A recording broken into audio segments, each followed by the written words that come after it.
be. You're missing one of the biggest things in your life. Oh, talking about biggest things. Hello, traders. Hello, friends. And, of course, everyone else. Welcome to TopstepTV. I've got an all-star lineup today. And every day of the week, no show on the internet does what we do here at TopstepTV. It offers everything in one neatly packaged item.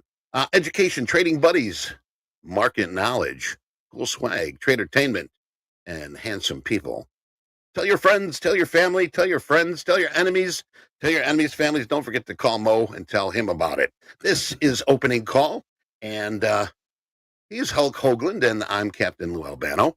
We have an informative and educational show for you today, and every day will be your trading buddy, your trading mentor, newscaster, fellow trader, good friend, will be your neighbor. And yes, the guy we call James, who you really never see, but keeps us in line so damn good. And speaking of voices in your head, that voice that keeps reminding you failure is not an option if success is just a matter of trying harder. So don't fail, just try harder. All right, so let's get ourselves ready for some top-notch, up-to-date market know-how. Let's say hello to everybody's friend, the trading mentor, the man with the plan. Yes, Hulk Hoagland, Johnny Hoag. Good morning, John. How are you, buddy? Good morning, Eddie. It is so good to see your smiling face back here with us again. I hope you enjoyed your time off. And yeah, it's Tuesday, synthetic Monday, sort of. But our focus here is always on accurate context, good risk management, and patience. Welcome back, Eddie. Well, you know what? It's nice to be back in the saddle again, and I'm ready. You know what? I tell you, yesterday I checked in to see what we were doing this week. Yes, of course, when you're on vacation, you don't do shit. But yes, I checked in last night and I said, oh my goodness, this week, honestly, this week we've got some people and we've got some announcements, and this is going to be a great week. So stick around if you can, bell to bell, because we got a lot going on here this week. But anyway, let's get started with the news here. U.S. stock futures pointing a little bit higher, as we do see now some of these markets are coming back down here. The release of the Federal Reserve's preferred inflation measure later this week. The S&P 500 added about 9 points earlier here. NASDAQ gained about 58, and the Dow climbed a Gale Zayer's 40 points, or 0.1%. Light schedule of economic releases today. We still got some. I think one just hit the wire here just a little while ago. Yes, housing came in at 6.7. The price index month over month, 0.1%. Cash carry is going to be talking. John's going to get to that a little bit more in detail. But as far as that goes, the quarterly parade of earnings sort of slowing down here. We do have a few, which John will go over. But Johnny, what do you got for us here today? Well, as far as the economic numbers, yes, you just mentioned the Case-Shiller and the FHFA housing prices did come out. A month over month, the housing price index came out 0.1% higher. They were looking for 0.5% higher. And of course, year over year, housing price 6.7% higher. Inflation, ladies and gentlemen, inflation. We do have cash carry due to speak here at 8:55 this morning. 9 o'clock this morning, there's a 3 and a 6 month bill auction. 9:30, the Dallas Fed Manufacturing Index is due out. 10:30, a 2-year note auction. At noon, we have a 5-year note auction. And at 12:05 Central Chicago time, these are all, of course, Central Chicago times, we do have one of the talking Feds, Cook, also speaking today. Yesterday was a non-settlement day in these markets. It always throws a little bit of a horseshoe into the plans because we don't have a settlement price from yesterday to base any of our opportunities off of. I'll talk about that a little bit more on the charts. But notable releases this week. Wednesday, the Beige Book comes out. Not usually going to be very impactful, but it does usually give me a heads up that it's 2 weeks from the next FOMC meeting. That's going to be 2 weeks from this coming Wednesday. The Beige Book, of course, this Wednesday. Thursday, the GDP, the second estimate from quarter one is due out on Thursday. And Friday, all eyes will be focused on the PCE number that is due to come out on Friday. As far as the VIX this morning, it's up a little bit here, 4.6%. It's 12.47, if that matters. Dollar index down slightly at 104.37, and the yield on the 10-year holding just below that 4.5 level at 4.46 percent. And again, it's we don't really have a lot of earnings. Earnings season is pretty much behind us. There are some smaller companies, nothing really notable with that. And on that note, Eddie, what else you got for us? Dude, where's my crude? Well, crude prices hovered around the flat line, rebounding from recent losses.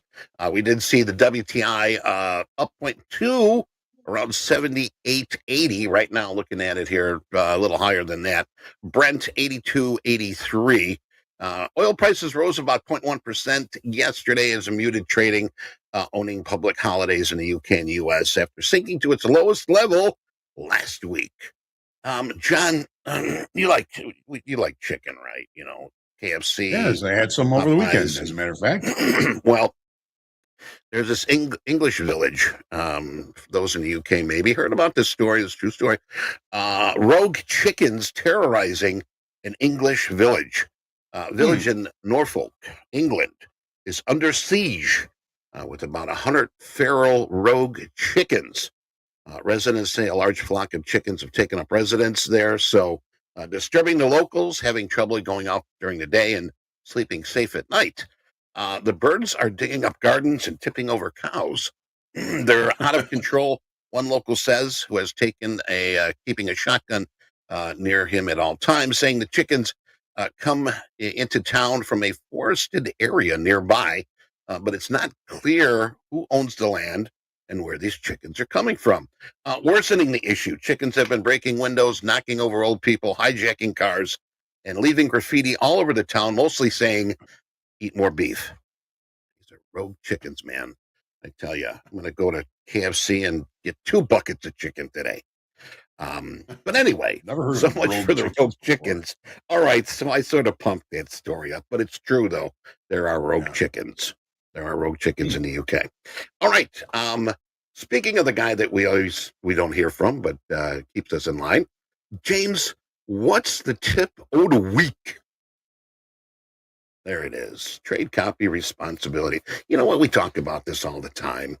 You can trade 3 times your profit, but can easily lose 3 times your profit. And what I say is, hey, if you're willing to bet the farm to lose a farm, that's silly. That's very silly. So best thing to do is think about scaling up once you've got a strategy that works. Better be safe than sorry. Johnny, what do you got? I mean, trade copying is great on the good days. It's not so good on the bad days. But Dad always said there'd be days like that. Just be reasonable and responsible with your trade copying. Just because you can make 3 times with 3 accounts what you would make in 1 account, you can also size up in 1 account, or you can copy those trades, but just be responsible with it. The profits come faster, the losses come faster. Again, trade copy responsibly. There you go. I tell you. I think that all stems from being a little greedy. We've had the option to do that. Trade 3, and I haven't even thought about it. So be careful what you're doing there. Also, before we get into the charts, we got some big news today. And of course, we're going to be posting that later this week. Also, we will be having, now remember, later this week, not today, so don't ask for it. And if people do, send the rogue chickens on them, okay? We're going to have a fire drill later this week, not today, okay? Not today, for one free reset. But otherwise, we got some really big news coming out here today. So stick around and you'll find out. But otherwise, without further ado, Johnny, what do you got in those charts today? Oh, all right. As always, starting in the daily, attempts to break out from balance. What was that last Thursday? We put in the new all-time high in the overnight session. We put in a low, and we are still really kind of focusing our price action in and around 53.33, which was weekly kickoff high last week. It's the previous all-time high and has become somewhat of a magnetic level for the markets. Remember, it's a non-settlement day today. So that always kind of messes things up a little bit in my mind. I'm going to be patient today. I read a couple of articles over the weekend that were suggesting really trying to stay patient in these markets this week. With PC coming out on Friday, a lot of expectations, and really the market hasn't really moved in the last couple of weeks. We've had a lot of kind of volatile moves and some really pretty good opportunities, but when it comes down to it, the S&Ps are really kind of holding in an area of balance, and balance rules are going to apply. Here's the 30-minute chart. Let me get this sized up here so everybody can see it. So with yesterday not being a settlement day, settlement is, well, we're basing that off of Friday's settlement, 53.21 half.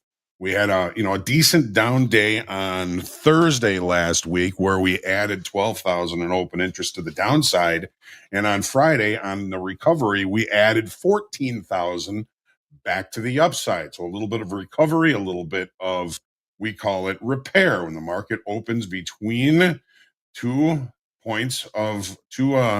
areas of distribution of time and volume. The market has a tendency to trade to one or both.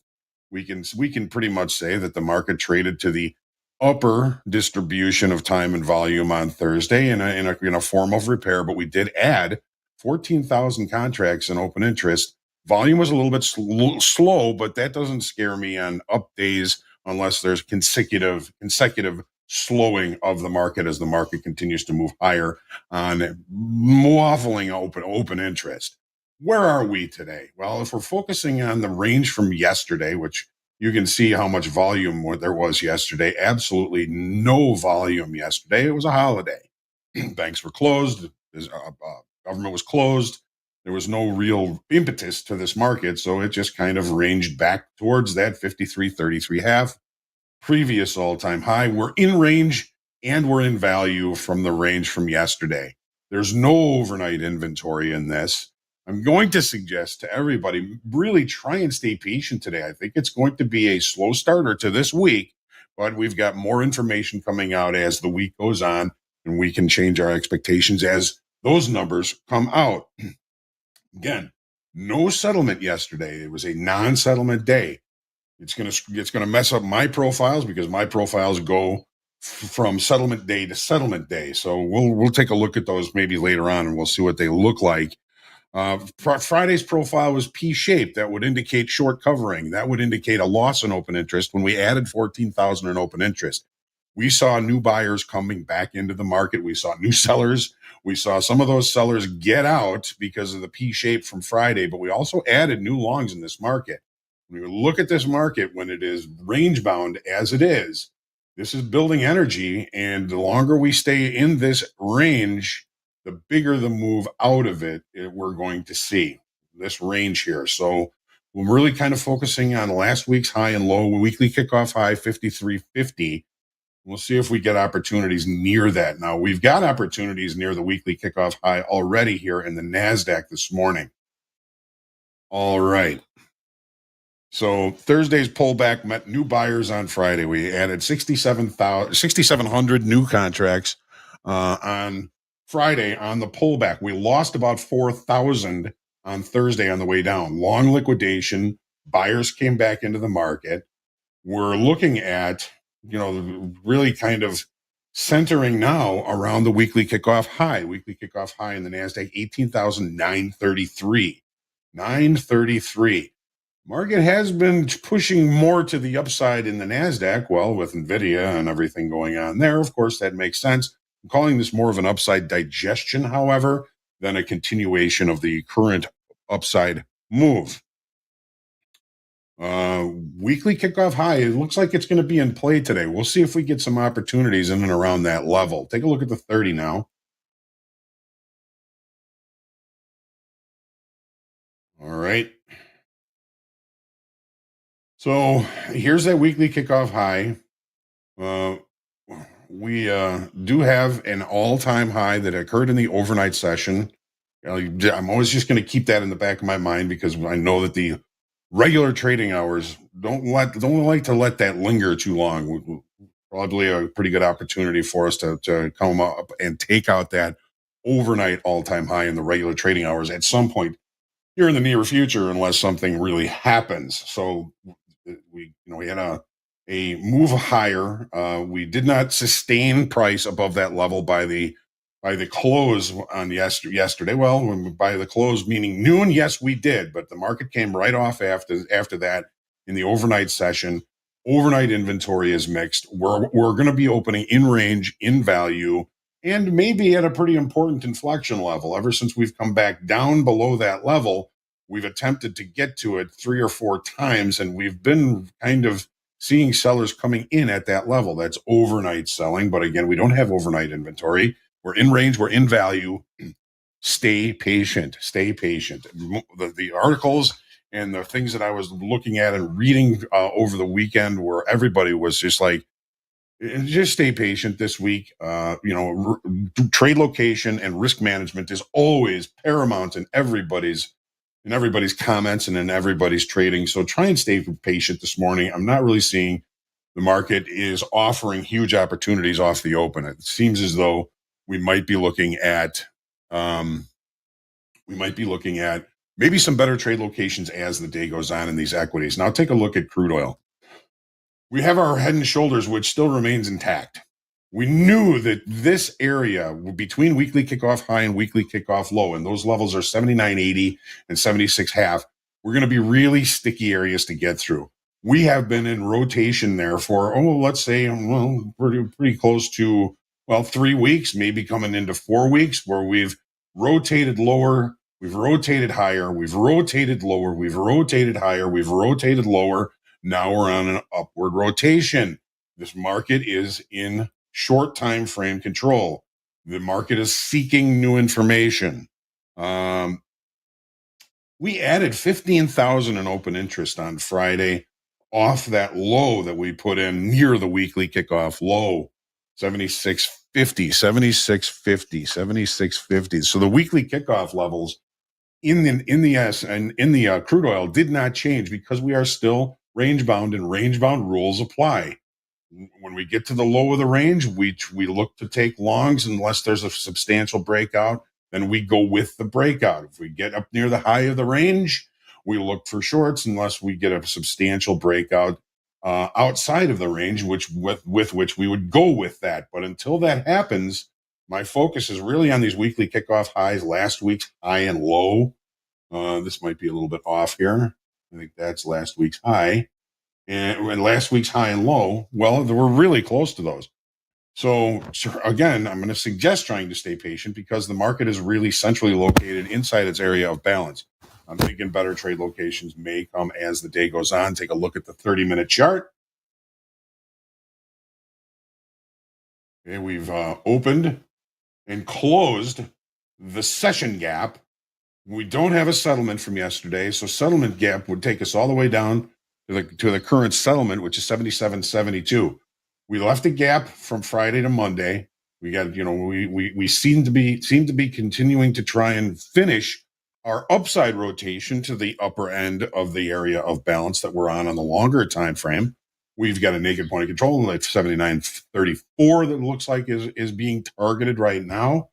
Be patient. I know the market is outside the range from yesterday and from Friday, getting pretty close to this upper level of opportunity. My suggestion is to wait until we get to those more important levels and then look to take your executions in and around those levels, because you're going to be able to limit your risk in and around these levels. 79.80, probably weekly kickoff high. How about 80.10, last week's high? I believe that was pretty close to last week's high. Again, stay patient. It's a non-settlement day that tends to kind of mess things up a little bit on my charts. Take a look at gold and we'll get moving on. So gold is fallen into range, very similar to kind of what crude oil is doing. We've put in a high, we've put in a low. We've tested back to the high, we've tested back to the low.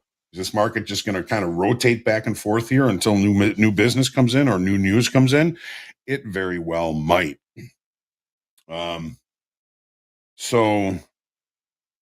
The weekly kickoff high and low kind of represent the extremes of those balances. We're nowhere near them. We're going to be looking for opportunities using short time frame levels. Short time frame levels, I think we're in kind of short time frame control. We lost 7,600 in open interest on Friday. on Friday. Here, have a look. So here's Friday's session. We lost 7,600. I would say that was probably some long liquidation. Yesterday's session right here, we opened in range and in value. We are now attempting to continue to push to the upside. If we can maintain price above yesterday's high was 2360 even, 2360 even. If we can maintain price above that, there's nothing that says this market can't continue to rotate higher. So just kind of breaking out above yesterday's range, I believe, offers us an opportunity to, again, to limit risk and a potential opportunity for some potential profits. The profile yesterday was kind of a normal variation trading day. We were kind of looking at the point of control from yesterday and the point of control from Friday as being potential target or repair areas. That repair area is currently being rejected. We could see this market continue to try and push to the upside. Anyways, that's what we're looking at in these markets. Stay humble, grateful, creative, and centered in your trading today. Make sure you pray for peace, and let's have a great trading week. I'm looking forward to seeing everybody all week long. Lots of announcements, lots of great guests. And Eddie, what else we got going on? Wow. We got lots going on.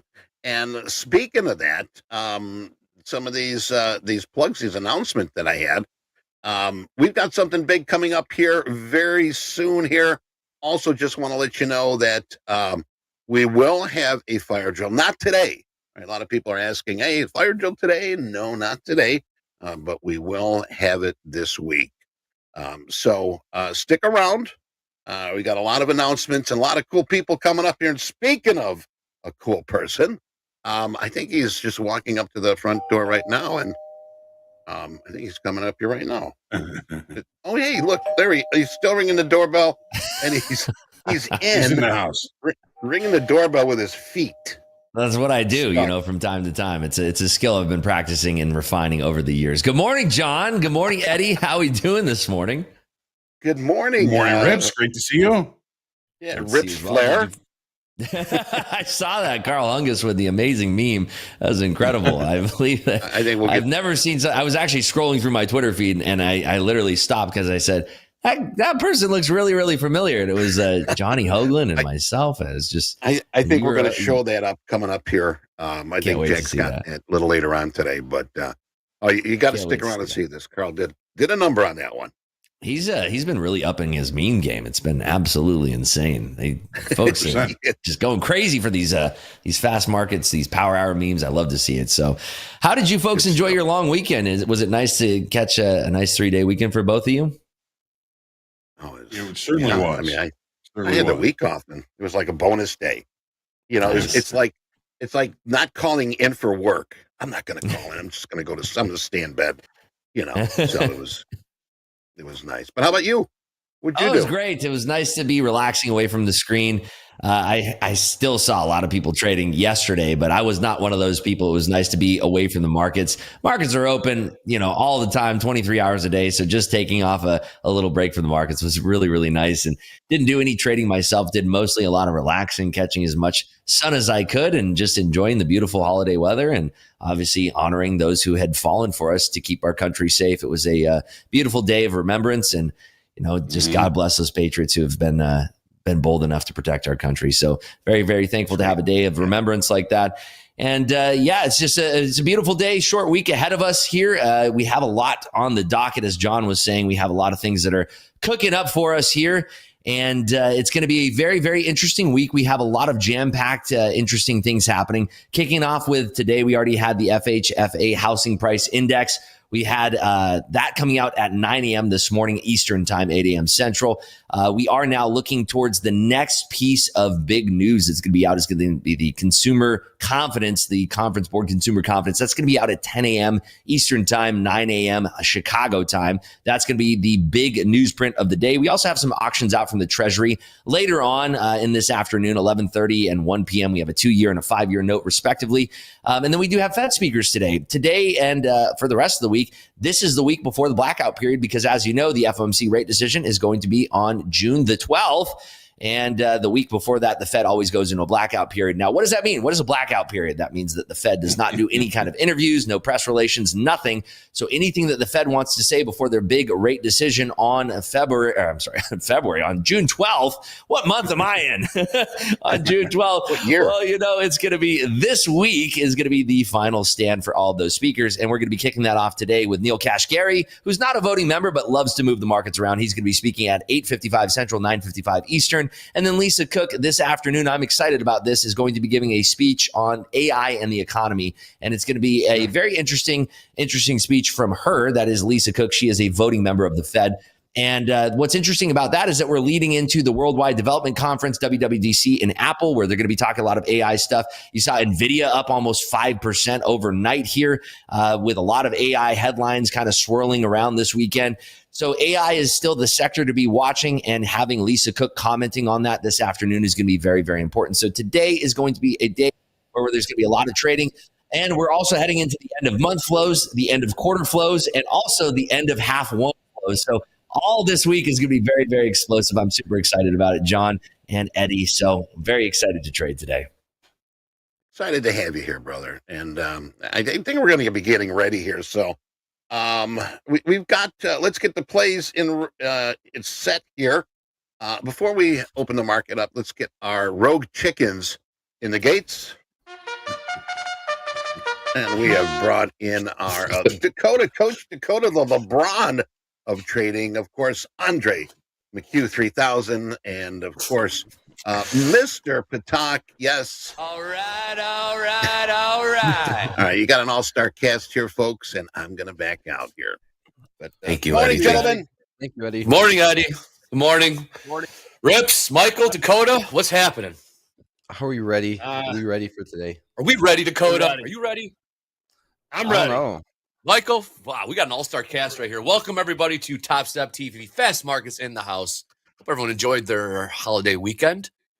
It's nice to have We some got time off. Eddie We are back.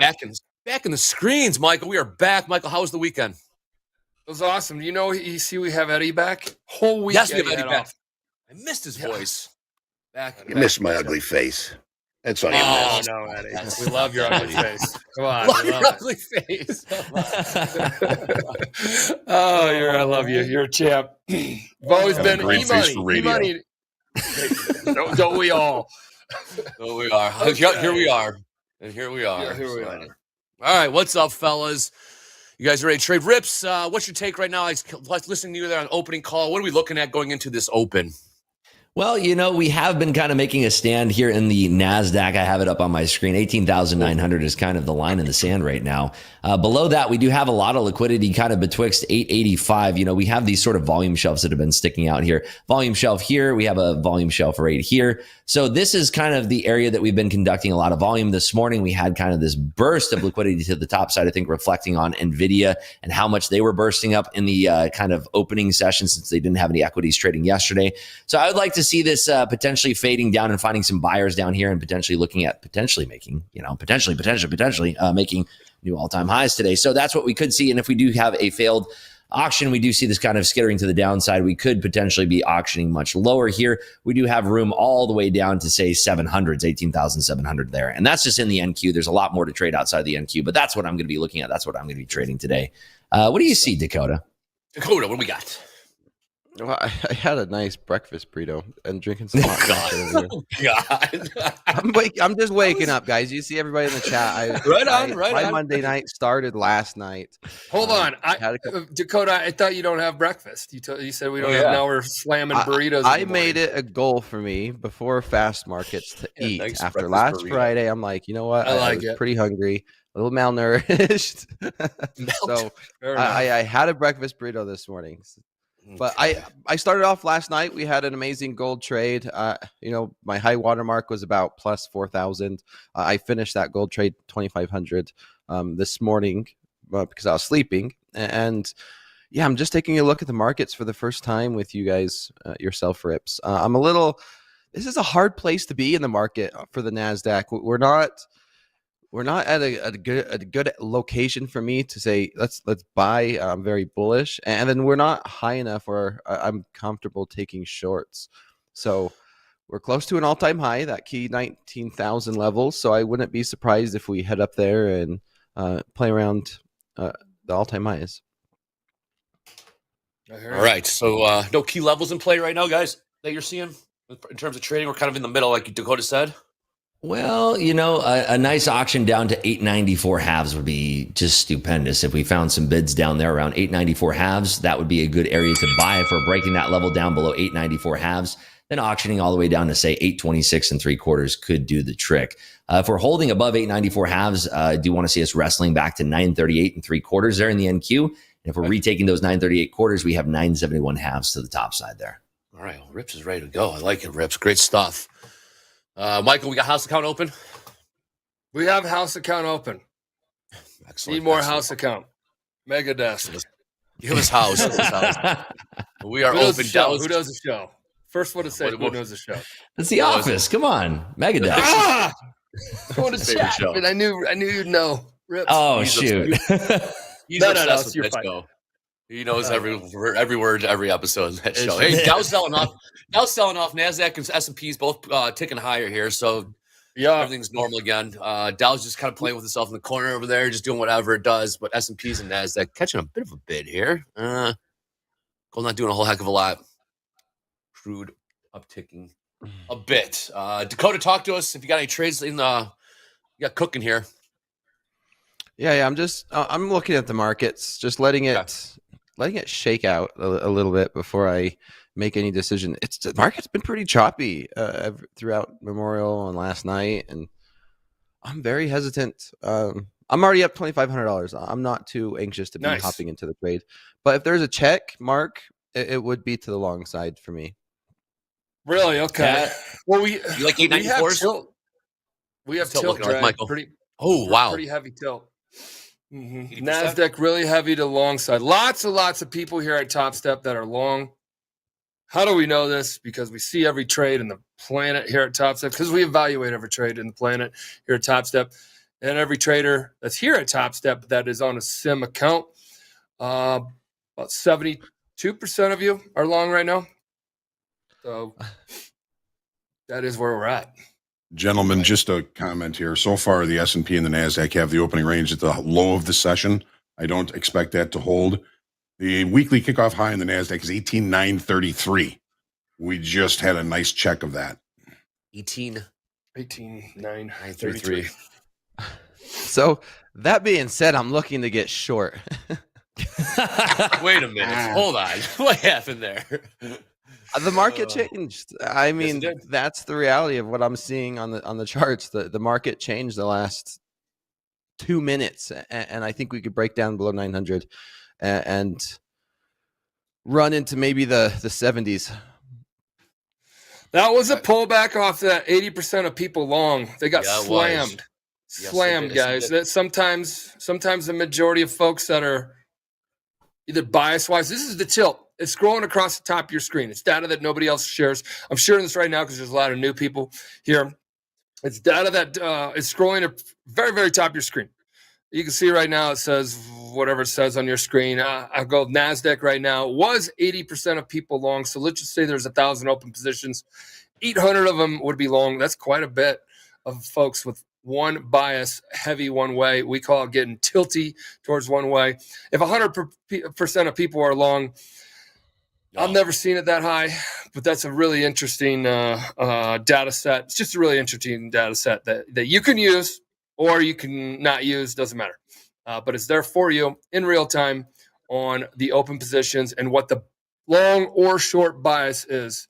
And that's what we see scrolling on the top of your screen, as well as the average price that they're in as helpful. Nobody else shares that information in the planet. In the planet that I know of. Real time. One of a kind, Michael. One of a kind. Just like you, Rips. Just like you. Oh, get out of here. Come on. Very lovely today. I like the vibes already today, guys. Really liking this. Big stuff coming out today at TopStep. Big announcements coming out here in a little bit. Stay tuned. There's some things coming your way. We think you guys will like it. I'm sure that you've seen some hints. You've seen some of the rumors floating around the internet, some people's Twitters. Rumors all over. Rumors. Rumors. Speculation. Rumors. We got you. We got some fun stuff. Okay, I'm short. All right. I'm short 912. 912 and a half. I would like the 20s. But yes. We are on dueling sides of the tape here because I am long Here we right go. now. Last time we were against each other, I took a hit. Oh, no. Oh, well, it's my turn to probably take a hit now. Yep. I'm only in one contract, though. Just something small. Guys, did you know we can that base out here at these 905s? 905s, okay. Base out of 905s, short from 910s, 912s is Dakota. Where are you long from, Rips? 13 halves is my average. Okay. All right. We're not looking so pretty here. We have I'm stopping out right there. This thing's just shaky. It's shaky this far. This is where I get myself into a little bit of trouble because and I've been more patient with myself because we've been focusing more on house account. Need more house account. So that's that's taking precedent. But I'm pretty bad in the first 15 minutes because it's a lot of shake and bake, and then I get caught in it. We got to the 80% up there, Andre. The tilt was 80%. Yes. I always think about how many people in their personal brokerage account were also long up there and taking a hit because it pulled back off that so high, and Dakota's short now, and it's below the 900s. 18,900s is below, guys. It's trading 18,892. Yeah, pushing to these 80s. I'm getting out. Hear those 94s. Hear those 94s, Rips. Yeah, this is where I'm looking for a potential long. Yes, see that. Because top step levels, those daily levels, hopefully got them pinned to the top of the chat. Keep those open. Find some real estate on your screen. Have those open. It's somewhere to easily be seen. I have them right here in the bottom. Mine right here too. Every day I refresh it. Brand new ones. Sometimes they're the same ones, but brand new ones. Well, that was a pullback of pullbacks. Yeah, let's see if we can get into the 80s. We're holding these. Who caught that short up there? Dakota. Dakota did. Top. He got it on the pullback. He got it on the retest up to 12s. There was a short time period that it was up in the 30s. Traded all the way up to 36, 37. 25 to 37 was a great trade. Caught it. I got that short. You guys caught a big fish out there. I'm going to call it big fish. So we failed to break back above that key psychological 18,900. Let's see if we could catch some more momentum to the downside. Damn, you guys caught that. That's nice. Did you bring it in the boat? You know what that means, Andre? Yeah, that's when the fish comes in the boat. Right? Very descriptive there. You reel that thing in, and it gets in the boat. I call it. Yeah, you realize your profit. How about that? Yeah, you bag the fish, right? You bag the fish. Yeah, brag to your buddies about it. Caught a fish this big. By the time you get back to shore, it was this big. A little bit smaller. All right, let's see how it goes to these 18,894 level. We got a poll up here already. Calling funded traders, long or short bias today? Long or short? That's a great question. I do not have a bias. Ooh, for today. I do not. That's a good question. Yes. What are you thinking, Michael? I don't know. For today? Well, I mean, buy the dip. That's all you got to do. Yeah. Okay. Yep. It works every time until it doesn't, right? It really. It you're works right. Every time you're right. It doesn't. Boy, it is pretty evenly Well, we distributed. tapped into like 89 for a second and immediately getting bought back up. I saw Nick for a tick was short. Looking for a flush to the 870s. Flushacito. Yeah, we just said 80%. Ooh, a little flushacito. I like that. Yeah. Flushacito.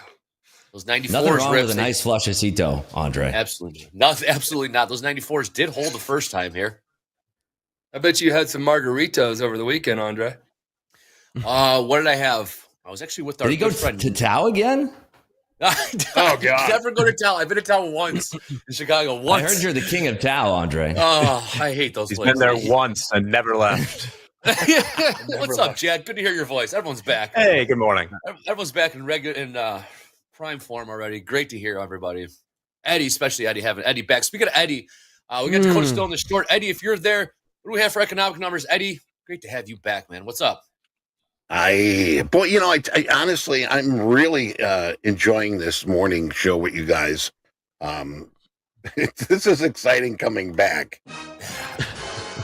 It's got my blood flowing. But hey, we've got in about 14 minutes, FOMC member Cash and Carry will be speaking. And as Rip said, and as Hogue said, that it can move the market here. Coming up in about 19 minutes, 3-month bill auction, 6-month bill auction. And also the big one coming up here is the consumer confidence May. They're looking at 96. Prior was 97. We also do have the Dallas Fed.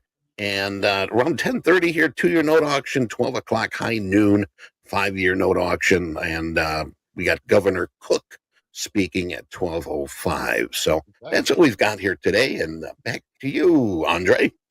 Thank you, Eddie. So we do have a couple speakers in there sprinkled throughout the day.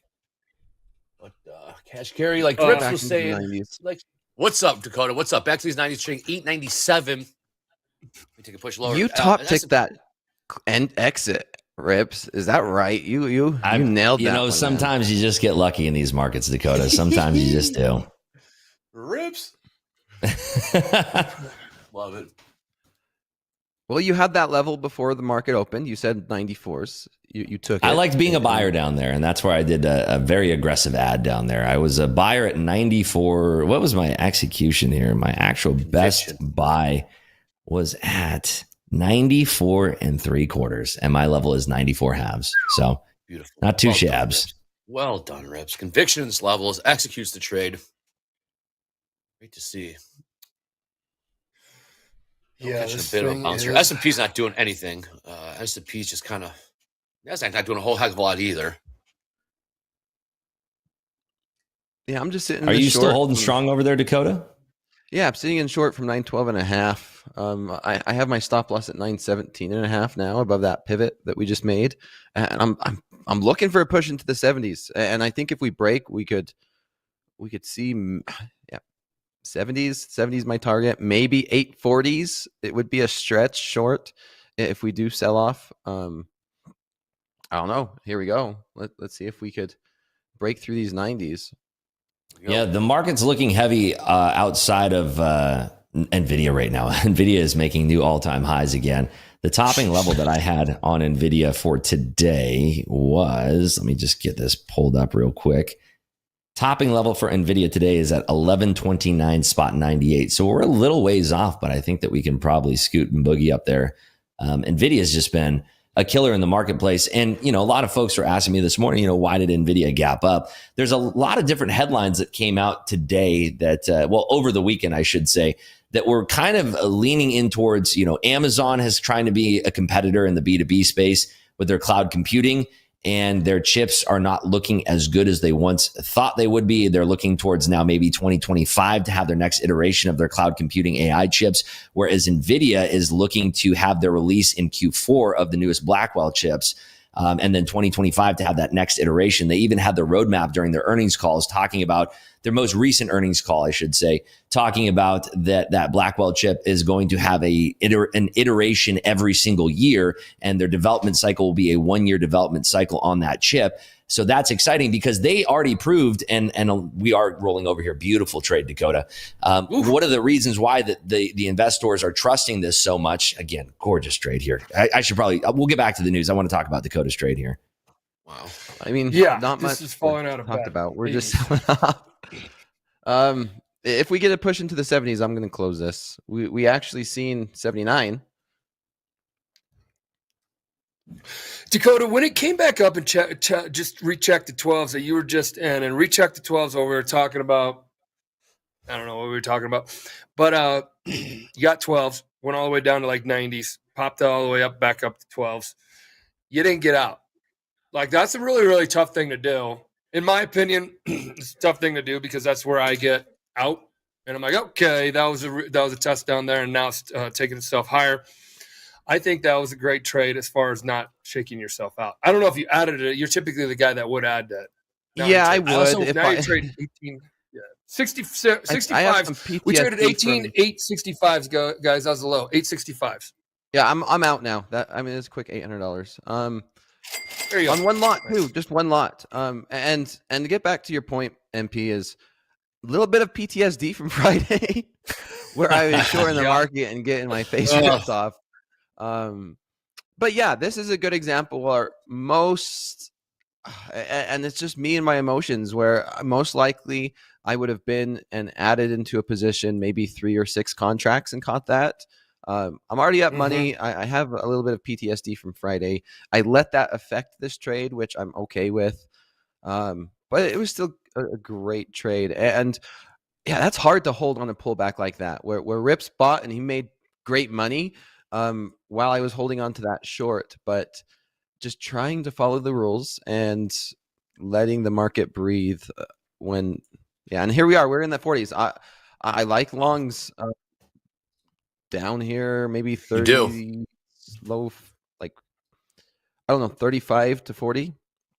Yeah, the level I'm eyeing down here is 826 3/4. How do you feel about that, Dakota? 26. Love it, guys. Love it. Like this is the market's a zone, and if we do run some stops, I'm sure there's going to be a lot of people at stops like in like 830s, and if we run those, I wouldn't be opposed. Maybe even 813 at the worst.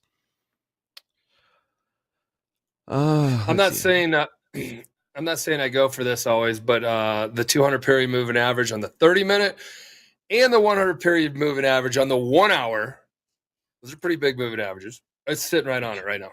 NASDAQ 826. Just a heads up. And we have nothing on tilt besides the 64% of folks are short now. Short. Guys, when it was super long up there, when I talked to you guys about tilt, what happened? It fell out of bed. That is just interesting. I make annotations on my charts and I say 80% or whatever. Or I make them on my notepad here. Everybody should have a notepad in front of them, I believe, because you can journal, you can write down levels. You can do a lot of things. I also wanted to highlight a point too that is very, very important to all traders of all different levels of skill out there. Dakota came into the markets today when we were talking about the market open here, and I was long and looking for longs. Dakota also mentioned that he was looking for longs, and not 120 seconds later did he come out and say, my thesis has changed. I'm now looking to the short side. So he did not marry that bias. He was malleable in his decision. Dakota, could you touch on that a little bit? Because I think that that's one of the most difficult things for traders of all different skill levels out there. Well, I reviewed my trading Friday, and if I would have done the same thing Friday where I was looking for a short bias, and then whatever the market tells me, then I react to it. I'm like, you know what? Actually, as much as I want to short this market, I need to just take a step back, reconsider, and like, hey, market changed in a second. You know, the market was open for what, 5 minutes maybe, and we were looking bullish, looking to go test that key 19,000. Market started to turn around. We started to sell off. And we got in the pullback. I'm like, okay, here's an opportunity. If we do break down, then we have a great risk reward to the downside. Whereas risking it is more of a 1 to 3, 1 to 4 risk reward, and I took it. And I'm not a great at shorting the market, and I don't know what it is. I am really confident about buying the market and building a position, and these shorts, I just very hesitant. And now this is a good example of why you shouldn't be hesitant in the market, because I would have been in 3 to 6 contracts and man, so much more. But I can't let that what if affect me for the rest of the day. And so, yeah, I'm looking to buy the market down here. Again, I'm still have a bullish bias, and I'm still in a buy the dip mentality. And I'm going to wait for a good opportunity. Would you mind cluing in the viewers to what you specifically saw off the open that made your bias shift like on a dime? Yeah, that's the thing, right? That's the golden sauce where maybe you guys just have to tune into my slow markets. Nice plug. I can't do that. I heard that you are serving up that sauce daily at 8 p.m. Central Time, 9 p.m. Eastern Time. If I'm not mistaken, is that when the kitchen opens? 24 carats. That's when the kitchen opens. Last night we had a little gold was the main course last night, and how that played out. It was, you know, what was really, really funny is that I saw a lot of folks in chat that were really happy to fade your trade, which, by the way, if you have a death wish, please fade Dakota. I mean, I got popped out on my first round along there. That I did. Yes. But Yes. it was really, really interesting to see you feathering into that trade. What did you actually realize maximum extension on that final lot? Did you get that 6-1 on that final? On gold, no, it went really close to my take profit and then turned around when I woke up. I got stopped out. That's why I wasn't up as much as I probably could have been if I was awake and managing it. But that's the thing. I'm sleeping and the market does what it does. But if we pull up, you guys see my 5-minute chart. I look at the 5-minute chart. I was looking for a bullish breakout right here. And we did. We got whipsawed here on the 5-minute chart. And we sold all the way off. We went all the way down and tested almost 900s. And then on the 100 tick chart, and I'll be quick at this, you can see it kind of happen in a much smaller time frame on the 100 tick. Here was the rally up, the market open. We kind of plateaued right here. And then we just broke down and we sold off, and we broke down even, you know, a lot of this low. And then we got a nice little pullback. I got in short. I mean, I got in short, I think, around here. Maybe I don't, well, let's see. There we go. There's my short trade right here. 912, and then we started to pull back, and then I almost missed it.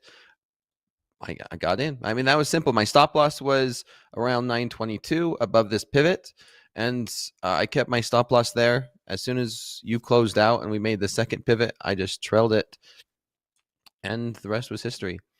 But you know what I heard? I got an email over the weekend saying that are these markers now on Topstep X?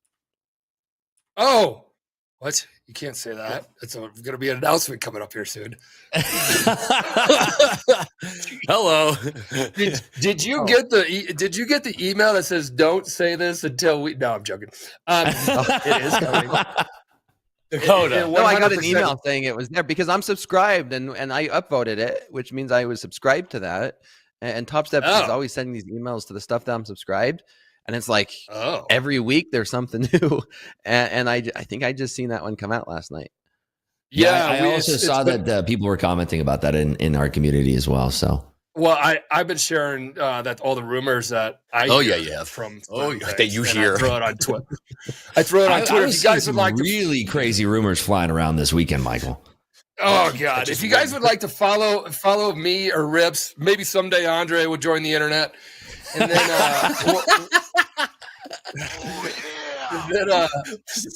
join the internet. I don't know. There's no Wi-Fi at Tau. Oh, come on. By the way, we do have Kashkari who's speaking right now. I do want to break that news as it's coming across the wire here. He is speaking a little bit early, as he does from time to time. He can't keep it in his pants. No, you can't. Oh God, yeah. So yeah, you guys can follow us. Rips and I have thumbs up, blah blah blah, and we talk. But then also, I share things that I'm hearing. I don't know. I hear a lot of things, both internally here at Topstep, and in the funding prop firm world, and all that kind of good stuff. So follow us. So commentary out from Kashkari here. He does say wage growth is still quite robust. It should not rule out anything on policy path. Inflation has moved sideways recently, and the U.S. economy has remained remarkably resilient. Kashkari is not a voter for this year, but his comments do move the market. That join the internet comment got me, Michael. Following, I get messages. I don't have Twitter. I don't have social media, but there you traders give me updates. Whenever you send something juicy, they ask me about it. And I've learned more about Topstep through that over the upcoming week. That's the inside scoop, is watching you spill the beans on Twitter. Big announcement or X today. Or whatever. Boy, yes. I'm excited for these announcements. Oh man, today will be fun. And then next week we have I believe another one. Maybe even later this week. I don't know. It will be cool. And it's just constant improvements. I mean, if you're like, man, I want something more, I want something bigger.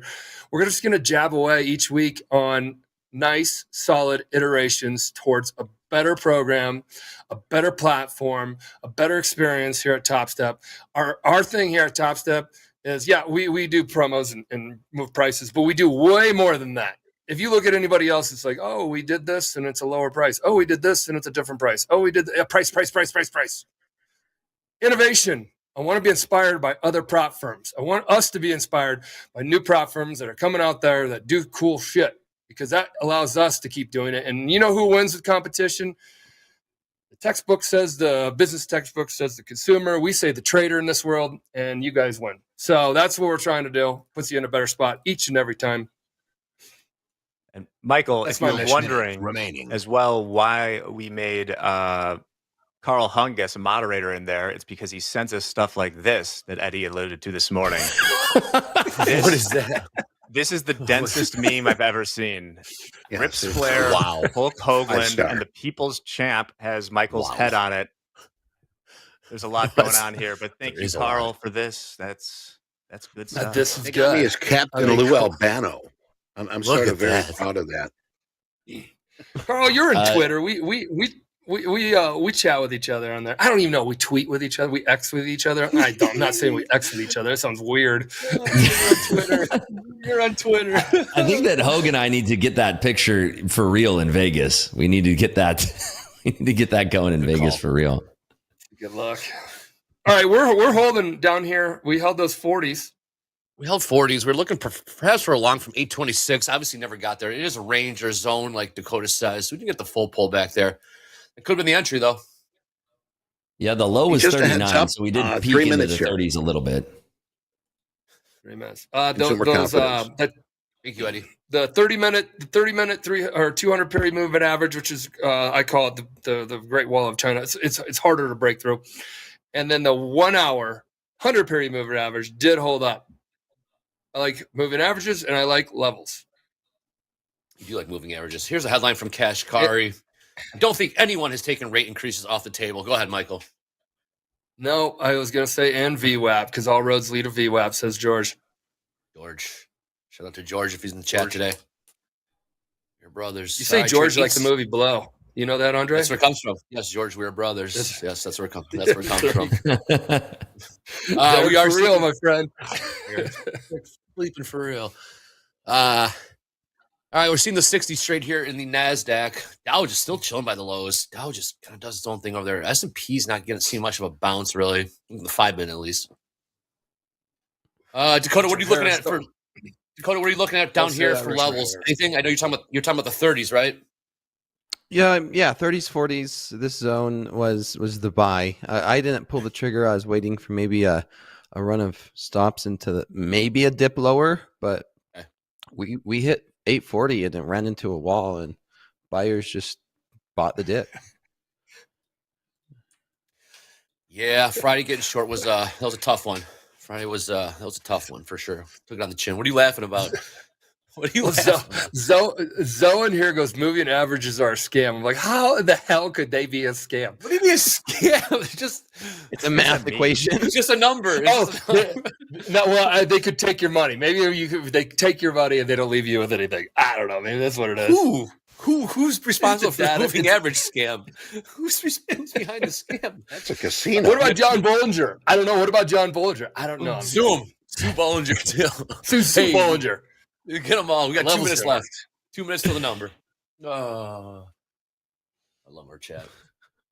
1 minute. 1 minute here. Thank you, Eddie. Till the number. 6,600 people watching right now. Everyone's waiting around for the big announcement. So we got 1 minute till consumer confidence. Eddie will hit us with that. Consumer confidence expectation, by the way, is at 96 evens. The prior read was 97 evens. So if we came in any kind of number away from 96, if it's an outlier print, we should see a nice reaction in the market here. Yeah. Nice. Awesome. Gold's Please looking click heavy like, too. Please, yes, it is. Please click like. Please click subscribe. We're on the march to 100,000 subscribers. Let's get back to these markets. What were you saying, Dakota? Pun intended. Gold's looking heavy. Ooh, everyone's got their A game today. I like it. Look it out. today. Waka waka. How much research did it take to get to that point, Dakota? Well, they have this thing called black sand, and have you ever went prospecting? I did a little bit of prospecting and learned how to do that, panning for gold. I watched Gold Rush. I did it once, Dakota. Here we go. Is that the Matt McConaughey movie there, Andre? It's a TV show on Discovery. That's all right. Here we go. Thin. Here we go. Markets are thin. If you're looking at a dome. Big change here. U.S. consumer confidence actually 102. Forecast was 96, previous 97. So 102 is our consumer confidence. Thanks, Eddie. That's very bullish. That's a strong number right there. 102. Gold's selling off. Interesting. 5, 6. S&P is 1 point, pretty much off its lows. NASDAQ is about 20 points off its lows. Trading 18,862. Those that are on audio only, which we do have. 18,862 is the NASDAQ. And the S&P is 53.17 evens. 53.17 evens, that's 53.17.00. And that's the low thus far. Some people I did miss my gold short at 23.53. If I get an opportunity to get back in short on gold, what's up, Michael? I might take it. House account. We have anything going? 26 is long. 26 is long. If we get down to those 26s. Yeah, if we get down to these 26s. Otherwise, those 33s are short. Nothing right now. That's all I got is NASDAQ. It's looking kind of thin and jumpy in the NASDAQ, I have to say. It's not looking very congruent in price. A lot of disagreement still after that print. Yep. Interesting. Very strong. Yeah, you could put a check mark on short gold if we could find a short gold. I have a check mark there, but I think we passed it. My short was 23.50 in the 23.54, 23.53. Yeah. Anybody? We got folks in chat on the funded level. 23.50. Taking funded level levels. Taking funded level levels. So if you're at the funded level, provide a level. Ring a ding ding. Yeah, that was smooth. I like how that came out. That came out nice. Look at the Topstep daily levels. 23.50 settlement from Friday. So we got a check mark for 23.50 short. Said 23.50. I got long there at 53 halves. I'm looking for a pop back up here. Great call. Yeah, we might have just double bottom on that. Yeah, it looked a little attractive, so I had to snipe that there. Just a one guy. All right. Oh, you're using one guys. I like that. Well, you know why? I'm copying across 5 Topstep combines right now. I don't know. 5 just seems like a really nice number to be copying across right now. Dude, I heard a rumor about that. Really? Very maybe. No announcements. No announcements been made. I heard it. It's like rolling through the community. You got to wait till announcements though for the official. Uh-oh. You're right. I mean, everybody talks about the Jordans that are going to drop. Until you see the official Jordans, they get announced. Look at this boot scooting rally. Wow, on a one guy. Goodness. Holy smokes. Nice entry. I'm taking that. I'm going to actually move my stop with my hotkeys here. Watch this little move right here. Boom. Yeah. Move the stop to break even. Boom. Move it halfway across the bar. We can just shake and shake. Hell yeah. Here. Look at that. I can't wait. I'm getting that. I have it on the way.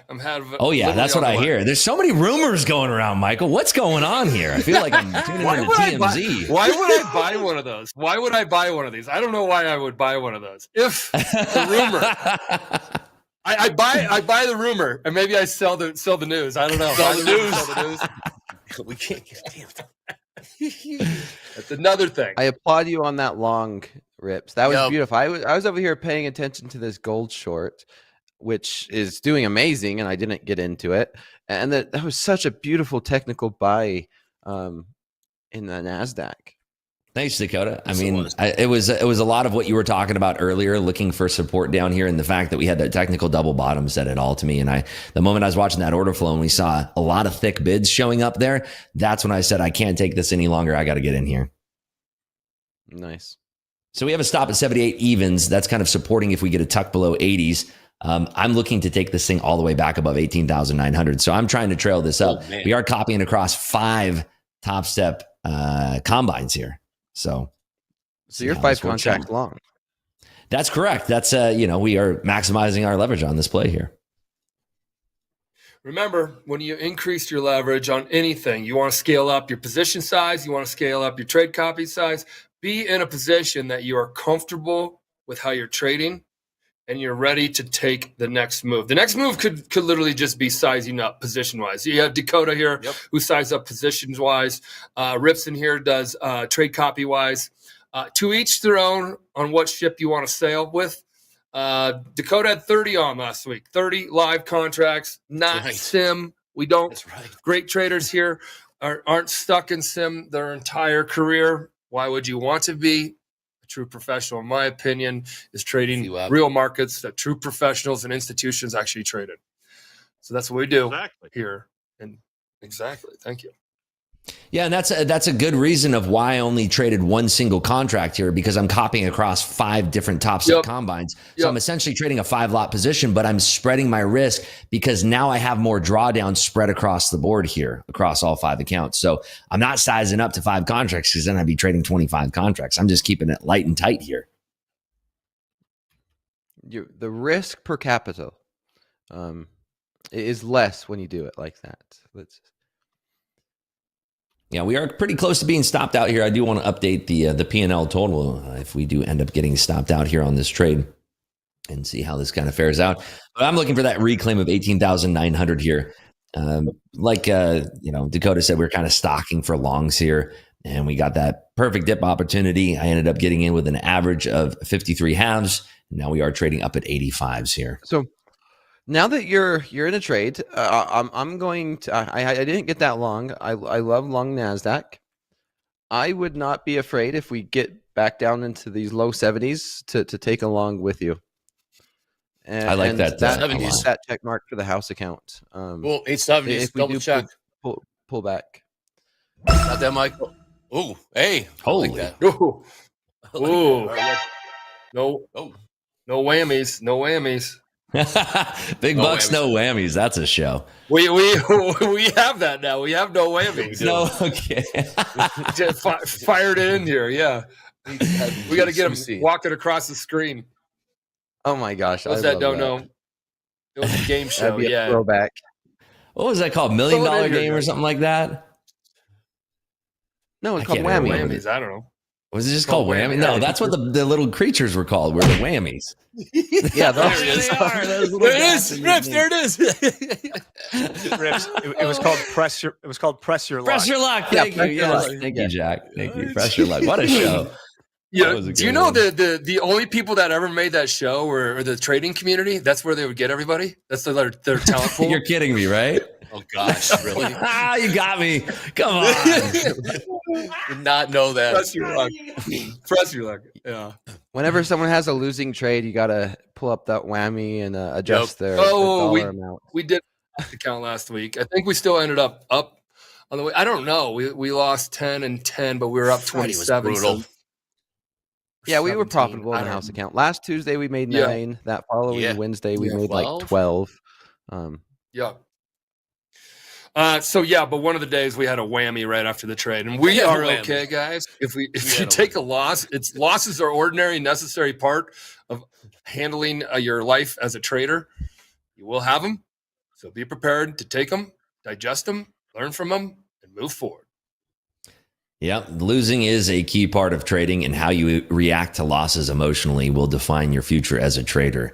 And the sooner that you get a grip on the ideology that you will have losing days, and those days will come in clusters potentially, the sooner that you can get over that hump, the better you will be and the better you will fare in your futures trading career, whether it's futures or anything, the future of your trading career, I should say.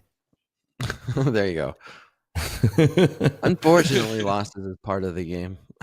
Yeah, it's one of the few things. I mean, in any other sport, you wouldn't really be championed for being a good loser, I suppose.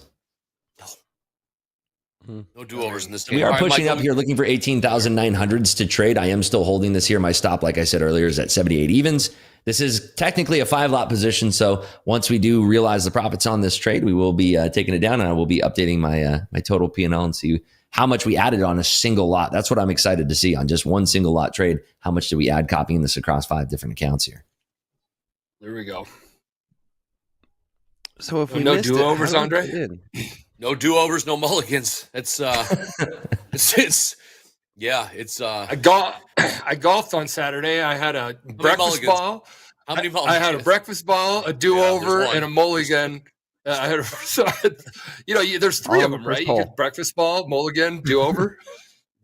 What's your country club rules? That was me on the hole number one. That was me. Went through a whole sleeve of balls. Yep. Oh, I can't wait to golf with you then. I was golfing with guys that are good, and literally they're like by the fourth hole they're giving me pointers, and I'm like, okay, just coach me the entire time, please. I need your help. And then I'd have to just go lay wherever they are because that's how bad. Yeah. Like, all right, tee box couldn't get it past the ladies' tee box. Did you play that hole with your pants down? I play. I don't even wear pants. When I come out there, I don't wear pants anymore. It's just like, why? All right. Why? Wow. Des T, you did not miss the announcement yet. You did not miss the announcement, Des. We are pushing up to these 900s now. The VWAP is kind of right here at the 900s. Looking over at the S&Ps, VWAP is about 2 points higher here, so 2 handles higher from where we are.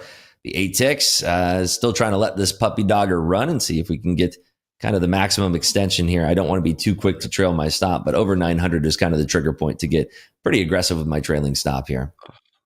We were talking about buying the dip this morning. Yes, we were. 40s. And only one of us just decided to do it, I guess. Yeah. Played too much grab ass on this show today so far. I'm kidding. What's that mean? Don't trade. That means sit on your. What do they call it? We call it grab your butt to sit on it. I call it sitting on your hands, but somebody else is calling it. I don't know. Maybe playing grab ass. Keep your hands on your butt. Yeah, keep your hands on your butt. Play grab ass. It means no trade, I guess. It doesn't mean we can't do it. It's yourself. So that we say sit on your hands. That means don't trade. Sit on your hands. And Hoagland or somebody started the other way. It's hilarious. If you aren't having fun, a billiards game that you play in your pockets, something of that nature. I can't remember what it is. Jeez. I've used that one before. I'm like, that's a little too locker roomy. VWAP 18,906 ish. I got it. George in the chat, I see you. You see what's happening here in NASDAQ, all roads. Of course, nice entry there, Rips. We were talking about the 40s. We were talking about 26s. Triple check mark of the 26s. Never got the full pullback there. Some people are wondering why we weren't long in the house account. We got to be very judicious in our process getting in these house accounts. Personal account, you can click, bang, we call it. Click, get in there, no problem. Only need one person confirm. House account, a little more judicious of a process. So that's why we weren't long. But the thought process is right. These guys are clicking here on the show today, so it's good to see. Yeah. Okay, if we missed the long, how do we get back in? That's the question. Is great question. But how do you answer that question? How do you get back in? Where do you get back in? VWAP at 18,906 in NASDAQ. We'll see what we do at that level. S&P's 5326. I know, Dakota, you were looking at gold. Anything looking appealing over there? I mean, the trade kind of played out. We're just hovering around 2350. I was looking to get short when we were talking around 2353 to 54, and we're hanging around 2350. I still like the gold short. It's still valid, and if it sets up again, I will take it. Other than that, no, I'm actually looking for a pullback here in the NASDAQ. So essentially, we missed the long, or everybody what rips here missed the long. I'm going to wait for a pullback. By the way, nice trade. Yeah, wait for a pullback and then get in. Wait for a pullback, then get in. We do have levels 870s. We have that level 870 getting back in the house account. Rips, update us on the P&L. Yep, so we were up 2,300, and I'll just do a quick little refresh there, copying across 5 accounts there. That brings us up to $5,700. Bam. There you go. And that was with the one lot, just one lot. And that's, using, we have $3,000 worth of drawdown there. And I think the most that we drew down in that position was $125 per account. So we had plenty of room to go on that trade. And it realized this across the board, looking about $600 and $700 per account there. There you go. Good job. Way to catch that long. There you go. That's what I made going down. You made that going right back up. Beautiful. Right on. Yeah, there we go. You can make money. And that's one thing I wanted to highlight is, go ahead. You can make money in this business being opposite thoughts of each other. Two different biases can still make money because it's all on how you manage your risk, where your entries and exits are, and all that kind of great stuff. So in this business, when you say, I'm going to fade you, bro, totally. Go ahead. That's great. That's absolutely. It allows me to get in my position. There's got to be another person on the other side. Done. I think that's something that's great to highlight here on the show. When I was tuning in on Friday and I saw you folks going short, I vehemently disagreed with that. And I actually was looking for longs on that side. This morning, I looked for longs. Dakota was looking for longs. I took a long. I got smacked on my first one, got successful on the second one. Dakota was taking a short. It's okay to have differing opinions. Dakota's my trading buddy. We talk every single day. It's healthy to have a differing opinion. What's not healthy is to wish, harm on your fellow trader, to say, I hope that person loses, or champion when somebody loses, especially, somebody that's here on the TopStep team. So always try to be positive, even if you disagree. And that goes for folks too in chat. If you disagree with one of the trades that we're putting on here, that's great. It's healthy to have discourse like that, but talk about why do you disagree with the trade? What are you looking for in your setup? And that's how we get a healthy discourse going. It's okay to disagree. Dakota and I disagree all the time. Healthy discourse is what pushes you further. Well said, Rip. And what's funny? We used to say the word sold. We used to say it really loud, really sharp. Sold. And it would be basically if your buddies are like, hey, I think the Cubs are going to win the World Series. Sold. That just means you're like, absolutely not. And I'm going to fade you. We always did that as a joke. In the pit traders, you leave the pit, and then you'd have your pit trading buddies, and you'd say something, all sitting around watching a game or at a game. This guy's going to hit our sold. And it's kind of like, okay, I'll take you on. And then that's okay. When you go in here, dude, I'm going to fade you. Always fade, blah, blah, blah. Or what? We have a joke in here, we call it fade me, bro. And you that's totally fine. Totally fine. You got to, when you get long, there has to be somebody selling, either getting out of the long and thinking it's already too high, even though you're getting long and you think it's going to keep going up, or they're getting short. So there's nothing wrong with the word fade. Absolutely nothing wrong with it. It's when you become an asshole after it. It's like, oh, thanks, dude. Like, I thought we were cool, but now you're just being an asshole. And that means if you're an asshole in this business, I told you so. Yeah, I told you so. If you're an asshole in this business, you're not making money. I've learned in this business, anybody who makes money is not really like, they don't talk shit and troll. I'm not going to get in that whole thing, but they don't talk shit and troll. Because if you're making money, you actually respect the business, and you want to like help other people, and you want to discuss it with other people. Now, if you're getting destroyed and you haven't found success, and you're just burying yourself, and you keep chasing good money after bad, all that kind of stuff, and not being patient, showing that you will get frustrated and you will get annoyed, and you will take out that on somebody else. I get it. You guys have been there before and taken out your anger on somebody else too. So just don't do that. You can say, I'm going to fade you, bro. You can say that. Sounds good, Jack. It's healthy too. It's a healthy thing to do that, but don't rub it in somebody else's face. Don't bring that negativity. We all want to try to be positive here. We're all on the same team, right? We're all on the money team. We all want to make money, and if we can have differing opinions, you can see right here and now. Dakota had a different opinion than I did. We both made money. Let's stay on the money team. That's the team we all want to be on. Oh, isn't that Floyd Mayweather's team? Yeah, money made. Dakota loves Mayweather. Mayweather. Let's see if we can get a pull back to 870 here, Michael, for house count. We got 2 check marks. We got Dakota and Rips just checking 2 check marks, 870 pullback level. You NASDAQ. Yeah. Long. Yep. I mean, this might be the level right here, right now, and we just didn't get far enough down to it. It's actually looking pretty bullish if we break above 88. And if it doesn't give it to me, oh well. It sucks, but that's trading. That is trading. Yeah, we have this level that we talked about, Andre, before the right at the top of the show. We are kind of bumping into it, 894 halves. We talked about this level kind of, before the break happened. We are testing that level to the top side. So if we do not break above that 894 halves and hold, there could be resistance there, and we could see some interplay back down to those 70s and potentially a refresher for a long that Dakota was kind of looking for there. Man, you guys are clicking. Yeah, I just missed that long right there. That was it, but it didn't give me what I wanted. We broke above those 88s. Well, that's a good time to bring up, Dakota. One of the things that sets you apart from other traders, aside from being the #1 top trader here on TopStep, I think is the fact that you are setting your criteria at a certain level where you're not jumping into trades willy-nilly. And would you say that is not a hindrance to your trading, but that's what supported your trading? You're very confident in taking your trades. If you want to touch on that at all. Yeah, I mean, just like right now, you can see my charts over here on the right, and we was waiting for a pullback. I said 70s, and maybe this was probably it. This was it. Now, we got down to 75, basically. Yeah, we got down to 75. We consolidated into these lower 80s. You can see this technical. We broke above this resistance around 87, 88. We broke out. That was the trade, like playing the break or buying the pullback and scaling into this area of the zone to look for a push back up towards 900s was the trade I was looking for and was the trade I was waiting for. And now even if we do come back down, I'm going to be a little bit less hesitant to take it because I like the first and initial move. And now if we go back down, it's going to be less tempting for me because it just means we broke out and maybe we're making a double top. But usually the first move from a technical break is my favorite.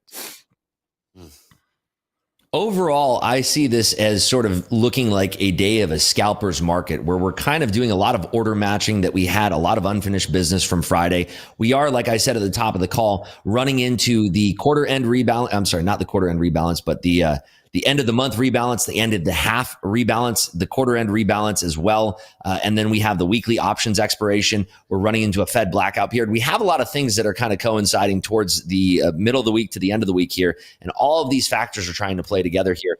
And even though we see NVIDIA making new all-time highs today, we see a lot of kerfufflations from Microsoft, from Meta, from Google. We saw a big burst of volume to the top side in Google, and that's now returned. We saw Apple coming up, and now that's returned back to life. So a lot of sort of fake outs and shakeouts, and it's just simply because we have people that are overexcited in this market where we're tending to either oversell or overbuy things in this market, and it's giving us these big price fluctuations, and it makes it extremely difficult to say, okay, I'm going to buy and hold this thing unless we're completely out of balance. And that was the trade that Dakota and I were looking for, kind of on that double bottom. The one that I ended up taking in my 5 combines, that was where the market is a little bit out of balance, and that's kind of what the play is of the day. We're looking for markets to tend to be shaken out of balance and then capitalize when the market is mispriced like that. At least that's what I'm looking for. Would you agree, Dakota? That's kind of the trade on the docket today? So far, yeah, that's what it is. I mean, I had that nice short that, I mean, it went for, if I held it from top to bottom, but immediately rejected. And the way that this price action is, it's like a see profit, take profit right now. I'm curious, is Johnny, are you listening in right now? Because I'm curious about your feedback as well. Hogue is in the house.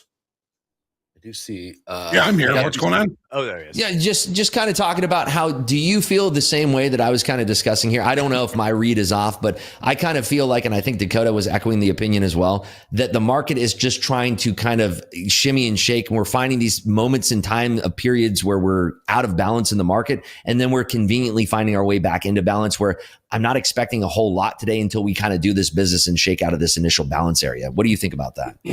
No, I completely agree. I mean, my thought this morning and everything I read over the weekend from, other traders was like, you take it easy, be patient this early this week, see money, take money, and look for some sort of direction as time goes on. I mean, if we look at this daily chart on the S&Ps, we're range bound. Yeah, by and large.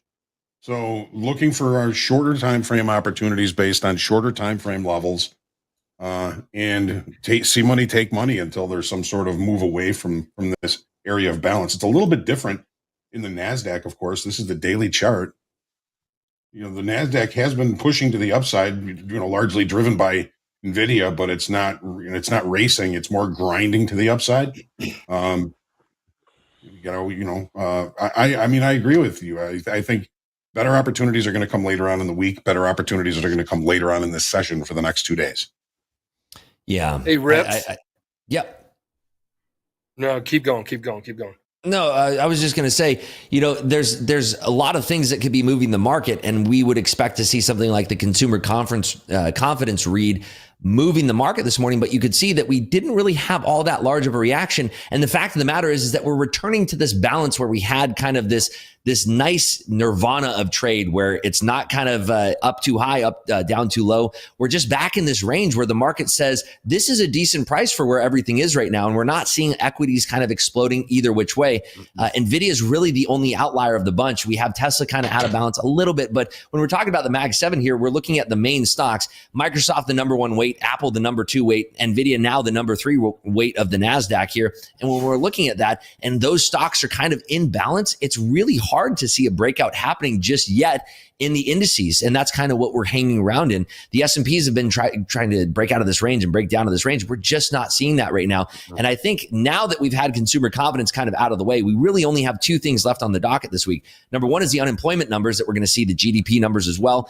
But then we're also going to be seeing on Friday, the PCE. The PCE is the Fed's number one indicator for inflation. That's going to come on Friday. And so that kind of mixing along with the end of quarter, end of half rebalance, the options expiry, and then leading into a blackout period and FOMC on the horizon, that's all going to be culminating at this point on Friday. So that's kind of where your mind should be focused, that maybe you can scalp here and now and maybe over the next few days, but to look for huge, amazing runs in this market, I think that you're kind of fooling yourself, and keeping an eye on volume is going to continue to paint that picture for you, in my opinion. Yeah. The one thing about that, Rips, is, the longer we stay in this area of balance, the bigger the moves are going to be outside of it. So it's kind of a bad news, good news. We may be stuck in this for a little bit, but when we do get a good breakout of it, it's going to be one you're going to want to sink your teeth into. Interesting. Yeah. Why is that, John? John, why is it? Why are the breakouts bigger the longer you stay in range? The market just builds more energy and builds more energy and builds more energy. Gotcha. When we think about the what a market's job is, it's to facilitate trade. And when we facilitate trade in one area too long, the market just needs to go look for new levels with which to facilitate that trade. So we may see range bound trade on lower and lower and lower volume. Open interest might become a little bit kind of waffling a little bit. But when we break out, that's when you get all time frames acting in concert, and you can get a really, really good, big move away from. The longer it's in balance, the bigger the potential move away from it when it finally happens. Interesting. Never thought about that like that. Thank you, John. It's good stuff, man. Mm-hmm. Hey, 4 minutes until the Dallas Fed. 4 minutes till Dallas Fed. Okay. What do we like? What do we like right now in the markets? Well, house account, is there anything on the table? Yeah, I missed another long entry in the 870s. We sold off. We got down to 872 and a half, and I missed it. And I'm really looking for a play to break above 900. I think the way the market's reacting and the way that I'm reading this price action is, if we could break above 900, we're going to go back to where we started off this morning and maybe start testing these highs. So I'm going to look for get into a long. I might consider building a position. Essentially, we're just consolidating right here from like 75 to all the way up to 900. Buy the low of this and try to build a position. See if we could break above 900. Where would you start that? What price, Dakota? Anywhere in the 70s. I missed my entries, like 3 or 4 of them. I down the bottom of this consolidation range. We've been consolidating the past, 5, 10, 20 minutes. And the bottom of the range is a great place to buy it. I would love for us to run some stops and then get in, which it looks like we kind of did that right here at 72. It's like this could have been it. I missed that. But I'm looking for a break above these 900s. This is a great consolidation. The longer we consolidate, to me, the more confident I get about a very strong breakout above these 900s. So you're still bullish then? Yeah, I'm bullish. Yeah, I've been bullish this entire time. I just took that one short trade because that's the way the price was giving me. That's what it was giving me. Well, really quick, while we're flat and waiting on it to hit those levels, MP is going to hit some news real quick, some of which involves both you and me. We'll talk a little GameStop first. Full disclosure, 26%. Did you see this? Michael is an owner of GameStop. I am not necessarily short, but I have been selling the options premium. Different strategies, I would say, but you know that in advance. Anyway, GameStop jumped Friday after they announced that they had finished selling those 45 million fresh shares. That it worked. Thanks for a great thing. Well, it worked for now. I saw it was trading as high, it was at like 19 before, traded as high as 25 last night. It's been knocked back down. I want to talk about something. 37s. 37s, here we come. Well, Michael, hey, listen, I would not outright short the stock, but here's something to pay attention to, all right? Everyone knows they don't make money. They're not growing revenue. They're losing a lot of money each year. But the one that's most concerning for the maximalist here, Michael, which you should, is 2021's when it started. Look at the shares outstanding. They've increased. That was 2023. Add 45 million to that. They've increased their float by 35%. And more importantly, they have shown that every time it's going to pop, they're going to add more shares. Why wouldn't they? They don't make money otherwise.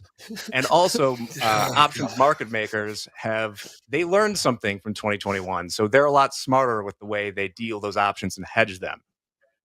Not saying you need to get out MP, ride it to the Valhalla. Well, Diamond Hand. I mean, if you look at that, Dakota, just so everybody gets a story around this. Right when GameStop launched, or not launched, yeah, I'd still be looking to break even on that one. The 2 weeks ago when old Roaring Fork or Roaring Kitty, Roaring Spoon, Michael. Wow, that's the name of his river. Hello Kitty. When Hello Kitty said something, it popped.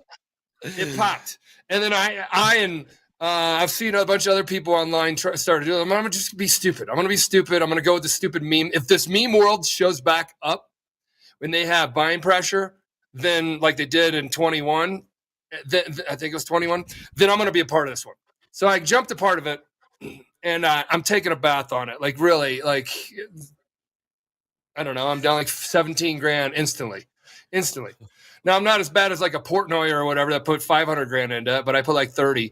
And I'm sitting on these. And now I'm proving to you guys how stupid Diamond Hands, you guys have heard this and read it. The strategy of Diamond Hands, I'm going to show you how stupid Diamond Hands is a perfect example of Jack sharing that they're just putting more and more shares. They're like, every time they bid it up, like, nah, let's go ahead and raise more money. And then they'll sell a bunch more shares. It's stupid.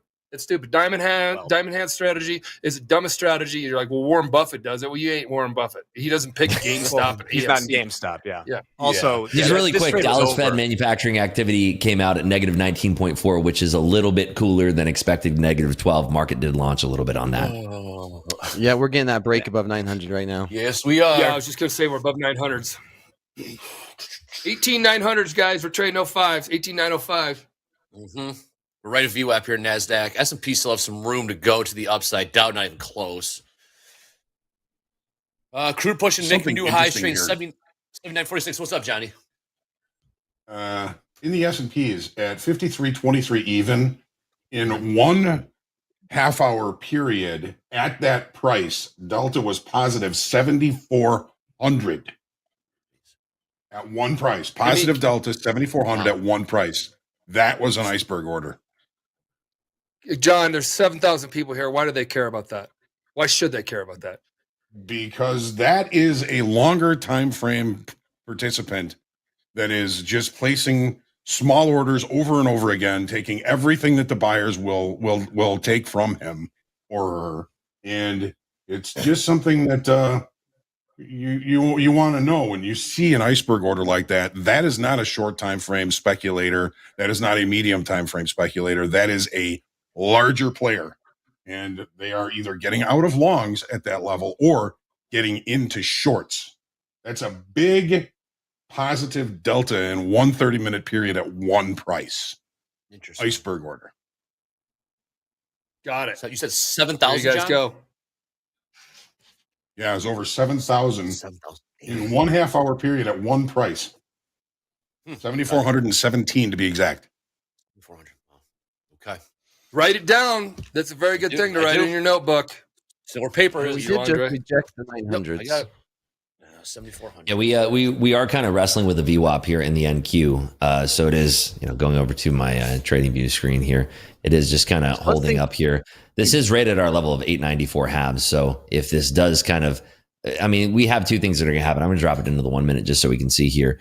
But this is, we have confirmation and continuation trades that we can take. If a confirmation trade happens, it means that we're going to base out around here, and then we're going to send it and look for the next level of 938 3/4. What you can do on a trade like this to set it up really, really nicely would be that if we are basing around these 894s, you can kind of give it some wiggle room here. If we are basing around here and we start to see this come up, you can set an entry at the top of this wick here to find continuation after we've had this type of confirmation at that level there. So that's kind of what you'd be looking for in a trade like that. But we have whipped above the VWAP right here. So if we are talking below, confirmation on that would be a retest of this level and then setting it below. And you could use kind of these levels as your trigger point to take that to the south side there. Yeah, I was just going to say, what's our thoughts on a short here? I mean, I don't want to be caught again like Friday, where we broke down below 900. We went all the way down to like 840. We rallied back up, and then over here, there's just a lot of resistance right here in the high 90s, and then even 900. And we even had that little false rally. We broke out, immediately got rejected.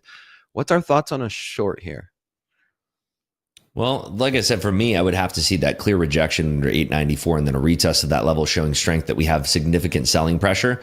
This is a good area for the market to waffle right now. So until we have clear confirmation either side, I don't think this is a trade that you really have to jump into, because I think that what this invites is a move that brings us back out of balance, where you can snipe the market. And if you even miss the move one way or the next, let's say that we start to get out of balance to the top side, I think that there's a short on the horizon that you can get. And conversely, if you move a drop to the downside, there's probably a bounce long scalp that you could be looking for there. So I think that this market is going to continue to provide opportunities to those who are patient today. If we get a moment, I see a lot of people asking about what iceberg orders are, what they can mean. I can kind of give you an example. Yep. This is a great example, everybody. Watch this. You can go to. Okay. So go to John's. If we're looking at my. Glenn, open your hope.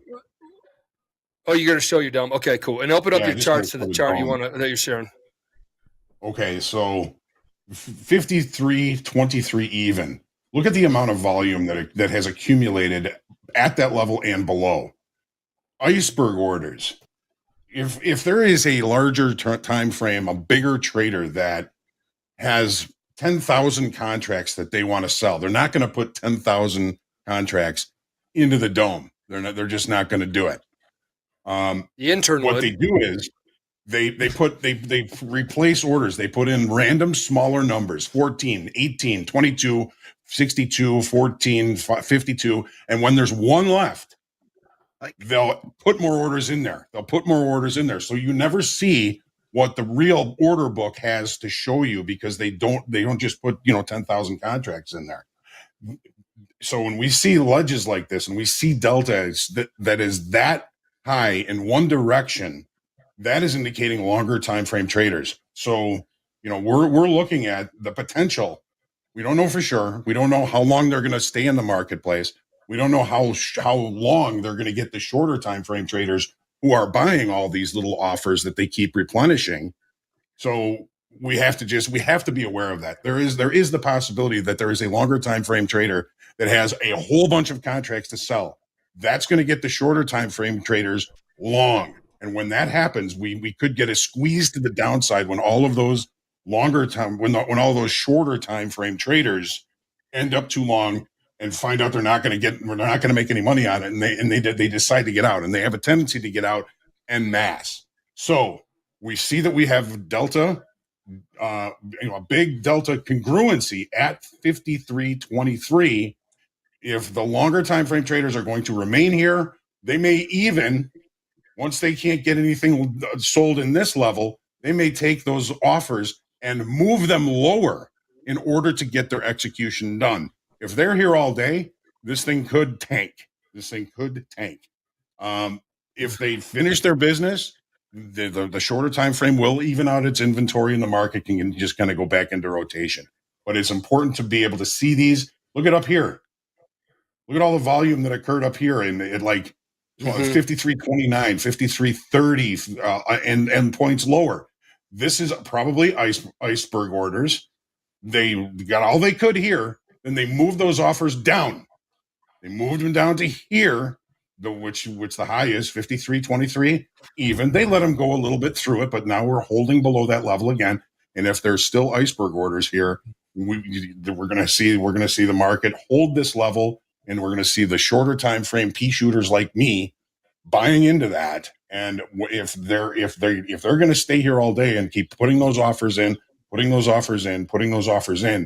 to get the P shooters all too long, and we're going to see a big flushacito to the downside at some point.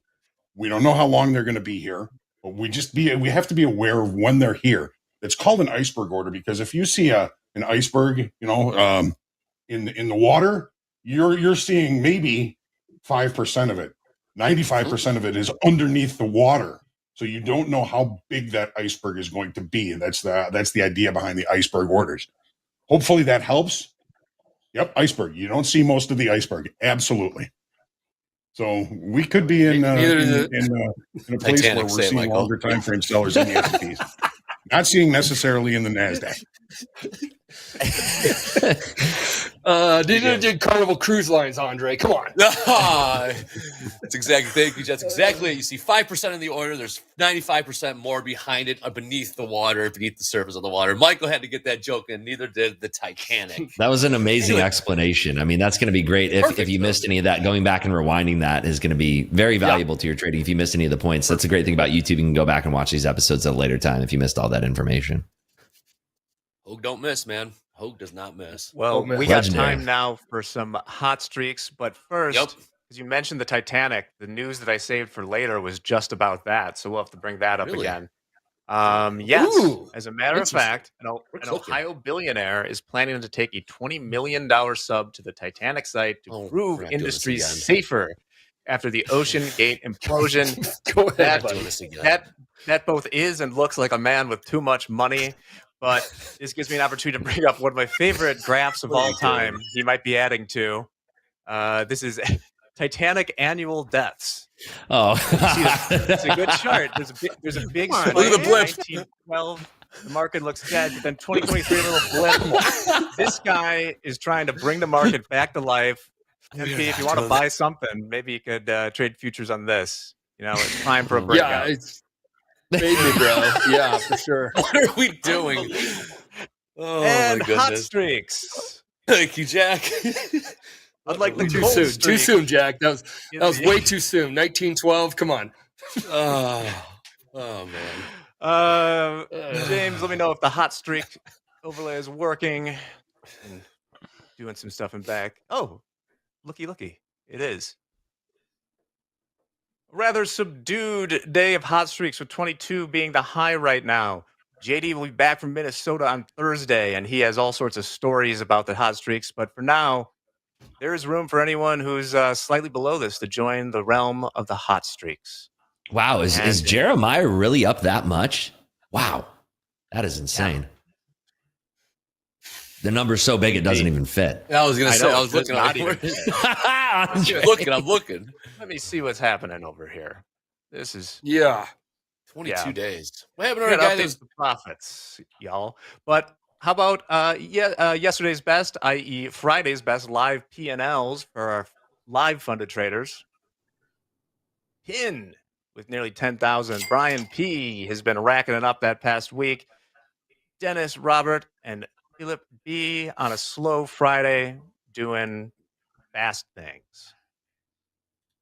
Now the lawn people are here, so I'm going to stop talking. That's your yesterday's best.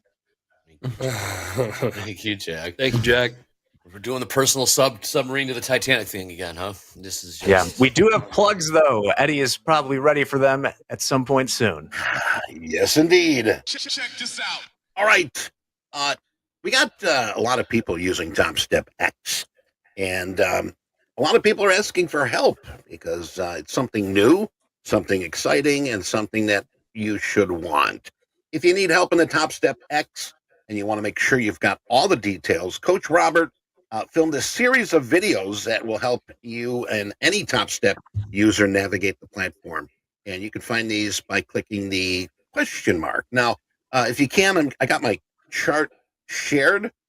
You want to pull? Oh, you got that up already. Okay, so what you're going to do is you're going to come over all the way to the left-hand side. As you can see, I am circling it right now. That little question mark, see how it lights up? That's pretty cool. You're going to click on that and look at all these options we have. Live chat, feature voting, the tutorials, support resources, help center, and Discord. You're going to want to go for this now. Get ready. There's going to be a lot of pictures of Coach Robert here. You're going to get to know Robert real quick. Click it. Yes, a whole lot of Robert out there. Boom, there he is. My goodness. Boom, there. Look at that beautiful face. Look at that. Can't have enough Robert. You got to give him give him credit. He really works hard on that. And that's not all. I mean, you could scroll down for a little more, but each one does say manual lockout, adding indicators, trading the news release, all of these. So what a handsome devil we have here. Also, if you are, we're always adding new features in TopStep X. Earlier this month, we did the break-even button, tons of new products. So head over to the feature request board, which you can click on that question mark and feature voting. That's going to give us here. You're going to be able to either create a new post, search for one that's already there. Top trending, as you can see, these are some of the requests that people have put in. You can do that too. So that is our request board inside TopStep X to suggest new features and vote on other traders' ideas. You can vote up, you can vote down. You can see these. I'm going to vote up on this one. And let's not go there. But you can either vote up or down on an idea. Also, boys and girls, ladies and gentlemen, animals, vegetables, and minerals, we got some big news coming up later today, okay? And we're going to announce that coming up soon. I can see it just coming around the corner. We're going to have some big news here today. And later this week, please note this. Later means later, not today, like later this week. We're going to have a fire drill for one free reset. So not today, but we will be having one this week. And remember, you always got the chance to win a free reset, one free reset, if you join us 11:45 with Anne Marie and TopQuiz. So remember, I think we pull out about 50 randomly picked for those that have had 3 out of 3 or 3 out of 4 questions correct. So 11:45, and that's what I've got. And back to you, Andre. Awesome stuff, Eddie. Good to have you back, man.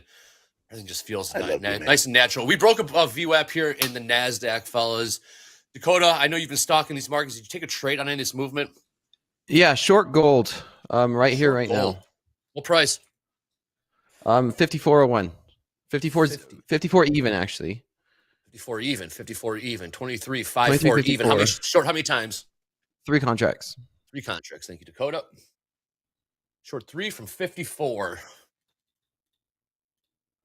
Big news is coming. We don't have 3 guys on the house account. We get 3 opinions that are similar.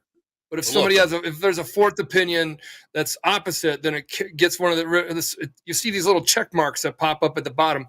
The house account starts at a 20 lot position typically, or it moves into a range. If it's a range, we do allow dollar cost averaging, whatever that stupid word is. It's not. It's called zone. It's trading in a zone, and or a range, or wherever you want to call it. We'll put 10, 10, 10, things like that on. So the house account trades bigger size, starts at 20 positions. It will be 50 lots and it will be 100 lots. We've done 50 lots and we'll do 100 lots this year. Real live trading. This is not sim. This is real live trading, just like Dakota's doing right now. So that's what the house account's about. And Andre, we don't have anything right now as far as lining up, do we? Nothing. We the range has been pretty tight in NASDAQ. Dakota, go ahead. No, I was just going to say, Richard Baptist, we have a challenge going out as well. So feel free to reach out and sign up for it if you want to challenge me on trading. I like it. I like this. I like this. Down. And he puts it out there. It would be Richard Baptist. Is that what it is? Or Richard Presbyterian? Which one is it?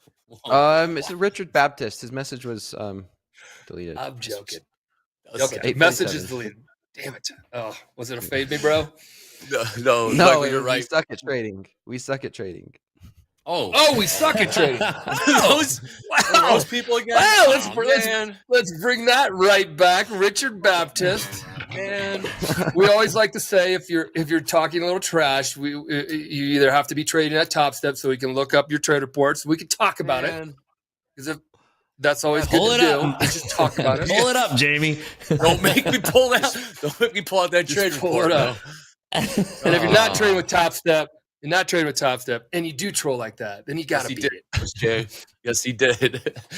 But yes, Michael, we have the house account open. Look for check marks. No levels come in. We do see 100 lot here in the NASDAQ trade on the 91700 lot. Oh, filled. Yeah, NQ is really pushing up here. So we did see kind of what we're talking about, that tuck below 894 and then that retest and then Blow and go. I'm curious. Did anybody in chat catch that trade to the north side there as we had that little tuck below in the NQ? I am curious if anybody got long and strong there in the NQ. I didn't take any trades myself. I'm just enjoying the view here.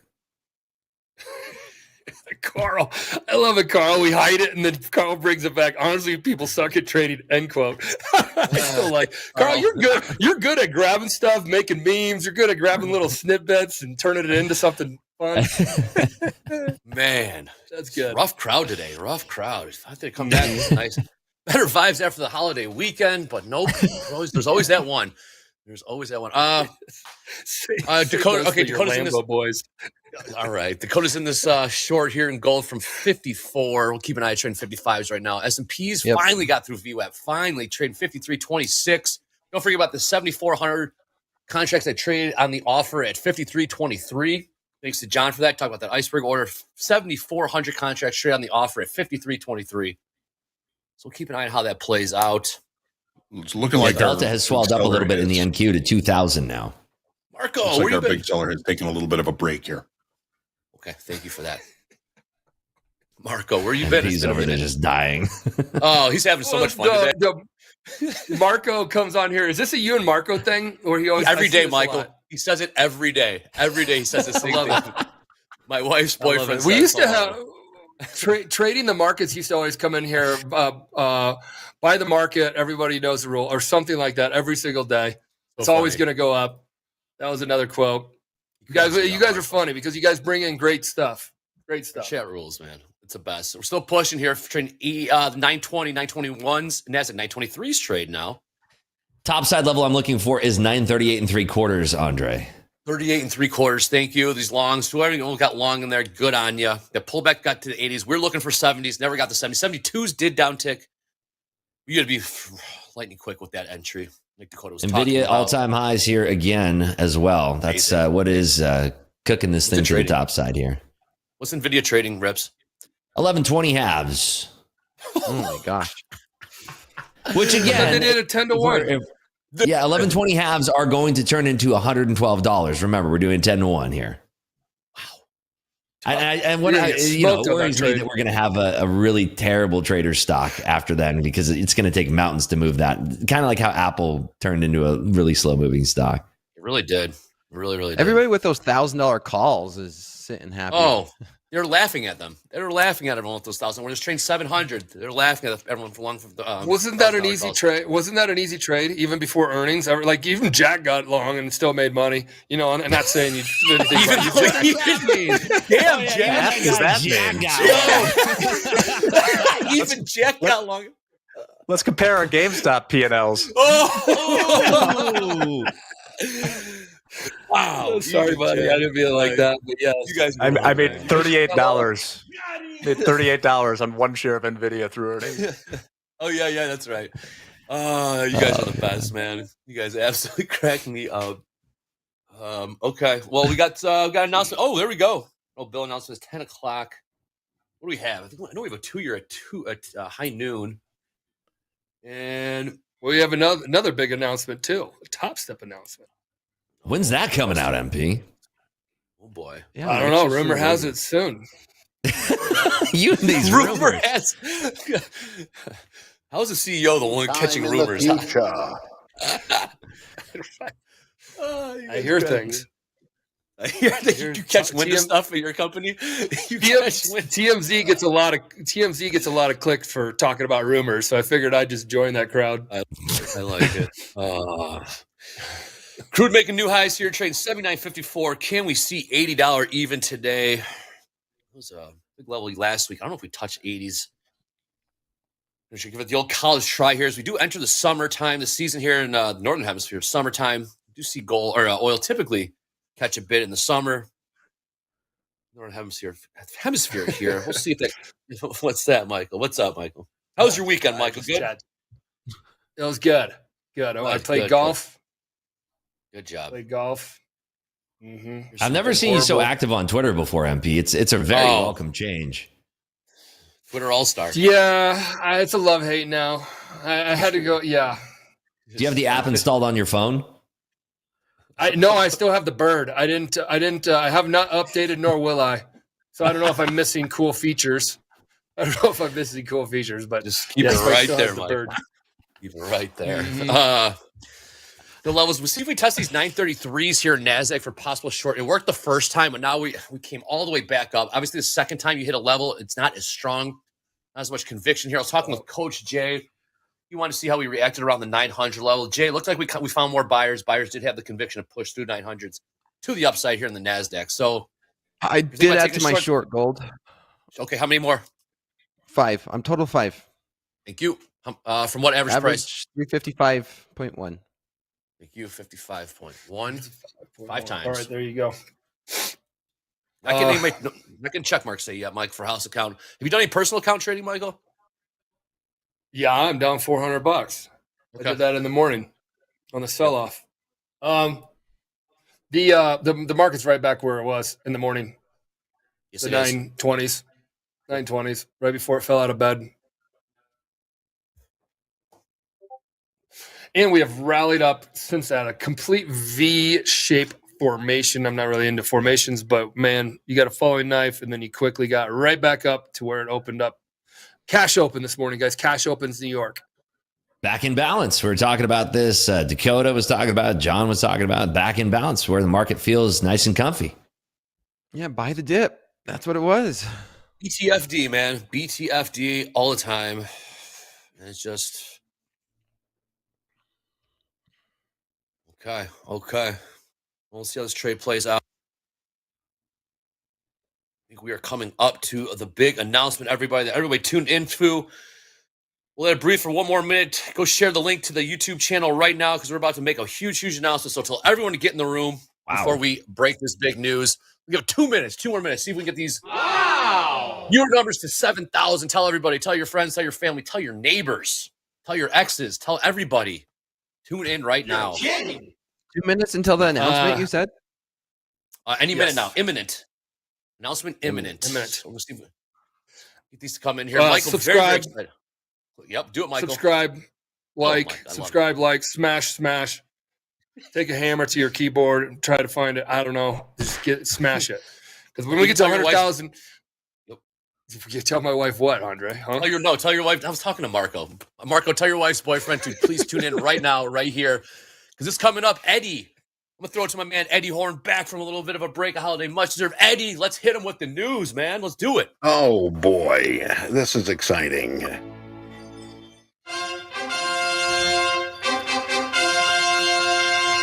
We've got 2 announcements. Traders can now. You can trade. Are you ready for this? Traders, yes. You can trade now up to 5. Count them 5. 1, 2, 3, 4, 5 express funded accounts at once. Activate new express funded accounts. You can do that from your dashboard as soon as they are eligible. All right. And also, there is a discount too. Now, lock in the 50K trading combine for $29 each month until you earn funding or for the life of the evaluation. So it's either funding or cancellation. That is good for $29 each rebuild month. So use the code you asked. Okay. I'm going to post that in the room and check out before Friday, May 31st at 11:59. Now there's a limit here, 10 per trader. So you can get 10 of those 50K accounts for $29 and they can be used on any platform. So $50, 50K for $29 limit, 10 any platform. And just remember, we're talking about the 5 Express. You can trade up to 5 Express accounts at once. Be responsible, okay? Trade with risk management and capital preservation first on your mind, and a trading plan. Only when trading well, anyone should think about scaling, be it a position size or trade copying. And this comes from our CEO, Michael Patak. Thank you, Michael, for that. And I'm going to post it in. And remember, the code is, you got to put that code in. All right. So I don't want to hear about people like, oh, I bought 10 and they all cost me the big money. You got to put the code in. So I'm going to put that in the chat. So everybody has it. And there it is. You asked. Okay. And put it in. Yeah, let's get the code on the screen. Or what is the code? You asked. The code is you asked. Like you asked for it, but it's You asked. You asked. I'm going to put it in there again. There's the code you asked. You asked. Not you asked. No. You're getting punched. It's like getting punched in the face. You You asked. asked for it, buddy. You asked. You asked. You're asking for it, and you got it. Okay. All Uh-huh. right. Back to you, Andre. Wow. And thank you very Yes. much. Thank you, Eddie. All right, Michael. Michael, we got the five XFAs, automated XFA creation within minutes, and we got 50,000 combine, $29. Why did we do that? Why did we do five? Why are we doing five XFAs? Why, Okay. what's the thought behind it? Yeah. Talk to us. So the thought behind it is I'm an advocate, and I'm going to always say this, just like a 150K, 150K trading combine, it has a max 15 lots. I would never tell anybody like, well, you give a max of 15 lots, I'm going to hit the max. Well, I would say, you know what, go to the 50K. I tell people to go down and then trade a one lot. If you can't trade small, you can't trade big. Now, there are traders that do trade small, and they have $100, $200, $300 daily profit, and they can handle those emotionally. Because I like right now, if you said, "Hey, Michael, put up 30 grand, swings, 30 grand up, 30 grand down," that's psychologically harder to do than $300 up and down days. So that being said, those type of traders can get a little bit of an advantage to get you comfortable at the express funded account level. So then we can get you to that live level and have you be a bigger trader. We want you to be a bigger trader at the live level. That's the end of the rainbow here at TopStep. But you can trade with more XFAs because if you're putting up a $200 a day and then you're copying with 5, now you're doing $1,000, total. So that's what it is. Now, again, never scale up on a position sizing. Don't like, I'm going to be a 15 lot trader when you can't even do a 1 lot trader. And I'm going to do a 5 XFAs because I have never even been funded and or taken a payout at the funded level on one account. So if you've never taken a payout on one account, I would highly recommend you get yourself comfortable with that. Once you get yourself comfortable with it, this is here for you. This is the opportunity for those to help scale up. We may be thinking about more, but it would only be triggered upon your performance. Just like your performance on the scaling up on a position, scale up plan that we have on a scale position, you grow your account, you can scale up to bigger size. We may be doing that. But the whole point about this is get yourself comfortable with one account and then scale it up. If you're comfortable with one account, here you go. You got 5 now that you can add to that. Trade well, trade responsibly, and always trade for tomorrow. Absolutely. You're right. All right, Michael. Well, we went from 3 to 5. You know what they're going to ask next, right? When are you going to go to 10? When are you going to go to 20? It's already, Andre? No, you give them an inch. You give them an inch, they're gonna want a mile. I'm already seeing it. So, like, I guess once it's actually, we're selling off here in the S&Ps. Dakota, I saw you added to that short and gold. Yes. Yep. I'm 6 contracts short gold right now. Average 55.5. Okay. Can I get 40? There you go. Yes. No, I'm kidding. But it should be like that, but yes. And XFA creation within minutes now. I mean, that's just huge news. Everyone should be loving that. 1,000 XFAs. Guys, the code is case sensitive. I don't know why it's case sensitive. I just pinged our tech team and said we cannot make it case sensitive. Makes no sense because I could accidentally forget, or I could be my iPhone, which makes every first word capital letter, screw it up. So I'm going to work on that with them. Lowercase. It's all lowercase. It's all lowercase. That clarification. Kevin might be the first person with 5 XFAs. Congratulations to Kevin Scroggins if you are the first person. Awesome job. Awesome. Congratulations on being the first. You never forget your first. Never forget your first time you get 5 XFAs. All right, we're coming up to here in view. Michael, what's up? Any trades? Or are you working behind the scenes here? Working behind the scenes right now. Gotcha. All right, we're starting to sell off here in the S&Ps. Dakota, you got short 6 contracts in gold. From what's your average price now? 55.5. 55.5. Thank you for that update. Rips up $557. Well done today. Yeah, I do want to touch on that, Andre. The big part of my P&L came from trading a one single lot copied across 5 Topstep combines. So, I mean, that just shows the power of just trading on one single lot. And it's what Michael was just talking about not only a minute ago. The great thing about that, the way that you should be looking at this is not let's go max leverage, let's go max size. Instead, we're looking at this. Now we're spreading our risk across 5 different accounts. Those 5 accounts have a daily drawdown limit of $3,000. So that means that my daily drawdown on 3 accounts copied went from $9,000 all the way to $15,000. So if I'm only risking on 1 contract, I'm now trading a 5 contract position. My risk parameters has changed now, respecting that I have $15,000 of daily drawdown now. So that's the way that you should be approaching this. Not let's go gung ho and pass these as fast as possible. Let's tune it down a little bit and let's go for those single lot trades and let's spread out our risk, because now we've increased our daily drawdown limit. Thank you, Rips. Yeah, just like having a bigger account, right? Just take 1 times it by 5. Hopefully, I'm going to be doing that on my solo account here soon.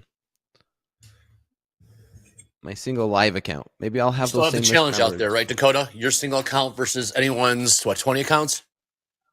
Yeah, whatever you guys want. But I'm probably gonna be having a phone conversation with Mick within a month to see about doing the same thing, right? Because I'm trading this single live account like it's 3 XFAs. Plan to just continue to scale it. All right, NASDAQ, see if we can catch the bounce off of VWAP here. Trade 910, 18,910. I got VWAP at 18,904. We just kissed it and kind of bounced up about 6 points off of that. Dakota is short gold 6 times from 55, I believe.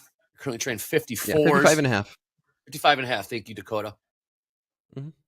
S&P's just, someone needs to wake up the S&P's tight range today. 15 point range today. My gosh. Ugh. Nothing is really happening there. Gold not doing a whole heck of a lot. Crude not doing a whole heck of a lot. Dow just trading around the lows, about 15 points off the lows there. Tron X, come on. Failed to deliver big news. I got news coming every week for your damn ass. You failed to deliver the news. Oh man! Even when I try, tough crowd, man. Even when you, we just launched a trading platform. We just had like every week. Get out of here. It's not enough, Michael. It's not enough. You need to fly to his house and deliver him a Lambo. Yeah, poor guy, Michael. Not enough. You can do better. Just talk to the other prop firms. They only move prices. They don't move innovation. Oh, poor the MP, other prop man. firms -1. Ooh. Oh, goodness. Poor MP. Just never good enough. Can't please everybody all the time, Michael. It's not really worth can't. trying. Yeah, You really can't. Oh, poor guy. Michael failed to deliver the big news. Poor guy. Hey, check out a look at tilt here. It's 50-50, dead on 50-50 in gold here, Dakota. Just a little information for your gold trader. 50-50 to the tick. 67% long crude.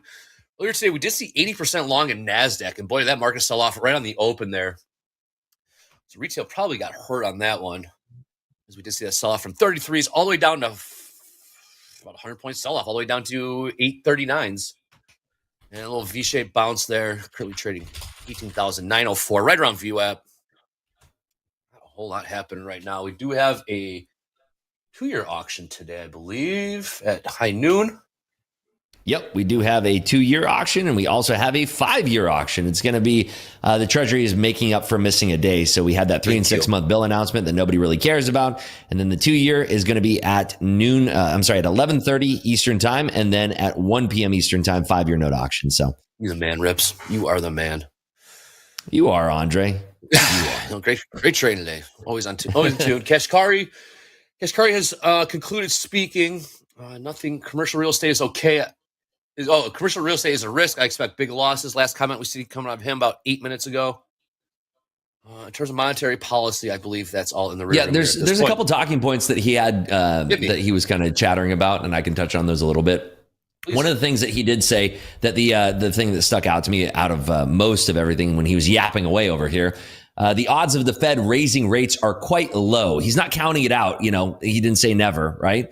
But he did say the Fed could stay on hold for an indefinite period of time. So that to me is as close as you're going to get to saying that the Fed is done hiking. I mean, given that if there's some traumatic news in the market, let's just say that we had a credit crisis or a big bank failed, that, you know, we still have kind of seen cracks in that sector.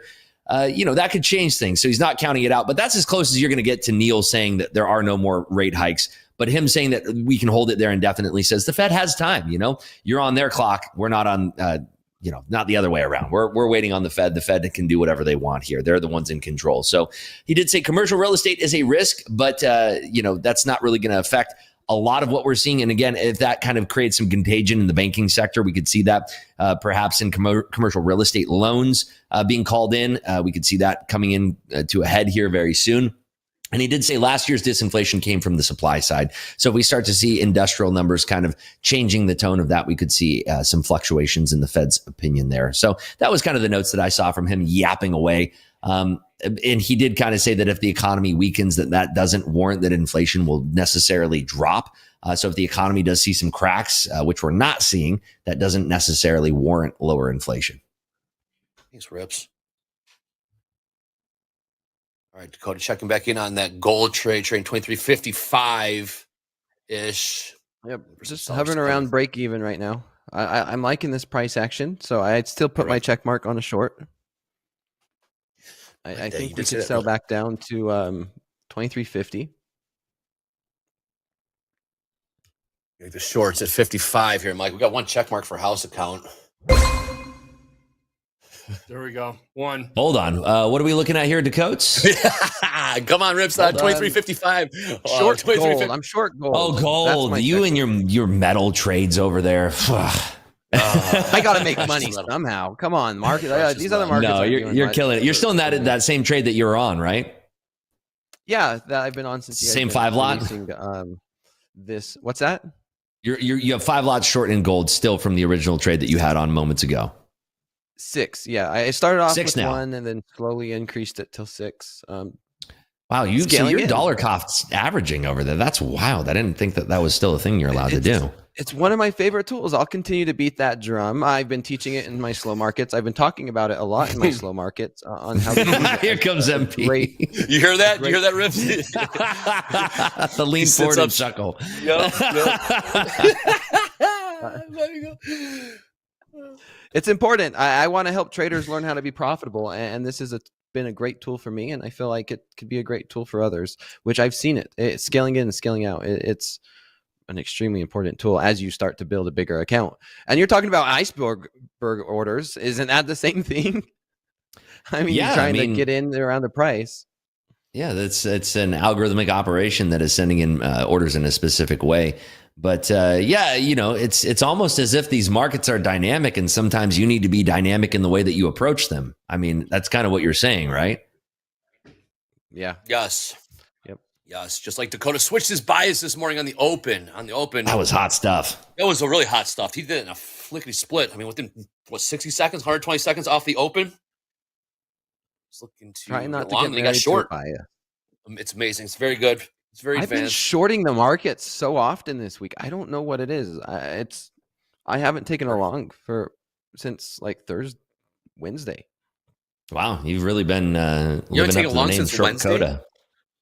Yeah. Since Wednesday, I don't think I've taken a long. Huh. Uh-oh. That's concerning, Dakota. Although you did make 34 grand being short, so who might argue? But you were the perma bull when you first came in here. But yes, you're adapting, going over to gold now, switching biases all the time. We're seeing NASDAQ kind of push, or sorry, S&P's push here a little bit. We're in a tight range. I mean, let's be honest here. We've been in a 10-point range since the open, and the NASDAQ, not a whole lot going on. Markets have really liked to be in balance today, as we've been kind of echoing throughout the entire segment here. John saw it, Coach Dakota saw it. It's just, it feels that that's where the market's comfortable right now. Until we get a shimmy and shake, then we're really not going to come out of that balance. And I think Wednesday is going to have the Richmond Fed Manufacturing Index, and hearing Kashkari talk about how the supply side is very important. That could potentially shake up markets a little bit. We do have some floating rate notes going off tomorrow with some 2 years, and then also some longer term fixies, some 7-year notes. But again, I think that the attention will be shifted towards the end of the week when we have jobless claims on Thursday, and then on Friday, the PCE number that's going to be coming out. I believe we also get GDP on Thursday. GDP is going to be out on Thursday. It's the second annualized reading for Q1. That's going to be out on Thursday as well, paired with the jobless claims out at the same time, 7:30 a.m. Central Time. on Thursday. So Thursday, Friday, I think are going to be the traders market. And I think we're just kind of probably getting a lot of positional trades here, which is going to be kind of that diddle in the middle kind of thing where we're getting business where if the market fluctuates out of balance, we have keen algorithms that are stepping into those things. And if you're smart, you can ride those pushes and those pulls in the market. But outside of that, looking for a trend day today, I don't think we're going to see unless the market gets extremely out of balance. See money, take money. 100%. I love that, John. 100%. Have you taken any trades today, John, or are you just in observation mode here? Right now, I'm in observation mode. I like that a lot. A whole lot happening right now, John. This range we are range bound. Dolby Time's taking a half holiday this week, so we won't see him. But Dolby Time will be licking his chops right now for some of these range bound trades, these entries. We are seeing 69, almost 70% long in the Nasdaq here. I'm hawking this delta in the S&Ps. What is it, John?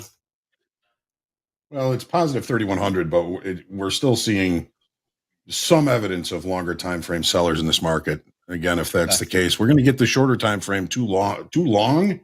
We may see a flush of Cito at some point today. That's what I'm looking for. That is a technical term, by the way. Nick for a tick, up 600 in his live. Haven't seen much outside the initial short I took. Yes, I know. Well done. Haven't seen a whole lot. It's been a 1 or 2 trade kind of day. Good morning so far. Granted, we do have, 5 hours left in the day. So don't feel like you did miss out on much. There's going to be more opportunity to come. We got the auctions here coming up next couple hours. Those do come out of whack. Right at 11:30 here at Euro Close, 11:30 Eastern, 10:30 Central. Right at Euro Close, we are going to have a 2-year note auction that's going to be happening. So in about 15 minutes here, watch out for a potential bout of volatility here in the markets, especially in the index option. I'm sorry, the index futures. Bottom of the hour here, 2-year. And we got the 5-year. If Dakota, I heard a sigh. Talk to me. What are you going through over there? No, I'm just thinking. I don't think people realize how big of news 5XFAs really is. Maybe they just. I've been waiting for this day. It's huge. We're going to start seeing some big P&Ls now. We're going to be seeing bigger swings. Yeah, we will. And it's going to be very interesting. This is going to be an amazing summer for Topstep. It really is. I'm excited to see. Dakota, we're going to keep our eye on it, guys, because A, if there's abuse, we'll reach out. B, if you're not doing it responsibly, shame on you. C, if you're crushing it, scale up, whether it's position sizing or accounts. And if you're crushing an XFA, we are pulling you up, and you will have one account that you can trade size on. You can still have XFAs. One account you can trade size on the prop account.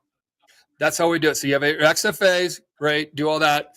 But if we start seeing you trade really well, this is our risk management team. This is proprietary on how we call up people. Don't worry, the funded level all gets paid the exact same profit split, same payout policy. Our payout policy is so simple that it's like 3 bullet points or 4 bullet points. It is not 330 characters long that are words long. How other people have it in their help center is the longest article in their help center. Look it up on ChatGPT. Who has the longest articles explanation on their payout in their help center? You find the answer. Ours is very short. That being said, it doesn't matter if you're at an XFA or live. When you are live, we do want you to pump it up. We want you to increase your size. We want you to do what pro traders do, and that's put up great numbers because you were doing it prior, and it's our opportunity to pull you up to the big leagues. You're already in the big leagues when you get funded. But you're the LeBron, you're the Kobe's, RIP. You're the Messi's. You're the best. You're the best. You can hit it, shoot it, kick it very well. So that's why we're going to pull you up to the live account. So do your thing, and always trade responsibly. Remember, capital preservation and risk management always need to be on your mind first, not extrapolation of profits. Capital preservation, risk management always need to be on your mind first. And then the profits will come. I did hear that. And MP, how long is it going to take for these XFAs to get created now? It was a manual process behind the scenes. Now at Topstep, how long is it going to take us? It can do it within minutes. Now, this is always contingent upon whatever API connection we have. But on your dashboard, you'll be able to have it on there. You'll be able to pick the account. You'll be able to choose it. We should have a screenshot to show what this is. Guys, put the screenshot in here to show what you're doing and how it works. this will be on your dashboard. You'll be able to follow the process of onboarding into your XFA. And you can, right when you create express funded account, it should do it within minutes. So you are in the market within minutes. Crazy, man, crazy. It was a tedious process. Now it is not. Automation, Topstep. We innovate. We keep bringing you the best. You guys asked for it. That's why the code is you asked. We delivered. Here we are. Like Dakota says, big news, 5 XFAs. Let's see what happens. I mean, nice, interesting to see how this all unplays. But like you said, the risk team is going to call those up to the live account. That's what this is all about. It's all about going pro ball. One of the big leagues around here. Real traders, real P&Ls, real accounts, real shit only at Topstep. So that's what we're going to do. Yeah, I think if anything, for you folks out there that are looking to take advantage of this, you should know that if anything, this should probably bring you to size down a little bit because you're able to increase the amount of size you're taking just by the addition of 2 more accounts. In the past, we could trade 3 XFAs. Now you're adding in 67% more in the amount of trading that you can do here. So it's extremely important to understand that just because you have more available shouldn't mean that you're upping your size. In fact, you should be lowering your size because now across 5 XFAs, you only have to take 1 contract to equal a 5-lot position. In the past, that was only a 3-lot position. And instead, you'd have to take 2 contracts per account to get pretty much equal to that size. You'd have 6 accounts with 3, but in this, 3 accounts, you'd have 6 contracts. Now just trading a 1-lot gets you 5 contracts across your 5 accounts. So if anything, look to size down, and then you'll have a lot more risk to the downside in these accounts and should keep you from blowing these accounts and get you to that profit, those profit targets a lot easier, in my opinion. Bingo. Size down doesn't mean size up, size down. Spread out the risk. All right, I'm looking at gold here at Dakota. It's trading 58s. Have you built into the position anymore, or are you just staying with yours? No, I haven't added. I haven't closed it out yet. We're getting close to where I'm just going to call it right around 2360. We're going to see. I don't want to be the guy that gets wicked out on a stop loss hunt, but we'll see. I might be that guy. We came really close. 2360s might be where I bail out. Market's just moving really slow. It is moving slow after a holiday. To be expected to some extent. Right. Well, the chat seems to be really excited about the news we broke today. So that's awesome. The end goal is the same, though, right? The end goal's always been the same: is to get someone to a single live account and become consistent and profitable. And I think I was talking about this earlier last week. You might maybe correct me if I'm wrong. Was that we want people to become independent, be able to trade their own personal account if they so wish, and not be so restricted to where a prop firm could just surprise them randomly by a new set of rules or this or that, and then they're left with trying to adapt and trying to make a career out of this if you really want to. And I think we've seen that this weekend where it's unfortunate news. Things happen in the industry. I think it was even better for the prop firm industry just because, like anyone else, right? How many people has been trying to copy what Apple's did or what Amazon's done or what Google's done, right? You're going to have people trying to copy it, and the ones that are not good or healthy for the market will get weeded out. Yes, they will.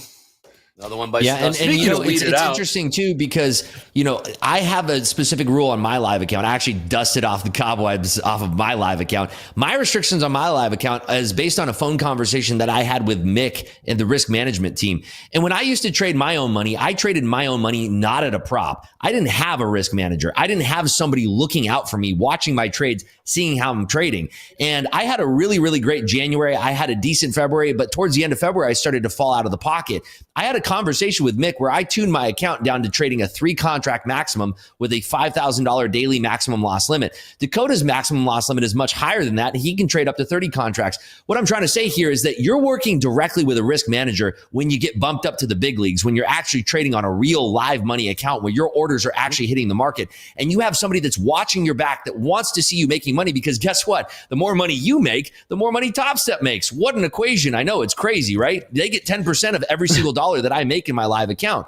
So if you think about it, they want to see you winning and they want to see longevity in this account. So if you're trading on 5 XFAs and you're knocking it out of the park, you can get moved in that live account and say, okay, my risk parameter should be a 5 contract or a 10 contract max. And then I want my drawdown to be maybe $3,000 maximum daily loss limit. Or let's say that you're a big swinger and doing really, really well. Maybe I want to have a maximum daily drawdown of $15,000 because I have enough equity to support it. That's the difference that you're going to get over at TopStep that you're not going to see at these other funding companies, where they're looking out for you. They want you to make money because in turn it makes them more money, and they want to see you trading at this real live level, account level, which is where Dakota is, where myself is. You have Nick for a tick, other Deeyana out there. You have a host of amazing traders out there that are all trading these live accounts, and it's a beautiful thing, and it's something that you should really look forward to, and you should look to strive to in your trading. Well said. Do you guys hear about another FX firm dropping off the planet yesterday, leaving a bunch of people high and dry? No one bites the dust, man. It's like we're getting one a week. It's like we're getting one a week. Oh yeah, every week. Every week. And I don't know. Again, I say this, and I said it on Twitter. I go, quit effing jumping around. If you're following the next shiny object, I mean, like, you're going to be a loser. You're a loser. If you're following, I'm saying in your trading world, I don't know about you in your life, but in your trading world, you're going to lose because you jump, and you're missing the forest through the trees. You're supposed to get better as a trader. So stay at one. That is legit. That's trustworthy. That's been doing this for years. It just didn't pop up 2 months ago and had some funky name and lower price point and says they're going to, it's a bee's knees. Yep. Proven. Or else you're going to be sitting there waiting for payouts for weeks, if not ever getting them. Or you're going to get payouts that are denied because it's some subjective payout policy that's forever long that you got to read all about. That's different criteria in it. Why not go to an objective payout policy? Something that's very clear. There you got that one. I mean, Surge just lost. Surge is the name of the stupid company. Yeah. And that lady that was on there, her husband just got busted for fraud, for Ponzi scheme. Now, they live in they share the same bed. Now, if my wife got busted for a Ponzi scheme, I probably would know about it. And probably birds of a feather flock together. Now, she did the same shit. Like, it's just like bullshit. Like, you should understand what's out there. That's why I'm on Twitter, and I'm going to be a part of it. If we ever do something stupid, call us out. And I'm right there. Buck stops with me, therefore I'm on here. And I just I don't know. I think it's bullshit to leave other people, thousands of people high and dry, or whoever chose that company, high and dry. That's not cool. Posing with car, big red flag. Posing with car. Yes, thank you. She was on boats. Her commercials. I swear to God, I can knock her a little bit because she dropped her company and dropped all these traders high and dry on a boat, walking onto a plane. Pictures of her on a plane. Now, guys do this on Lambos and girls do this on planes just be careful. It's not like they're catering to the your little, like, I want that too. I want that. They look successful. It's rented, and it's marketing. There's two things: rented and it's marketing. All right. I love when you get fired up, MP. It just shows the passion that you have for us traders. I mean, that's why I love trading on TopStep. I mean, I'm just being very candid here. It's one of the differences that you get where a CEO is coming from the pits of Chicago who used to trade on the pits of Chicago. I mean, you're not going to see this in other funding companies. Somebody who's an actual true trader who loves to hang out, loves to trade live money here with us in the mornings. It's something where you just won't find that. And that passion bleeds over into what you're creating here. And I thank you from the bottom of our hearts in the trading community for creating something where it's like, this feels like home. This feels like a place where I want to put my roots down. I want to continue trading on TopStep because, like, when you get to that live level, it's like a business partnership. You're getting 10% of my hard work and I'm getting to keep 90%, but you're putting up all the funding for me to do so. So, I mean, where are you going to find a deal like that? You're going to find that in the Valley with equity funding. It's like, you get like 60% of funding and you get to keep 10% of your company after you get spread out in the cap table. It's like keeping 90% of your profits in a live money account is like nothing you've ever seen. And being able to partner with somebody where, you folks are not fly by night. You're not going to go disappear the next day. You're not going to run a flash sale and then next week you're out of business. It's longevity here. You're putting real traders in. You can see real live orders hitting the market. Like Dakota has showed so many times now in slow markets where his orders are showing up in the depth of market. These are real live accounts. I know that I have a live account. It's a real live account that's through a real brokerage. This is real stuff here, and you're not going to find that anywhere else. And that's why it's like, I just love knowing that I can sleep at night knowing that I'm not going to wake up the next day and say, oh, where's Topstep? 14 years, folks. 14 years. 14 years. Everybody is watching. We started this 14 years ago. We started the funding industry before FX, before all that. There was like one other company that was sort of doing it, but we were before them. It was Apiary out of, you might even know it's out of Utah, Rips, or Dakota. I don't even know if they're still around. Did you? Dakota worked there, yeah. No way. Yeah. You were part of the Beehive? You were part of the Beehive? Sean Lucas, yeah. Yeah, they were called the Beehive. I remember API, Apiary Fund. He had a different model. He's a great. He was a great guy. Yeah, he's a great guy. I was actually there. If you believe this or not, I was actually a coach when I turned 18, helping traders do technical analysis on Forex. And then it just wasn't for me. I went out and did my own thing. I was there for like only a year, but I have nothing negative to say about that. Outside of it was Forex, and we know how Forex is. Yep. I actually thought their program was pretty good. There was like some educational package that was commingled with it. But long story short, that was in like 2010. Nobody did this. There was only prop firms. Yeah, there was only prop firms. I know. There was only brick and mortar that we had to do in Chicago. There was prop firms all over Chicago. You could go try out. A couple of them had tryouts, so to speak. That's what Topstep's whole concept came about. The trading combine is like an NFL, NBA combine where you go out there, showcase your ability. You're trying out for the majors. You're getting on the team if you do well. Scouts in the bleachers. We used to call ourselves a scouting agency. Tell you the honest truth that we were a scouting agency. We're scouts. We're scouting for talent. So we've been doing this for a while. Correct me if I'm wrong, MP, but don't you look at this in the same Heads up, way? guys. We got two-year auction coming out right now. Go ahead, Rips. I was just going to say, correct me if I'm wrong, but haven't you gone into every decision that you make from the perspective of the trader, since you have been a trader your entire life, versus the perspective of the CEO of how do I increase my bottom line here? 100%. We always said, we're like, well, we had some other leadership in the past that had the wrong mentality about transactions and all that kind of stuff. And I'm like, we did not build this company to think about that. We built this company. If you take care of the trader, they will be a part of your community. And then the business will grow. The people, the culture will be strong. The industry as a whole will be better. So then I get on my stupid rants every now and then about what the other industry is doing, because I'm like, does this really help the trader? Again, you can go where you want to go, but then I'm going to have my rants every now and then and said, hey, does that help what they're doing over there? Does that help the trader? I believe everything we're doing is in the best interest of the traders, because we look through that lens first. And we have to kind of frame it up, be like, well, is this education? Does this help them? Does this help create a better habit or a worse habit? The increasing the trade copy was something that you guys saw me and even and even Dakota talk about. But then Dakota got on here one time and talked about, he got here with some XFAs that he copied, and now he's trading size at live. And that's really important. Then I started understanding more about it, and I'm like, okay, well, there's smaller traders, 100 lot up and down traders, P&L swings, that I get it. So then I started understanding. I opened my mind up, and I'm like, okay, it makes a little more sense for those type of traders.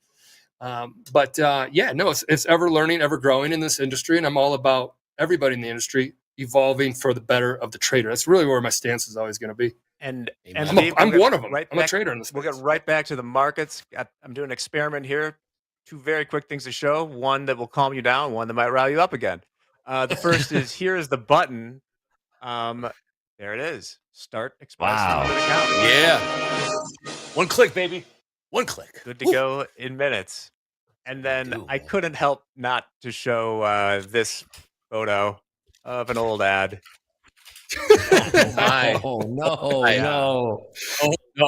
Cards and Let's do it. Oh, no.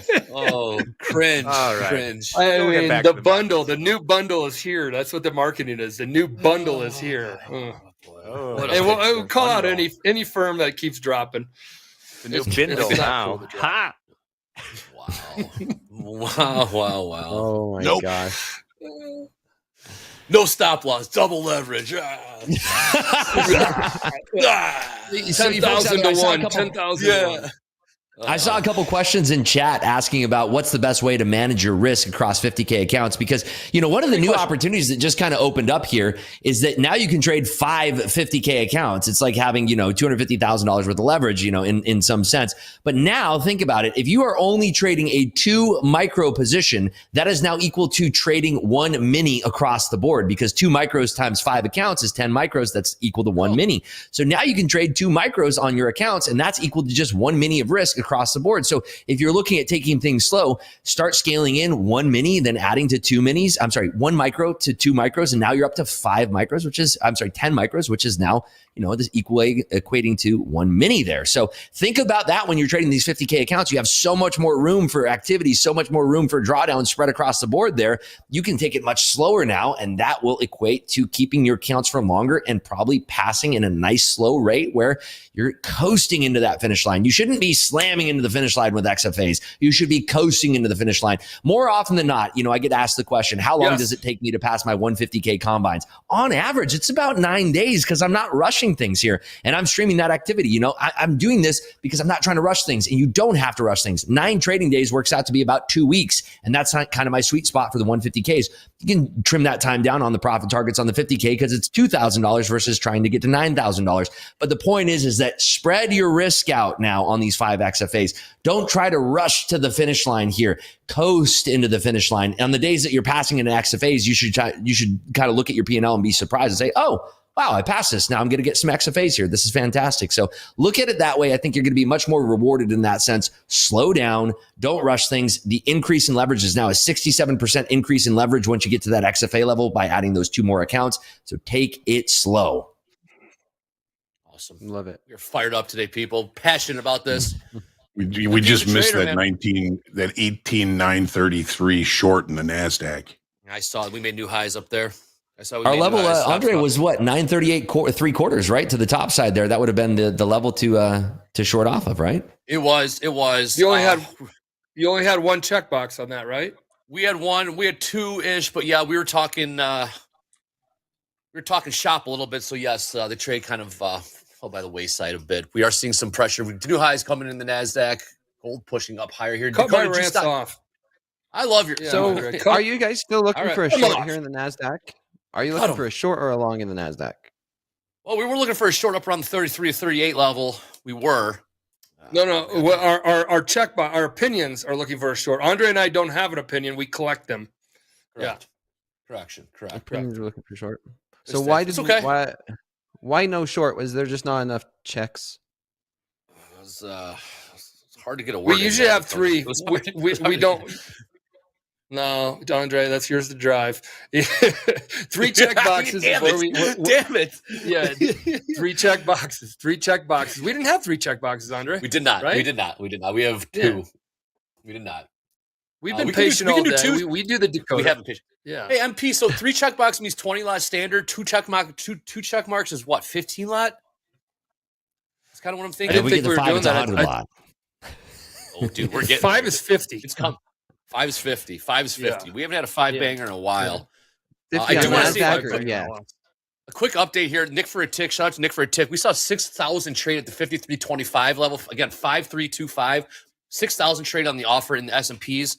Earlier today, we saw 7,400 trade at 53.23. So we got heavy sellers offers coming in there at between 23 and 25 in the S&Ps. Over 13,000 of trade on the offer there. Again, 23 and 25 in the S&Ps. 13,000 trade on the offer. But yeah, that would have been a nice short. Dakota, are you still in that gold, or did you get? Are you out? I'm still in. It's like it's fiddling around this 60. I'm probably going to get stopped out the way this price action. It's one of those where I'm a little bit hesitant just to close out of it and take this loss because we're not going anywhere. It's been choppy price action, and the last thing that I like to do is to just take the loss in the choppy market because we love to hunt stops in a market like this. 76% long in gold right now. Just a little update for Dakota there. So we will, look at the levels. We are not getting the check marks we need today. I did reach out to Jay Cook. He liked to see the action around 900s. We pushed those 900s. We stayed above the 900s. And the NASDAQ, we'll see if that continues. Dow Jones has done a whole lot of nothing today. S&Ps, not going too much there. Again, 13,000 trade on the offers between 53.23 and 53.25. Yeah, we're just kind of skirting around, like we said, this whole diddling in the middle thing where we're just kind of hanging out where the balanced price is, and there's not really much activity taken either way. We had a little bit of influx of activity for Euro close, and of course, we just had that 2-year note auction that it had nothing really. It's a whole lot of nothing there. So we're back to balance. And the only other piece of news that's coming out today, which we've talked about multiple times now, is that 5-year note auction. That's really it. We do get the Fed discount rate minutes, but that's going to be later in the afternoon. And as long as volatility and the volume is still trending to the downside here, I just don't think it's going to move that market all that much. I still think that the smart money, large money is going to be waiting until Thursday and Friday to make their decisions here in this market. I mean, what are we looking forward to? Started the morning. We're exactly where we opened, right? Exactly right. MP just said that. Yep. Right back to where we started. Hey, Rips, what are we looking at for the rest of this week? I know you said PCE on Friday. What else we got this week that we can look forward to? We have some more treasury auctions tomorrow. We get Redbook retail sales, which nobody really cares about. We get the Richmond Fed Manufacturing Index tomorrow. That's going to be out at 10 a.m. Eastern time, so 9 a.m. Central. That should move the market a little bit on the heels of Kashkari's comments. We also get some Fed speakers tomorrow. We have John Williams and Bostic speaking, but Bostic doesn't come until later in the evening. Thursday is where I think the party's really going to start. That's where we get the GDP read. We get the jobless claims, which has been very important for the Fed. And then we get like a little core PCE price index. That's kind of like a little precursor into the PCE. But then on Friday, I think that's the star of the entire week. Friday, we get the actual PCE that's going to be out. That's what the Fed is looking to for their indication on what is happening with inflation. So that should be the last thing that moves the market before the FOMC meeting, which is going to be on June 12th. So really, Thursday and Friday are the days where I think we see the most amount of volatility. And then, of course, we have the end of quarter flows, end of month flows, and the end of first half flows. We're already going to be in the second half of the year come Monday. Crazy. Man, this year's gone by fast. So fast. Oh, what's a short week? Yes, it is. Kashkari still nope. Kashkari, I haven't seen a comment coming out of Kashkari in a minute. I think he's done. Adam Kashkari, I certainly won't pencil in more than 2 cuts for 2024. I don't know what that means. Yep. MP, any update on Topstep X mobile app? It's coming a lot sooner than I thought it was going to be coming. It's very soon. It's so rumor has it, Dre. Rumor has it. I mean, rumor has it. It's gonna be such a damn fast follow. It's an Adele song. That might even be faster than that Surge Lambo right there that you just saw fly right by you. Shooting star, streaking through the sky. Shooting star. Oh man, streaking through the sky, flamed out. I saw it last week. It's awesome. It's really on your screen. It's good. Yeah, it's going the direction of a web app. Now follow me on this. Web app is what I'm hearing too. And you're like, I like web. I like actual apps or a mobile app. Web app is more flexible. It allows us to update easier, quicker, faster, and the experience is pretty damn like right there, similar to a mobile app. But it's all going to be what is it called? Please be careful. Reflective. What? No, I'm saying no. I'm talking to the chat. Please be careful with the mobile trading. Just I don't know. You can. Yeah. We always it can be dangerous with that thing in your pocket. Please be careful. Yes. Please be careful. Yes, you do. Yes, it allows you to be golfing and have the potential to make a lot of money, like Rips or like Dakota did, or lose a lot of money. It goes both ways. It goes both ways. On 2025. We're not going to rush it. It's coming. We are still working on that. But yes, please be careful. Monitor your trades. Monitor your risk. Yeah, if anything, if you're a good phone trader, and there's a lot of you folks out there that are fantastic phone traders, Dakota's one of them. I have a lot of buddies who trade off their phones, off their mobile devices, and that's just their comfort zone. It's something you can definitely get used to. I'm from the camp where I like to use the phone to monitor where my positions are, not so much trade them, but sort of monitor where my P&L is. So for that reason, that's going to be a great addition too, even if only used for that. Agree. That's a great point. Yep. Even if you place like one trade, leave a runner on, and you go out to lunch or go do something else, and don't sit there in front of, what do you say, touch grass, and you could check on it. And if worst case, you could close it, whatever. It's going to be a great tool for us. Yep. So, is there anybody here? I want to know this. Is there anybody here waiting on a payout from other firms? You've waited a couple weeks, 2 weeks or more. I just want to understand, because there's rumblings. There's rumblings in the space. This is not internal Topstep. This is me on my Twitter world and hearing certain things. So okay, Glove says wait 4 weeks. Yes, yeah, okay, guys, red flag. I only need about 8 of you, 10 of you to say that. Yeah, I am hearing signs of red flags. How about that? That's all I'm going to say. You almost dropped the I word there, Michael. I heard that. Oh, boy. I don't know. Oh, no. That would be very, very, very bad for the space. Very bad for the space. Which means another wild. Oh, man. Smart rumors, people. Michael. Rumors. Rumors are swirling today. My goodness. Wow. Oh, my God. It's a whirlwind of those things. It has been what a way to start. I might just go on the internet. Andre's not on it, but I am, and I look on the internet. I'm on the internet right now. Come on. I see what you see. I see it all. I see exactly what you see. I mean, you just saw it in the chat. You saw everything you need to know in the chat right there. So, the chips fall where they may, I guess, right, Michael? Is that what you say?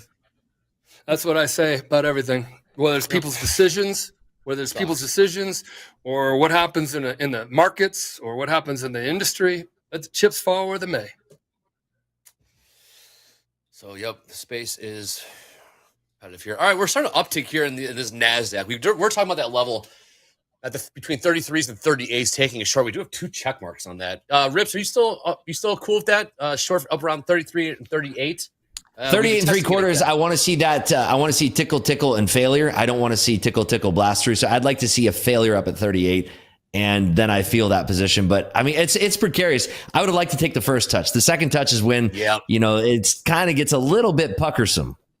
Yes, it does. Why is that too? Why is the second? Why is the second try always less? Why are the levels much less? They're weaker on the second. Well, second time let's take a step back. That's a great question, and it's a very valid question. But let's take a step back and humanize the market a little bit. If we came up to that price and we found aggressive sellers at that area, we'd have a harsh rejection, which is exactly what we're seeing on the 15-minute. Let me go over my chart here. We're seeing that harsh rejection on the 15-minute by that topping wick right there on that red candle. So candle to open here, we went as high as here, and now we went as low as that. We touched down here. But if we come back up to that level again, which is 938 and 3/4, we come back up to that level and the auction then changes its pace, and those sellers that have been aggressively selling that market start to thin up a little bit. There's a chance that people who were short from that area could get a little bit nervous or puckersome, as we like to say here on TopstepTV. And if it does start to give those folks a little rustling in their jimmies, we could definitely see a little bit of the long side starting to come through and pop through that level. And that will make those shorts very, very uncomfortable. And maybe those sellers will start to evaporate. So if we run out of the selling inventory at that level, we could definitely pop through that level and start to see us maybe retrace this red bar that we had over here and potentially get up to our next level, which is up at 971.5. So there's a lot of different things that can happen, but it changes when we get to that level for that second test. What I'd like to see from a short would be a test up at that level. Let me go to the 1 minute here. All right. 1 minute chart. If we get a test up to that level and then we kind of fail back down, or we whip up into that level and we have a harsh rejection, that's where I'd like to see a short and potentially getting back down to that 894 level to the downside here, or at least down to this area where we were, maybe 915 or so. Man, great stuff, Rips. Great stuff. Hey, I got a great announcement. We haven't even touched on this. We got all this announcement coming out with Topstep. Do you guys know who we have on today? The good doctor is in the house. Dr. Jinnie Cristerna in the house today for another session with the trading mindset. That's at noon today. You got to tune in for that. You got to record it. It's something you got to go back and watch and relearn. I mean, it's deep. It makes you really think. It puts a mirror up in front of your face and makes you take a hard look at yourself and your trading. So we got the good doctor, Jinnie Cristerna, in the house here at high noon from noon to 1. Hogue will be joining her for that. So be sure to tune in for that. And we have some great guests here on TopstepTV. You like that one? You like it. that one, Dakota? I love that one. Yeah, she's great. She's very great. We're focused on the mind here. Not only making profits, but we focus on the mental here at Topstep. I'm glad you really enjoyed it, Dakota. Yeah, it's amazing, and you can't get it anywhere else. And like to have this type of a service or a channel for free is, oh man, it's amazing to have. And everything's recorded. I've watched some episodes over a few times. Same. And take notes. Yep. When the doctors are in the house, I definitely go back and watch whether it's Dr. Steenberger, Dr. Oh my God. You got to rewatch it because there's so much there that unpacked, and you can't absorb it all at once. And not at least I can't absorb it all in real time. My pen just doesn't work that fast when I'm writing it down. So you go back and watch it again. You watch it when the markets aren't on. You can give your full focus. It's good stuff here. That's another TV. That's another thing we do here. We invest in these folks to come on, or we partner with them in a certain way so they can come on. We're spending time to do all this energy, we don't have to do this. I'll go on stupid rants all the time, but I can just change prices and get everybody all excited and do, wavy, flappy used car salesman guy. I can do all that. But that doesn't help you become a better trader. Now our pricing is incredible, so we competitive pressure. That's great. We want that, but you got to then challenge everybody out there, and it's everybody. And there's other firms that do this really well too. Have great education and great platform for helping traders develop, work on better habits, get themselves in a better position, and all that kind of stuff. It takes an investment to do that. You actually got to build something outside of just a funding program. You have to actually build things that support group coaching, coaches in general that come on here. I mean, they don't do it for free. We work deals with them. Hey, you're going to spend your time and you're talented. And how do we, we work out those. We're always having those conversations. Who's a good coach that we can bring on? That takes time and energy, a team of people. That's an investment. And it should help you put yourself in a better spot. That's really what the investment is. So when you look at other firms, it's not ever me hating on other firms. I love other firms, and I'm not going to name them all. You can go figure them out. But I love other ones out there that do a kick-ass job on helping traders develop. You'll notice a difference. You'll notice a difference when you go there and you understand what they actually provide you outside of a funding opportunity. That's really what I think you need to start judging on that too. That as well as their legitimacy and trustworthiness and blah blah blah. Even aside from that, you have a choice of what you watch during the day, and you can watch CNBC, you can watch Bloomberg Television. They have some great pieces of information that are coming across the board, but this is a unique channel in the sense that you're going to be locked in with what you're doing here, which is assumedly trading futures or trading the markets. This is for real traders out there, and you're not going to have CNBC bring on a trader psychologist who's going to talk you through situations that you're going to experience yourself as a trader. And that's the kind of value that you will find only on this channel, which I think is, I love TopstepTV, obviously, and it's so unique that you have this opportunity to tune into this for free. Whereas like CNBC, it's just going to fill your head with a bunch of nonsense all day. Maybe you get some trade ideas, but you're not going to be talked to like the trader that you are. No. Yeah. And guys, just Renee, we're not bashing. More trading. The markets are dead. Look at the chart right now, the 5-minute chart, Renee. It's going sideways. There's nothing happening. This is trader talk, tradertainment. This is just talking shop because there's nothing happening. So there's nothing. So we're not going to trade nothing. And we're not bashing when you are missing the forest through the trees. Nothing about you personally, but you said it's less bashing. I'm talking about how other firms out there, okay, trade day. I think trade day is good. I think earn to trade is good. I think FTMO is good. I think there's other ones because I know these guys and they're great guys. But then there's other ones that I don't. So you're going to hear both sides of those. You just heard those. I think those are great. You're like, well, I'm going to go sign up for them. Then go. That's good. I like it because they're cool. So that's not bashing. That's me talking about the industry. I know the industry better than most because I've started in the industry. You should have said it. No, always improving, Andre. I know the industry very well. We ear to the ground. I talk to CEOs in the industry. We're working on certain things to help protect the industry, validate the industry, all that kind of stuff. So let me work and you guys work to find the best firm you could be at. It's not Topstep. It's totally fine as long as you're comfortable and it's a good spot to help you develop. Amen, man. Amen. You're right. Lost here. CNBC doesn't have a Rips. CNBC doesn't have a Dakota. CNBC doesn't have a Michael Batak coming on. CNBC doesn't have a Dr. Jinnie coming on later today. If you guys are liking this, please click like. Please click subscribe. I want to get Santelli. We're peacocking today. Topstep is peacocking today, man. Peacocking. It is much deserved, man. We're kicking ass today, if I may say so myself, man. I'm really proud to be part of this whole thing. Just great shit today. Great stuff. Yeah. You know what else CNBC doesn't have? Go ahead. What? I was going to say they don't have. Uh-oh. Here we go. Look at him sit up. Look at him sit up in his chair. The Rips So did Rips. So did Rips. I'm excited for this one. I'm going to be taken by Series 3, so I got to sharpen my knife here. Here we go. Here we go. All right. Let's go ahead, throw the question up. Here it comes. A large number of available futures contracts with no demand describes which of the following markets? Is it A, a buyer's market, B, a seller's market, Don't answer, Michael. B, C. Sorry, I was up till 1 a.m. at a concert. Let's do this again. C, overbought, D, oversold. A large number of available futures contract available with no demand describes which of the following markets. Andre, you're going to Series 3. I'll let you go first. The wording is tricky. I've already passed mine, boys. We know. Everyone knows he I passed picked it. what I like too. I'm ready to say the answer whenever here. Yeah, I think I've got mine. I have no idea. There's the poll.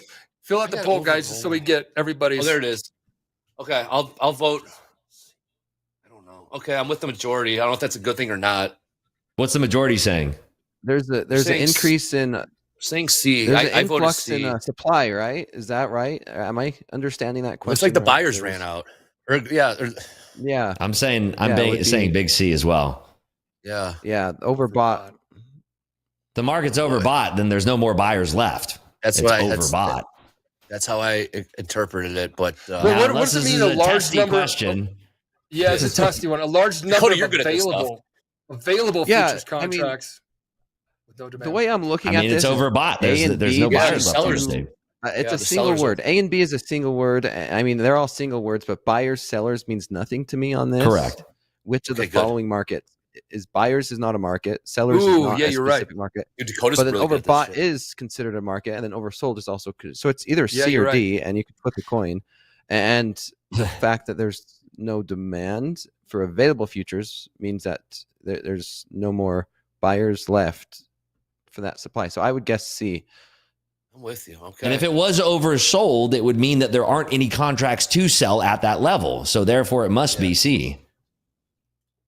And the last thing, it's written a large number of available futures contracts with no demand. Exactly. That doesn't mean they're sellers. That doesn't mean they're sellers. Those contracts are sellers. It's what's available. So if it was to be oversold, there's no more inventory to sell you. So therefore, it's C. All right. Yeah, let's see. Easy. Justin Michael says easy. All right. Let's see. All right, James. Just remember, my job is to push buttons and look pretty. What? Oh my gosh. I mean, we were technically correct, but I mean, what? Wrong answer. No. Buyer's market? It's a buyer's market? It's because buyers are going to have their pick of whenever they want to buy it. Buyer's market. Yeah, I just didn't think that A or B would possibly be got the that answer. one wrong. We got that one wrong. This is why I thought it could be a testy question. Overbought. You can get like 45 questions wrong. Swear to God, it's Okay, like good. 125 questions. Whatever. Just chalk that up to one of them. That was one of them right there. I'll take that on the chin. Oh, okay. There you go, Stan on screen. I picked A. Good job. Good job, Stan.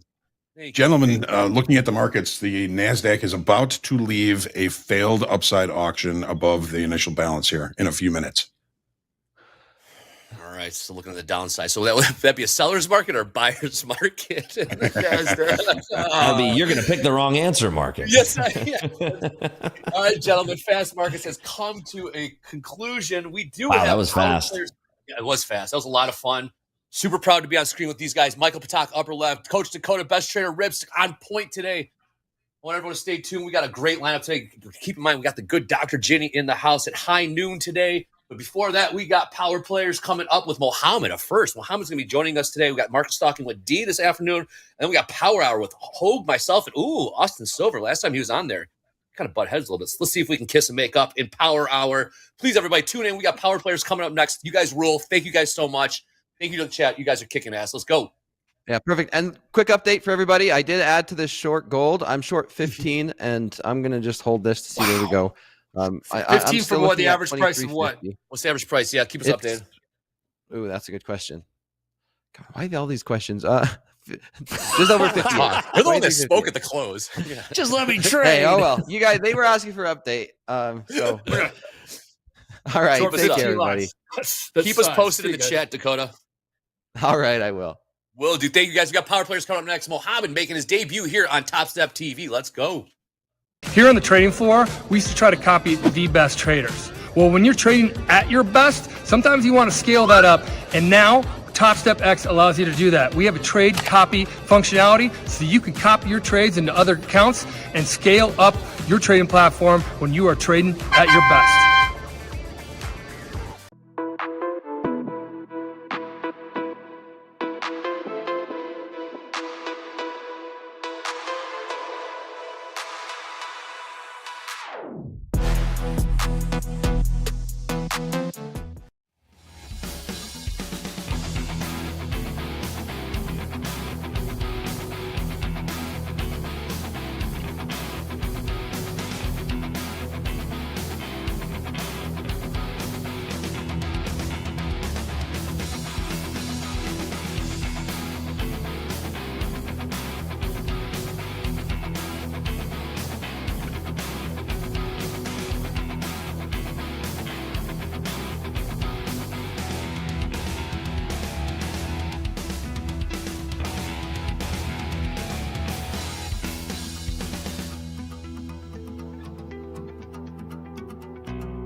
power players. Where education and knowledge from some of the smartest minds in trading are here for you. There you go, Andre. We got Andre and Mohammed here. We got Mohammed here. Everybody, please welcome Mohammed. It is his first time on Power Players, first time on TopstepTV. Mohammed, you are a power player. Really quick, let's talk about, you've been with Topstep for over 7 years, right? You are fun to share with us. He is joining us live from Saudi Arabia right now as we speak, because TopstepTV is global. Mohammed, welcome to the show. How are you doing, Mohammed? Thank you very much. My pleasure to have you and my honor. And really, I'm so excited and thrilled with this opportunity that you provide me. Thank you again, not only for this show, but for creating such beautiful thing like Topstep. Oh, thank you. Much appreciate. Much appreciate. Now, in the green room, I heard you over talking with Eddie that you have a trade on right now, Eddie, or you did have a trade on today, Mohammed? I have a trade since, I don't know, 20 minutes, and this is one of the longest trades that I had. The market is so slow, as you can see. All my, students, they know why I'm in this trade. I think most of them are in this trade already. It's a call. Thank God. I'm so happy that I'm out of this trade finally. Actually, it's a lucrative trade. I will have this trade 1,000 times if I see it. Today we see the market. Actually, the Nasdaq. I'm talking about Nasdaq. Is a multi-directional day. So we have a full cycle up, full cycle down, full cycle up. So that means follow the recent cycle that you are in. And I have a mechanism to decide who has control in the market by using this averages. So I follow the trend actually, looking for some, I have 8 entry setups. One of them I call the Bollinger setup, where if the market corrected and touches all the averages, basically there are 21 EMA for the close and for the high and for low, and the blue one is the average of the average, which is, I call it the root EMA. So whenever we have intersection between the blue, the root, with the close of the EMAs, that means buyers now has a control. Look for a buy only. Don't look for any sell. Same thing whenever we have intersection over here, it is selling only. In this area, yes, we decided to go long, but you can see price, that Mohammed? the market didn't. Sorry? What prices? When you say right here, not everyone can look at your chart. So please be specific with the price. It's okay. It's okay. At 18,922, you can see there is intersection between the averages here, which telling us look for a buy. But luckily for us, we didn't had any signal to go long. So the signal or the entry setup actually is the last, check that I need to see before going long. So in this case, for example, here we have an entry here. I'm not sure about the risk because I cannot go more than 52 ticks of risk. If this is higher, I just ignore the signal. I have to make sure that I can handle the market if it goes against me. And then same thing here, it gives a signal, a clear signal with this nice green candle. The first target is 1-to-1. Then I trail with the last 2 green candles. Just in 10:40 Central Time, I get this nice signal, which is a Bollinger signal, where the market goes and touches all of these averages and then closes above the Bollinger. This is exactly a very nice signal that I will always try to take. That's your entry. Unfortunately, the market decided, the entry is exactly at the close of the green candle. Okay, if we zoom closer here, it has to be the third the third bar. What I mean of that, the low of the swing, of the candle swing, it should not exceed more than 3 candles. Okay. So, for example, in here, here we go. We have a nice signal. 1, 2, okay. 3. Fine. Yep. But in this one, you can see this one. The close is right here, but you can see how many to the low. We have 1, 2, 3, 4, 5. No, this is bad SPY. No, I can't take this trade because there is. It took more time for the not volatility, for the momentum to have. If you want a momentum, you need to have this as quick as you can. Here you go again. The market stopped me out, and now we should have another similar trade. It should come back again. All right, Mohammed, real quick. You are long from 922, correct? 922?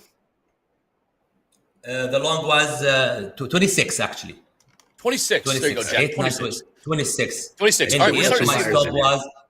Eddie, go ahead. Yeah, Eddie, what are you seeing over here in equities? No, I was going to say, now we've got some buyers coming in. Your trade's looking very nice. And you did mention momentum. I love watching momentum. It's, it's like stopping a freight train.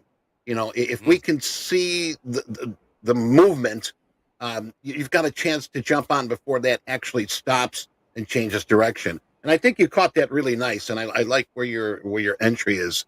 And now, how about taking profit? What are you looking for as far as, do you got a target profit?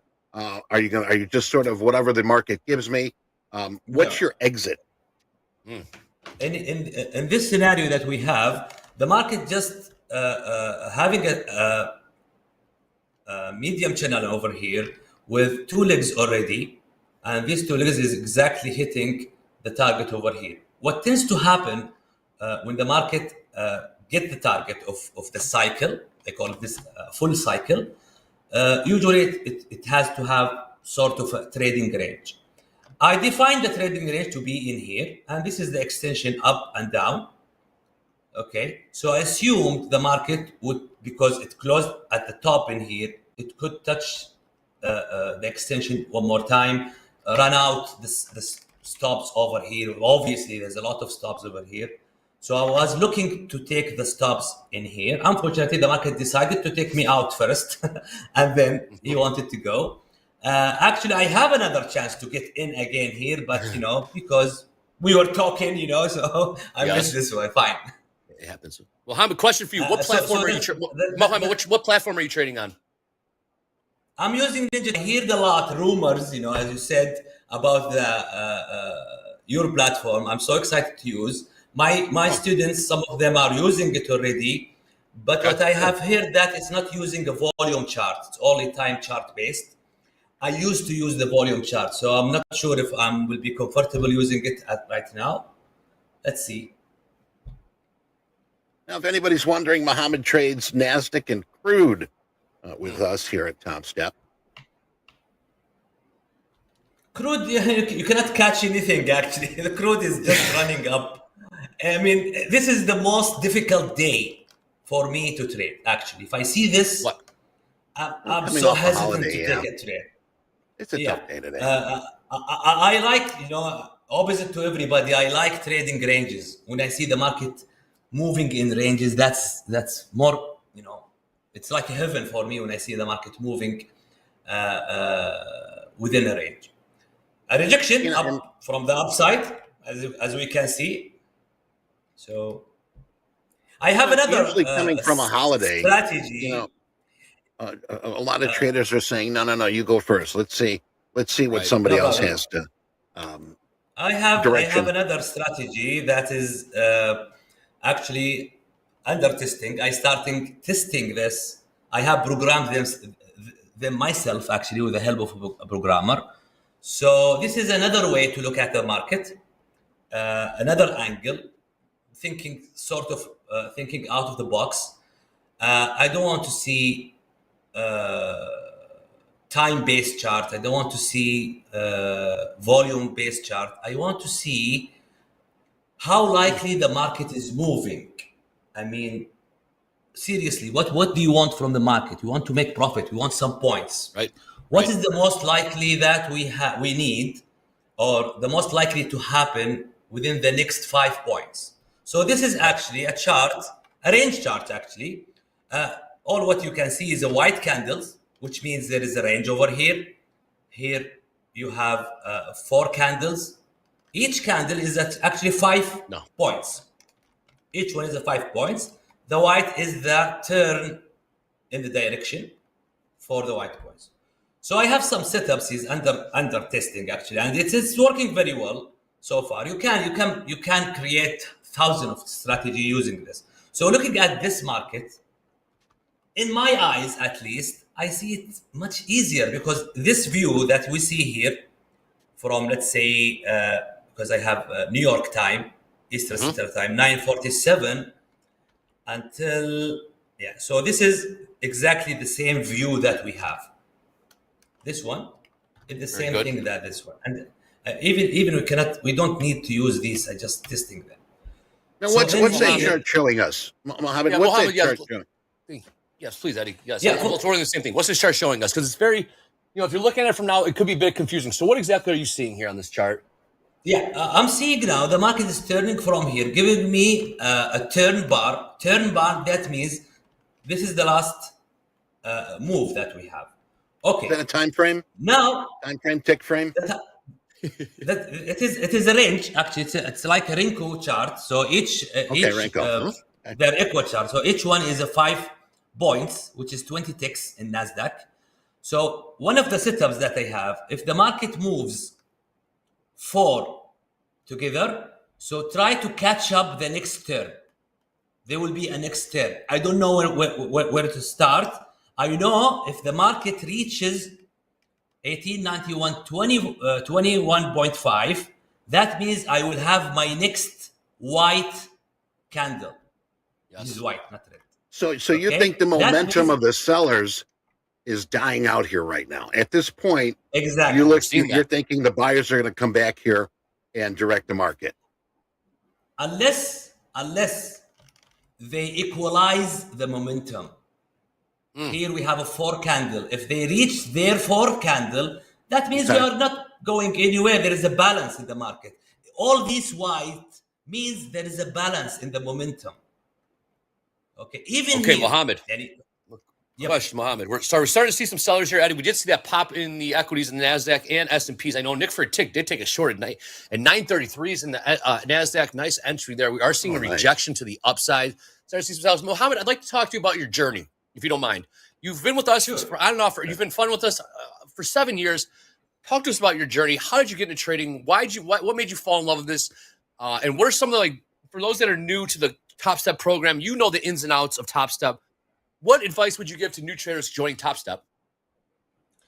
First of all, my journey started in 2015, I think, or 16.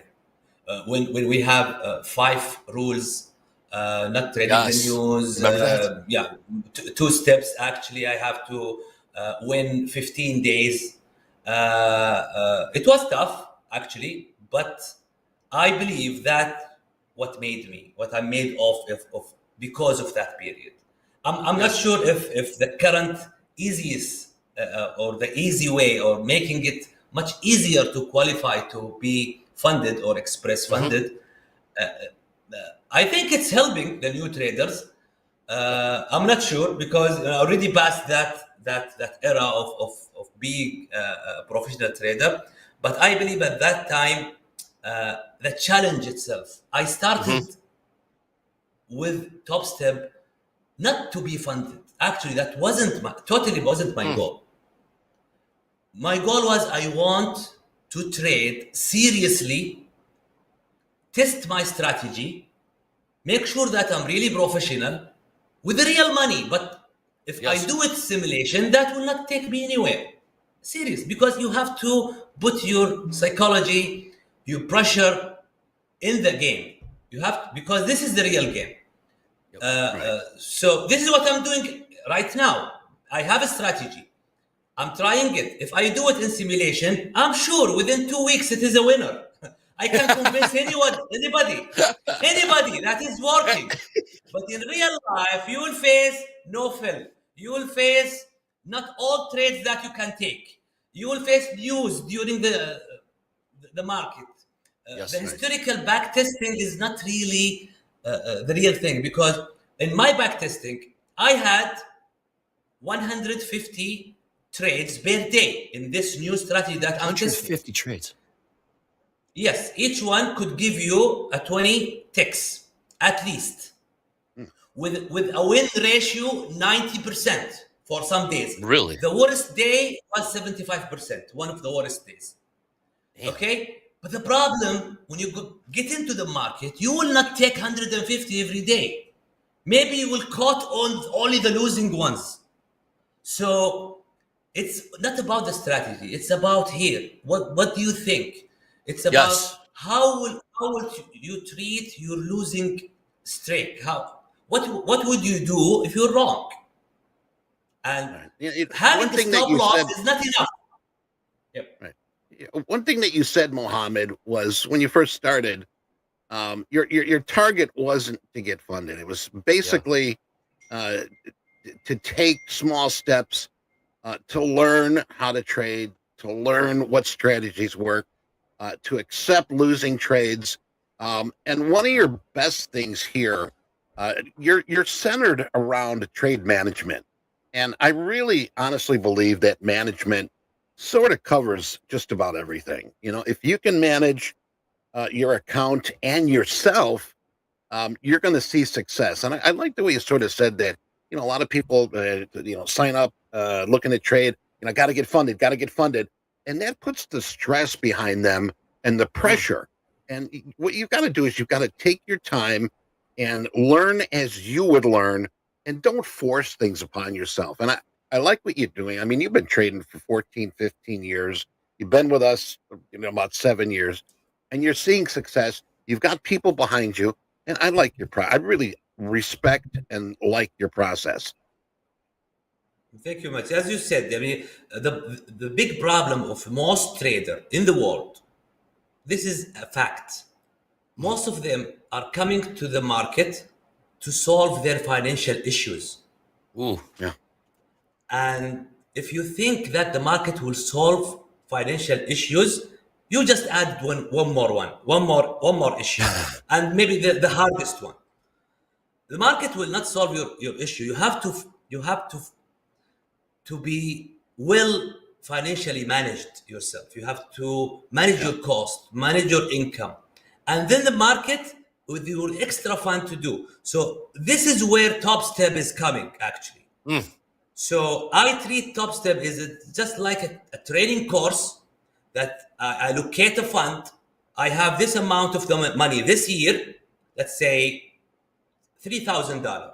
This $3,000, I will make it work, so I will have the opportunity to learn from my mistake, to do it again and again, because you are not cooking here. We are not learning how to ride a horse. You can do it again, fine.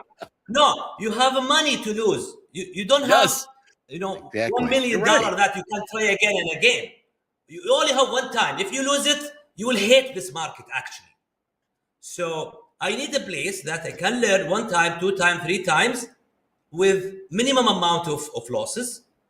Then you will reach there. I mean, ultimately, the goal is to make money. The goal is to have a funded account. The goal is to have your own money to trade with, of course. Right. But if you don't have the money, don't waste the time. Learn in the process. Mohammed, I love your passion. I love your passion for these markets. It's showing, coming through on the show right now. Again, this is his first time on TopstepTV. Mohammed is a power player. Been funding with us on and off for 7 years here at Topstep. Currently speaking facts right now. Mohammed, you're talking about taking losses.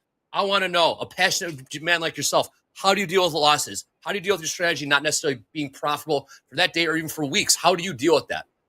Yeah, actually, the managing risk, you cannot manage risk until you manage your psychology, your mindset. Okay. It's easy that, you have to stop, you stick to it. Yeah, it's very easy to say that. But there is factors here playing a big role. we have two factors, in my opinion. You have internal factors, you have external factors. Internal factor is the thing that we are trying to learn. We learn to manage your fear, manage your greed, manage your revenge. You with time, with practicing, you will be good. You don't expect that you will be managing your psychology within 1 week or 2. This thing did to you have to feel the pressure, you have to feel the fear, you have to live the losses, you have to reset 3 times sometimes. Fine. The external factors is the real enemy here. When I talk about external factors, I'm talking about the social issues. You have some relative who's sick and you go to the hospital 3 times a week. You have a death in your family. Somebody died. You have a financial pressure. You have an interview with the company and they fired you. You have some external thing that outside the room of your trading environment. These things are the real enemy. You cannot. Your mind is somewhere else. You need every inches from your mind when you trade. So these things are coming, especially when you are taking a losing trade. These things you cannot have any control. This is where people panic, where people, just do anything, just blow their account.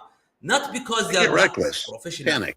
They're booked because something is pushing them from behind. So my advice, if you have any external issues that will affect your trading, stop trading. Market is not going anywhere. Don't worry. They are there hundreds years ago and they will still there next 100 years.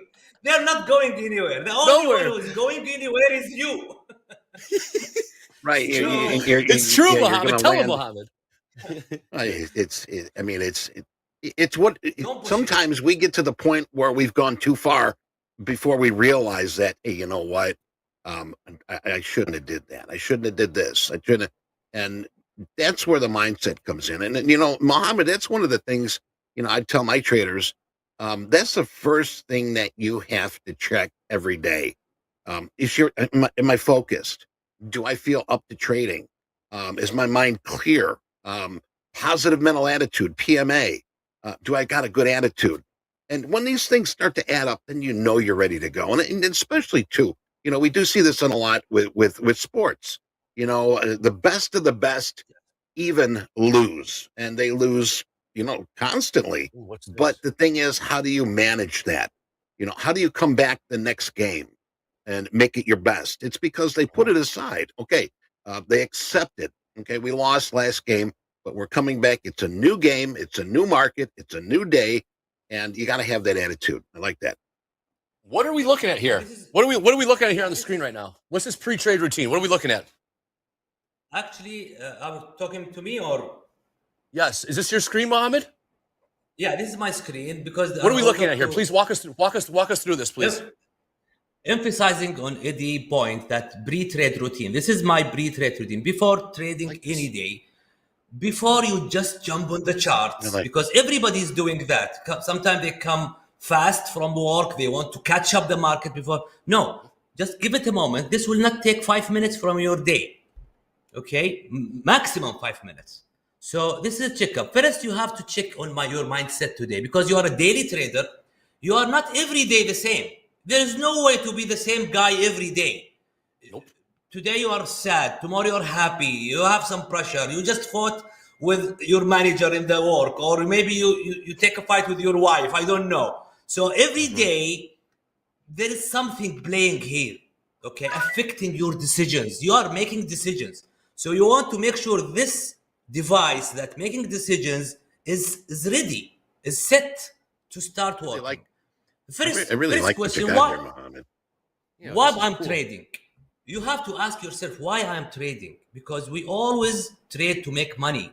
And this is not the correct answer, actually. The correct answer is I am trading to take a lucrative trades, avoid lousy trade. This is your job. Your job is not to make money. This is not you. This is the market job. He will give you the money. You cannot just take it, So do the reasons that logically will let the market give you the money. So focus on taking a lucrative trade, not lousy trade. That's it. So you have to have your definition of what is my lucrative trade actually, what they look like. What is the lousy trade? So I avoid them, because making money, not only taking lucrative trade, avoiding losing trade is making money actually. But this is, you cannot see it in your portfolio actually. You know, this is, if you don't lose, you don't know. I mean, your mind, I mean, your mind, your subconscious doesn't know that you are not losing. Okay. So you have to check your emotional state. Are you happy? Are you sad? Are you afraid? Are you excited? Then your mental state. Are you busy with something? Mind, you have something going on in your home, waiting for somebody, waiting for an important call. You apply for a job or you apply for a loan. Then your physical state. Are you sick today? Are you, well shape? Are you hungry? Are you fasting today? Or are Muslims, we fast. So you cannot perform the same. Then this is an average. So usually I use it to scale it from -5 to +5. 0 is unbalanced. I'm like every day. The center. So 0 is a balance. Right. Yes, exactly. Then here you have to check your financial status. What you're looking today? Are you funded now? Are you target is what? Maybe today maybe you only need to make $200 and go. Okay, so every day is different. So you have to prepare your mind. That will not change anything on how do you trade, but that will set you up for trading, not to overtrade. There's no need to overtrade today. Actually, there's no need to overtrade any day, but especially today. Don't, because losing today is something that your mind will not grasp. Then how much you will lose in every trade based on today's ATR, the average true range. The market is not ranging the same every day. Sometimes there is high volatility, sometimes there is a lower volatility. So maybe today's volatility is not fit for your time frame. You used to trade 3 minutes, for example, but the ATR is high. That means your stop loss will be high. That means, why don't call it out today and don't trade? Some people, they change their time frame, which I don't agree with. Don't change your time frame more frequently unless the market change for a long time. Maybe the market is changed. Give it some days and see. So then you decide how many maximum contract that you can trade using this stop loss, because you cannot have stop loss lower than the average true range. The market is ranging 12 points. So you got to have your targets. You got to have your goals. Exactly. Right. So you will get out of the trade, not because you're wrong, but because the market is volatiling normally. So and then remind yourself what is your maximum daily and there is another thing that I would like to add regarding the risk to reward ratio. Please. People, they think that if you have a trade with 1-to-1 risk to reward, this is not good. I agree to some extent. It should be higher than 1-to-1. I agree to some extent. But for smaller count, for new trader, actually they should see more winning. They need to see winning, because for a professional trader, yes, he can lose 6-7 times in a row. But for a new trader, he needs that trust. He needs that confidence. He needs to win. So never use a strategy that is less than 75%. Because I use a strategy that wins 40% and loses 60% of the time. But I have Mohammed, it's really tough to trade and not watch that P&L.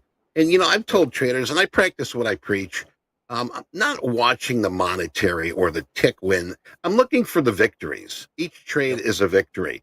And, the same thing with sports. You can win a game 1-0, or you can win a game 50-0. But it's a matter of getting that win in the win column, getting that trade in the win column, and try to avoid those losing trades, because as you as you progress, you're going to see that no matter how small that trade is, it's a winning trade, and it's going to add up. And this is where, I talk about greed a lot, where you got to have targets. You got to have, you've got to do things like this. You've got to have goals where, okay, I hit the goal, my day is done. And that's why we have that lockout button on Topstep X. Either it's a bad day. Oh, I've lost, I've hit my loss limit. I'm out for the day. I'm not going to try to dig that hole any deeper. And then also coming back, for a winning day. I hit my goal. I did what I came to do. Victory for me. I am done. I mean, a lot of traders, it's like going 12 rounds of boxing, and you win the decision, but you get on the mic and you say, no, bring it back. Let's do 2 more rounds. Why? Because you've had your victory. This is something that you need to be very consistent with and have a lot of discipline, whether it's a losing day or a winning day. Exactly. And the last thing is, think about the bank, how the bank loaning their client. If the bank will work under the risk to reward ratio 1-to-1, they will never loan anybody. Because when a bank provide a loan to customer, there is a chance, small chance, that this client will never pay back. Okay? And how much the bank is making from each customer? What, 10%? 20% maximum if the bank is ripping him off, 20% for a year or for the whole period of the loan. So the bank is making 20% and the risk is sometimes 100% or 90%. But how likely to be that scenario will happen? Very minimum, maybe 10% of the whole customer. So he has a win ratio of 90% with a very huge risk to reward against him. So again, continue this screen. Check the today. What do you have news today?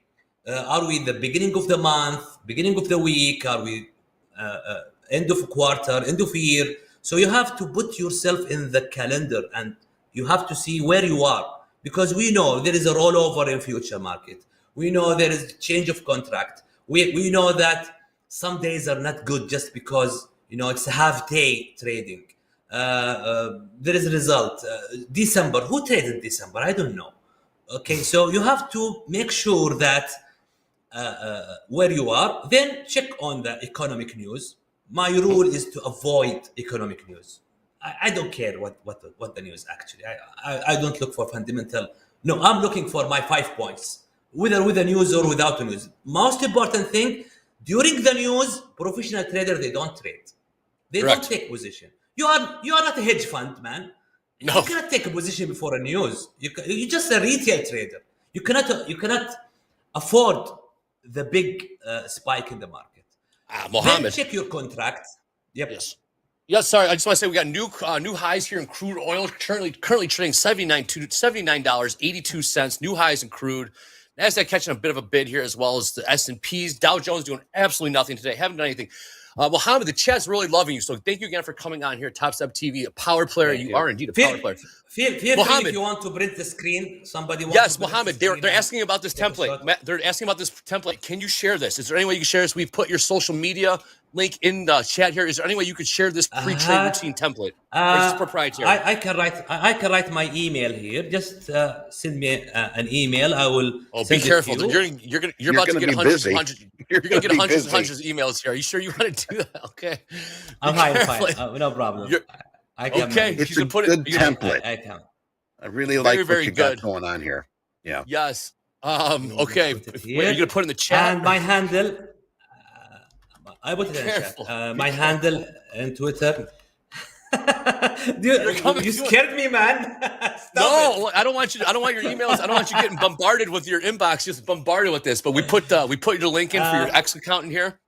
Question. All right, we got. We're coming up on time. We're coming up on time here on Power Players. You've been an absolute delight. I've got a quick question for you, and then Eddie has a question for you. My question is: you're in Riyadh, yeah?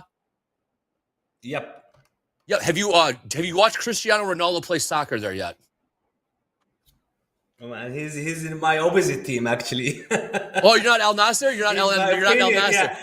Oh no. I'm Al Hilal.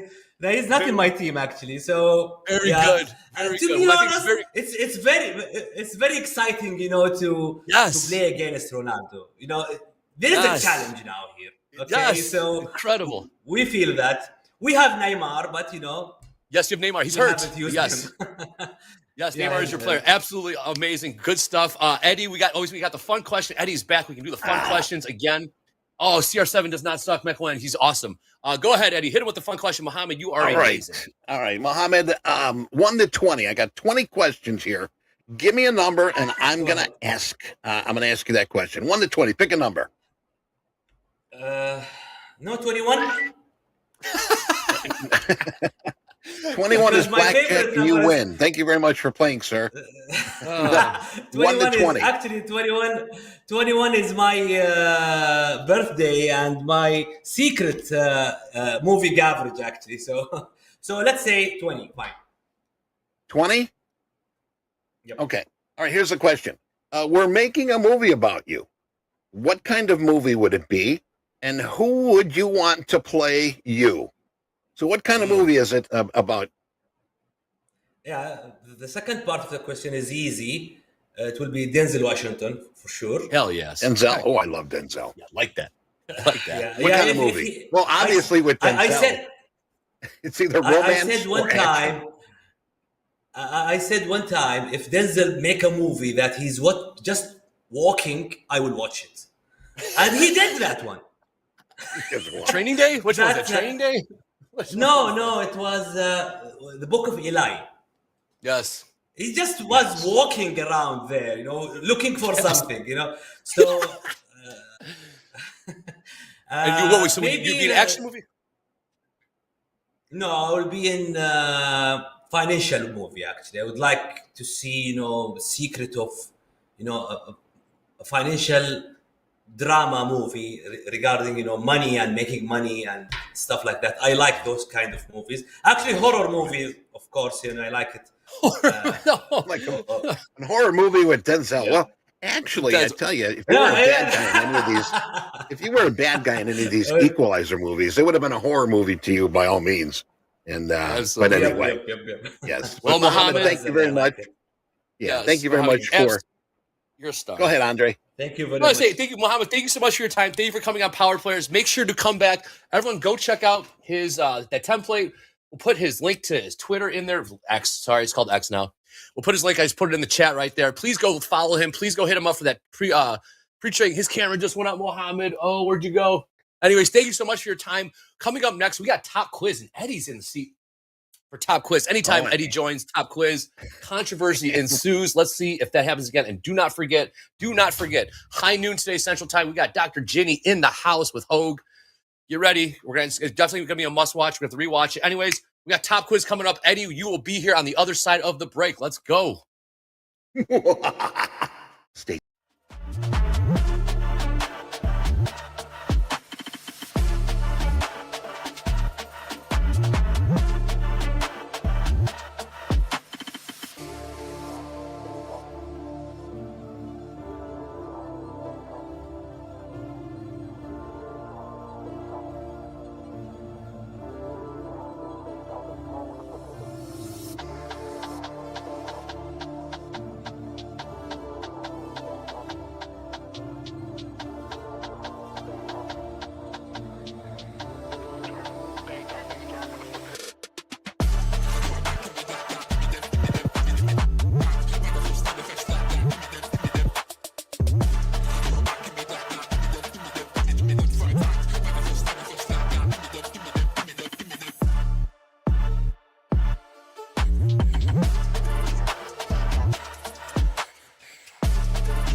Who is ready for Top Quiz?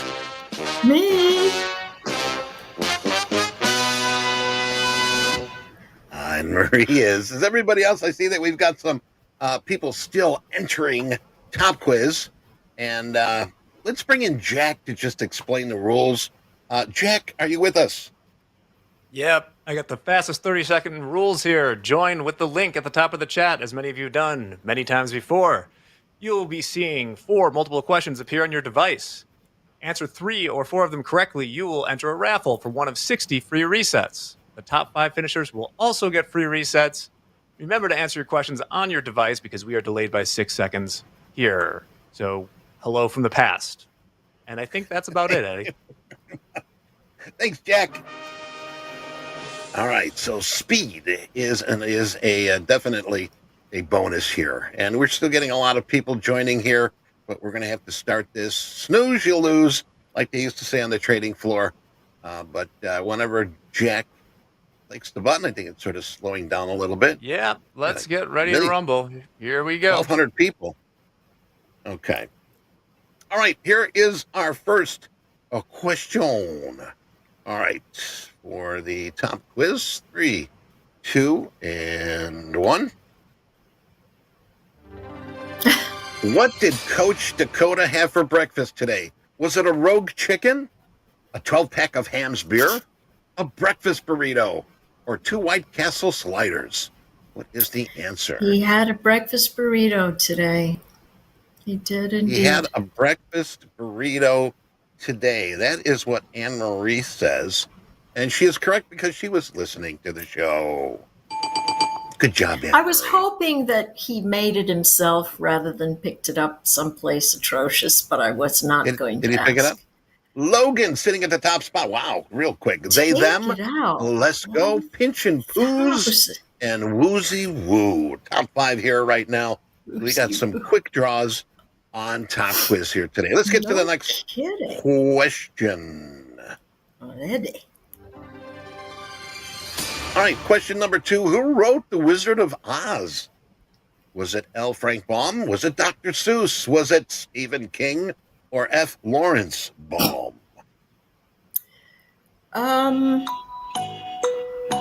How about Frank Baum?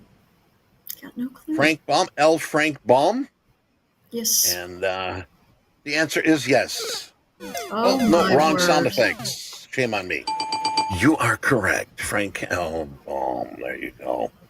And did you know that, real quick here, Logan Biscuit, Reset Collector, Mohammed, Mikey, and DeBoss. Did you know that the actual wizard in The Wizard of Oz went to wardrobe, picked out the coat, and later on found out that it was actually L. Frank Baum's coat? They looked inside and had somewhere they got it in like an old Goodwill or an old clothing store. It was actually his coat. You can look that up in Google. How bizarre is that? I know. It's like, wow, check this out. Frank Baum. There you go. All right. We are ready for the next question. How many countries border China? 20, 6, 14, or only Canada?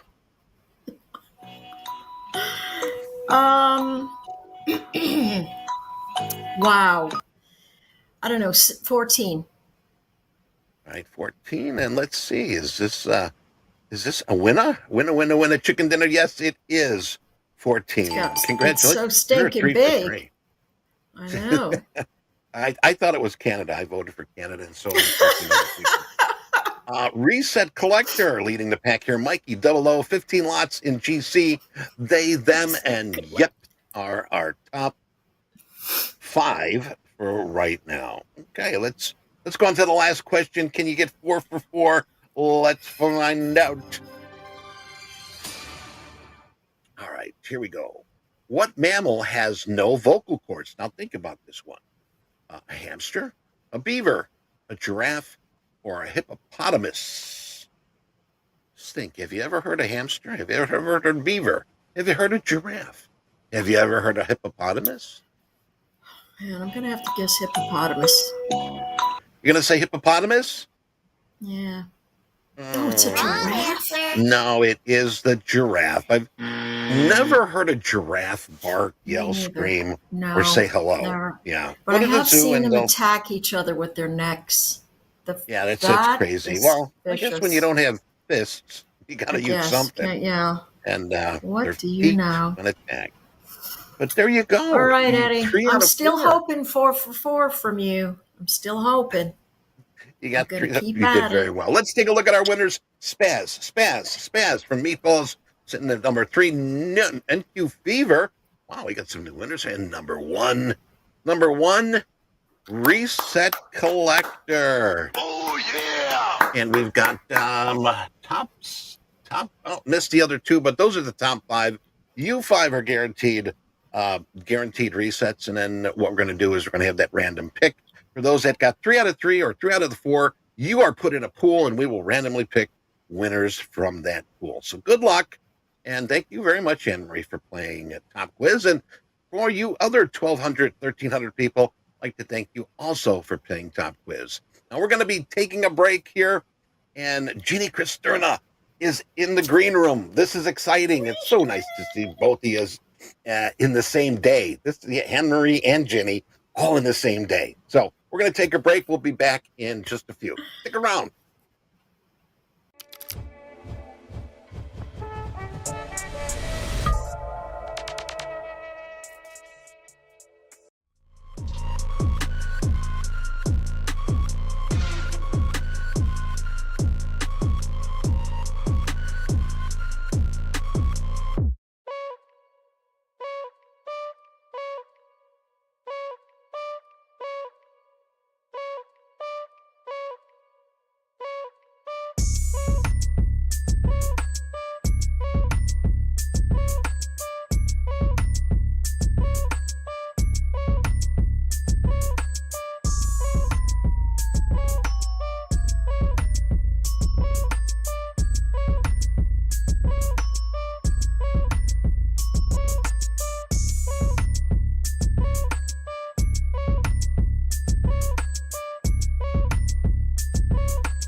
everybody. Take a deep breath. It is time for a trading mindset with Dr. Jinnie Cristerna.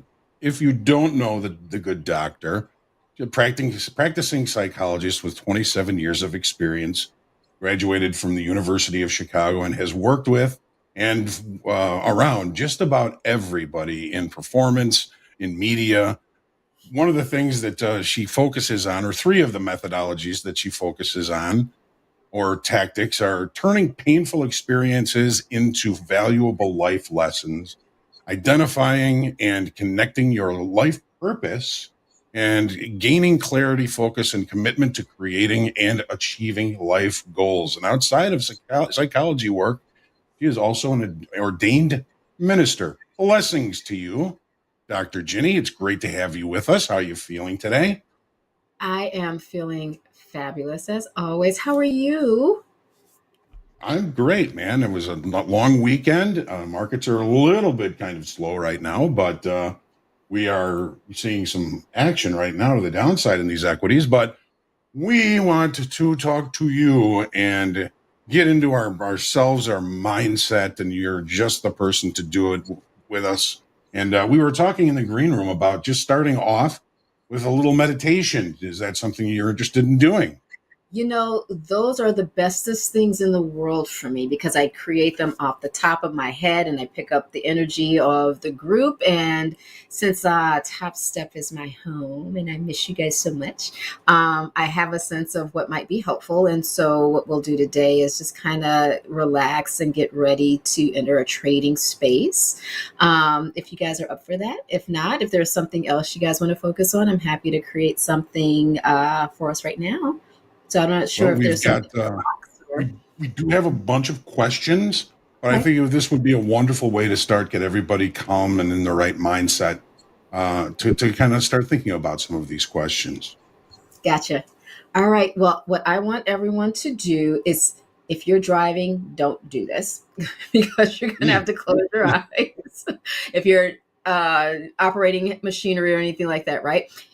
If you want to do the meditation, I want you to have a place where you're able to sit still so you can close your eyes and relax. If you need to go to a quiet place because you're in a place that's kind of noisy, take a few moments and find a place just to go. If it's beautiful here in Chicago for me. So if you want to go outside, you can do that. But just find a place because you're going to have to close your eyes, be still, and I'm going to take you on a really nice journey. So for those of you who are in a nice place and that's quiet and you're perhaps even by yourself in your office, go ahead and just uncross your legs, uncross your arms. If you're sitting in a chair, just allow yourself to relax, put your head back. If you're lying in the bed or if you're on a couch or a sofa or something like that, allow yourself to relax there. If you want to lie on your sofa or your couch, feel free to do that. But breathe, just close your eyes. Breathe normally. And you're going to hear the sound of my voice. And I just want you to listen to the sound of my voice. Nice deep breath in. In your nose, counting to 4, 3, 2, 1. Blowing out of your mouth. 3, 2, 1. We're just going to do a simple box breathing in your nose. 2, 3, 4. Out of your mouth. 3, 2, 1. And now I want you to relax and just breathe normally. Just relax. And now I want you to take a nice deep breath in. Hold that breath. And then I want you to puff out your cheeks and blow that breath out of your mouth as hard and fast as you can. Beautiful. Another deep breath in. Holding that breath. And then blowing it as hard and fast out of your mouth as you can, puffing out your cheeks.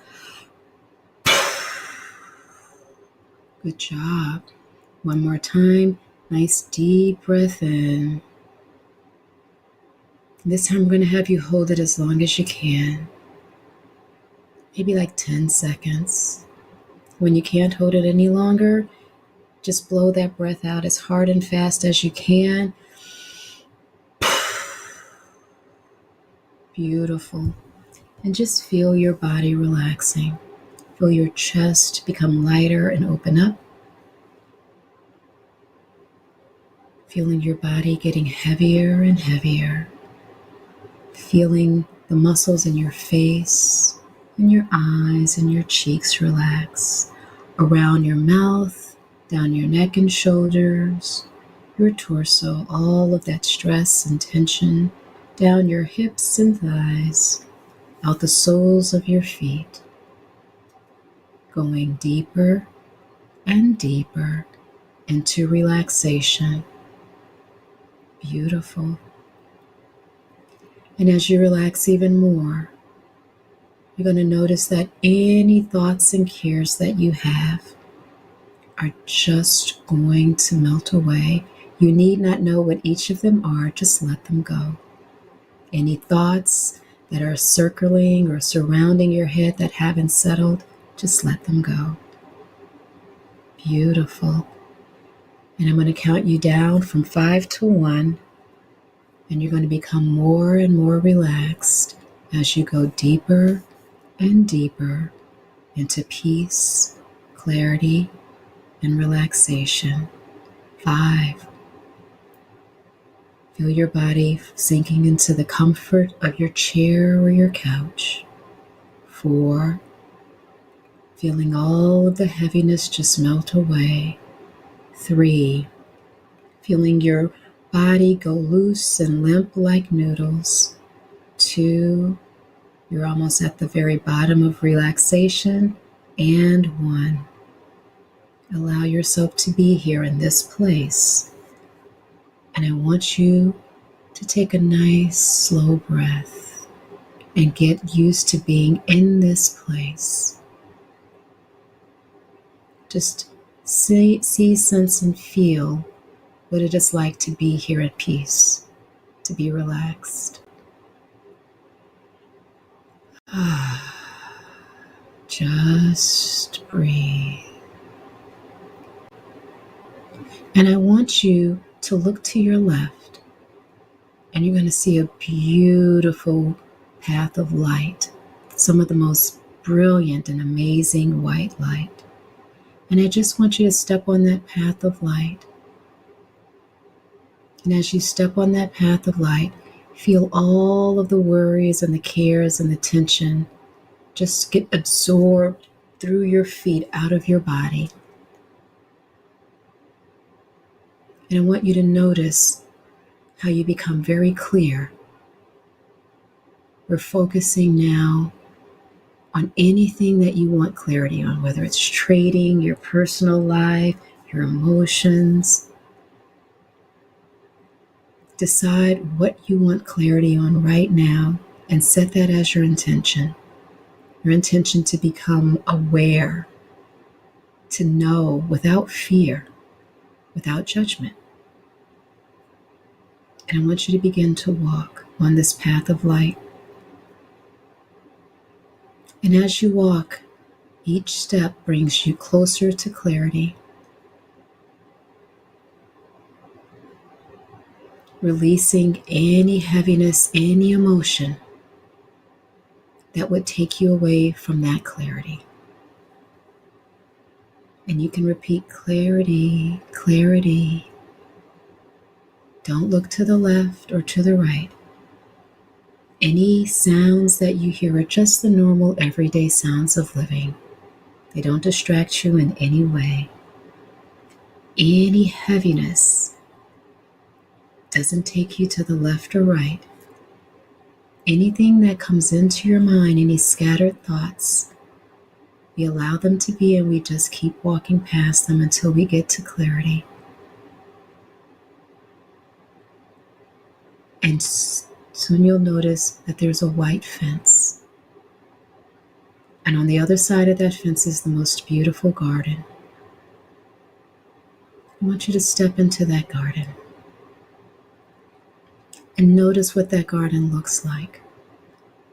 You're going to see a waterfall and a pond, lush grass and beautiful trees. And then you're going to notice a bench. I want you to walk over to that bench and have a seat. And as you sit there on the bench, gaining even more clarity, notice how that wise part of you, that part of you that is healthy, that is strong, that has gotten you this far in life, that has helped you to survive 100% of everything that was sent to destroy you. Notice that part coming to you now. It might look like a symbol or color, or maybe a part of you. And allow it to sit with you. And feel free to ask this part of you any questions that you have about anything that you need clarity on.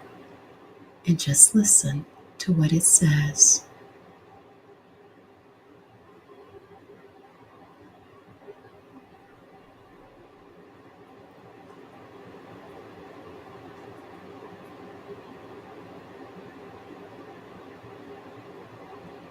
And as this part of you begins to wrap up its conversation, it has a gift.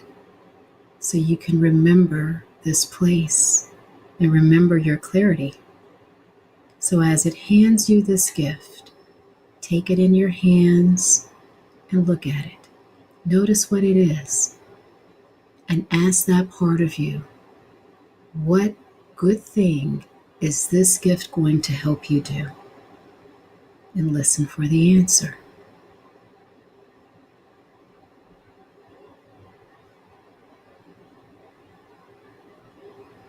Now take this gift, this energetic, conscious gift, and place it right in your heart.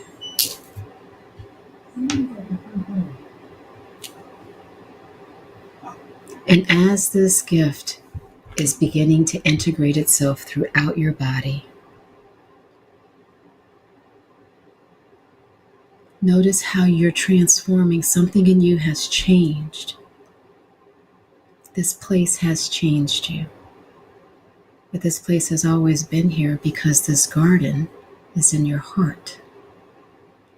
It's that part of you that knows how to regulate your emotions, how to think clearly, and how to find the answers that you need. So whenever you're confused and you need clarity, just find a nice quiet place and close your eyes. Allow yourself to follow this path of light back to your heart garden. Sit on this bench and call that wise part of you that knows how to help you figure out some of the most difficult things in your life and talk with it. So as we begin to come back, I'm going to count you up from 1 to 5. And as you come back, you're going to feel clear, refreshed, and relaxed. 1, stepping back on this path of light. 2, releasing anything that no longer serves your highest good and that brings you confusion and chaos. 2, calling back all of your energy and your power. 3, integrating at the deepest level. 4, feeling refreshed and relaxed. And 5, slowly opening your eyes, moving your hands and your feet, coming back into your body with clarity, with relaxed thoughts, and with a desire and willingness to push forward through the day with excitement and vigor. Welcome back, everyone. How was that? Was that okay? Wonderful, Jinnie. Thank you very much. We're probably going to cut that out and put it as separate on the site so that people can go back to that and use it over and over again. Thank you very much. I hope everybody's in a better mindset and feeling better, stronger, more clear. And thank you again very much for that, Jinnie. That was wonderful. Absolutely. My gift to everyone. All right. So I think we'll jump into some of the questions here.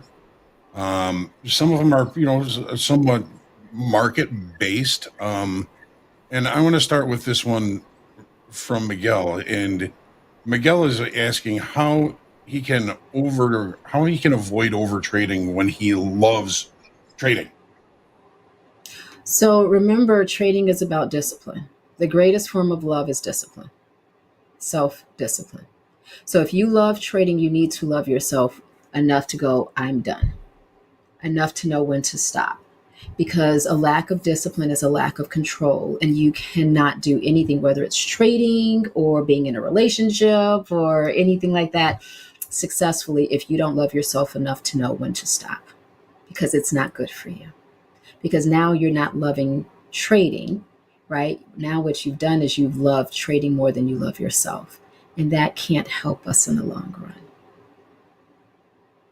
I think that's a wonderful answer.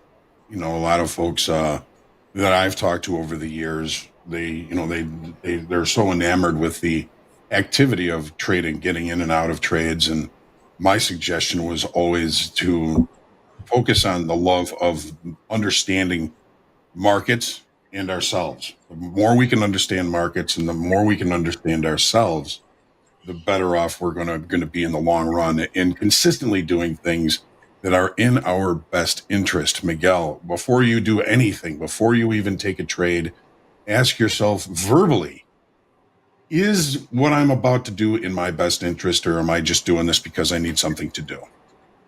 Right. If you're looking for a Wonderful answer. dopamine hit, Miguel, this is not the way to get it.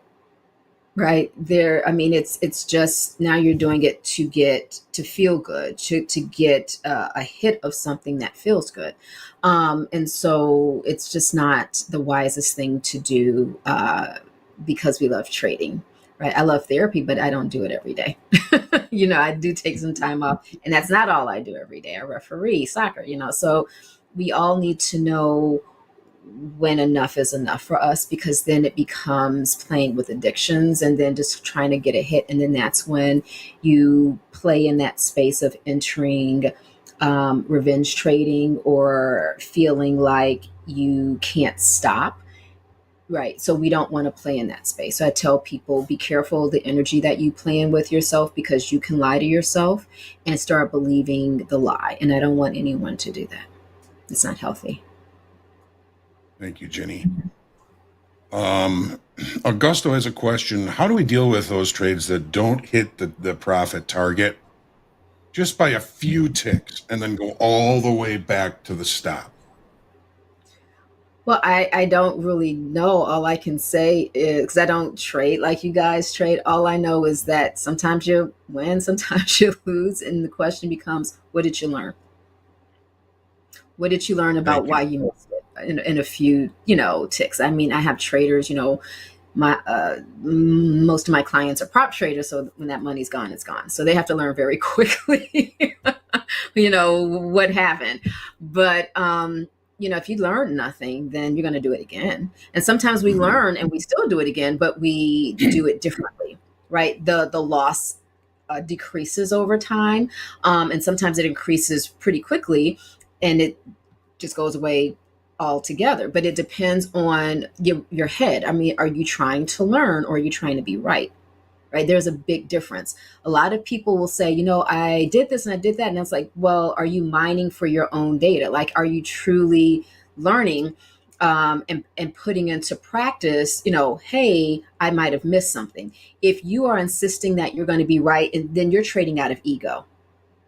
And remember, ego's job is to keep things in homeostasis, meaning it doesn't want anything to change because it can control this thing, right? And so when we start to say, oh, I want to learn, what you're saying is, I'm going to challenge my ego and myself. And if you don't really understand the ego's job is not to grow, it's to keep things the same, then what you understand is that the ego is not trying to learn.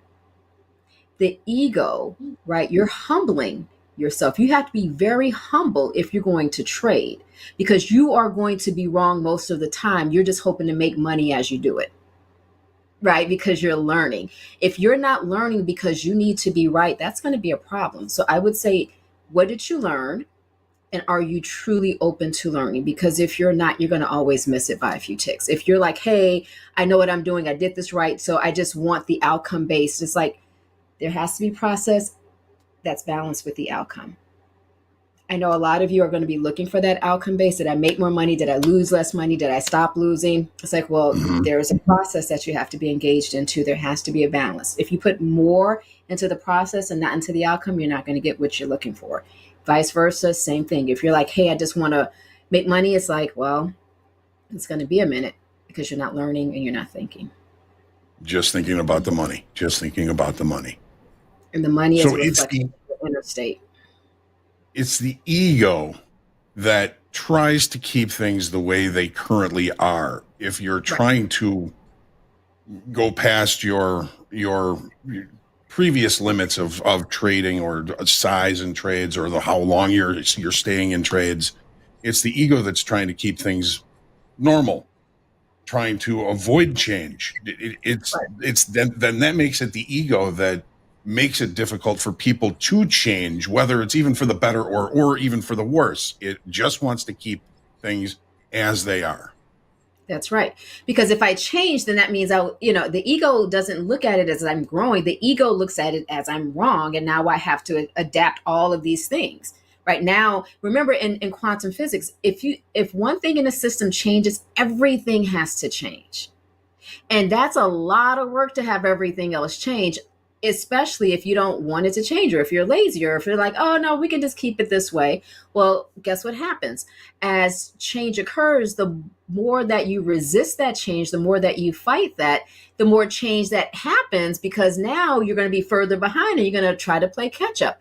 But if you're flexible, if you're open to change, then the things that you have to learn will come so much easily. And then the ego begins to grow and it goes, oh, this is part of how we get more of what we want. So you have to train the ego to let go. If you have grown up in a home, or if you had a life that was really merit-based, it's like do A, B, C, and D, and it's laid out for you, and this is what will happen, you're going to have a harder time.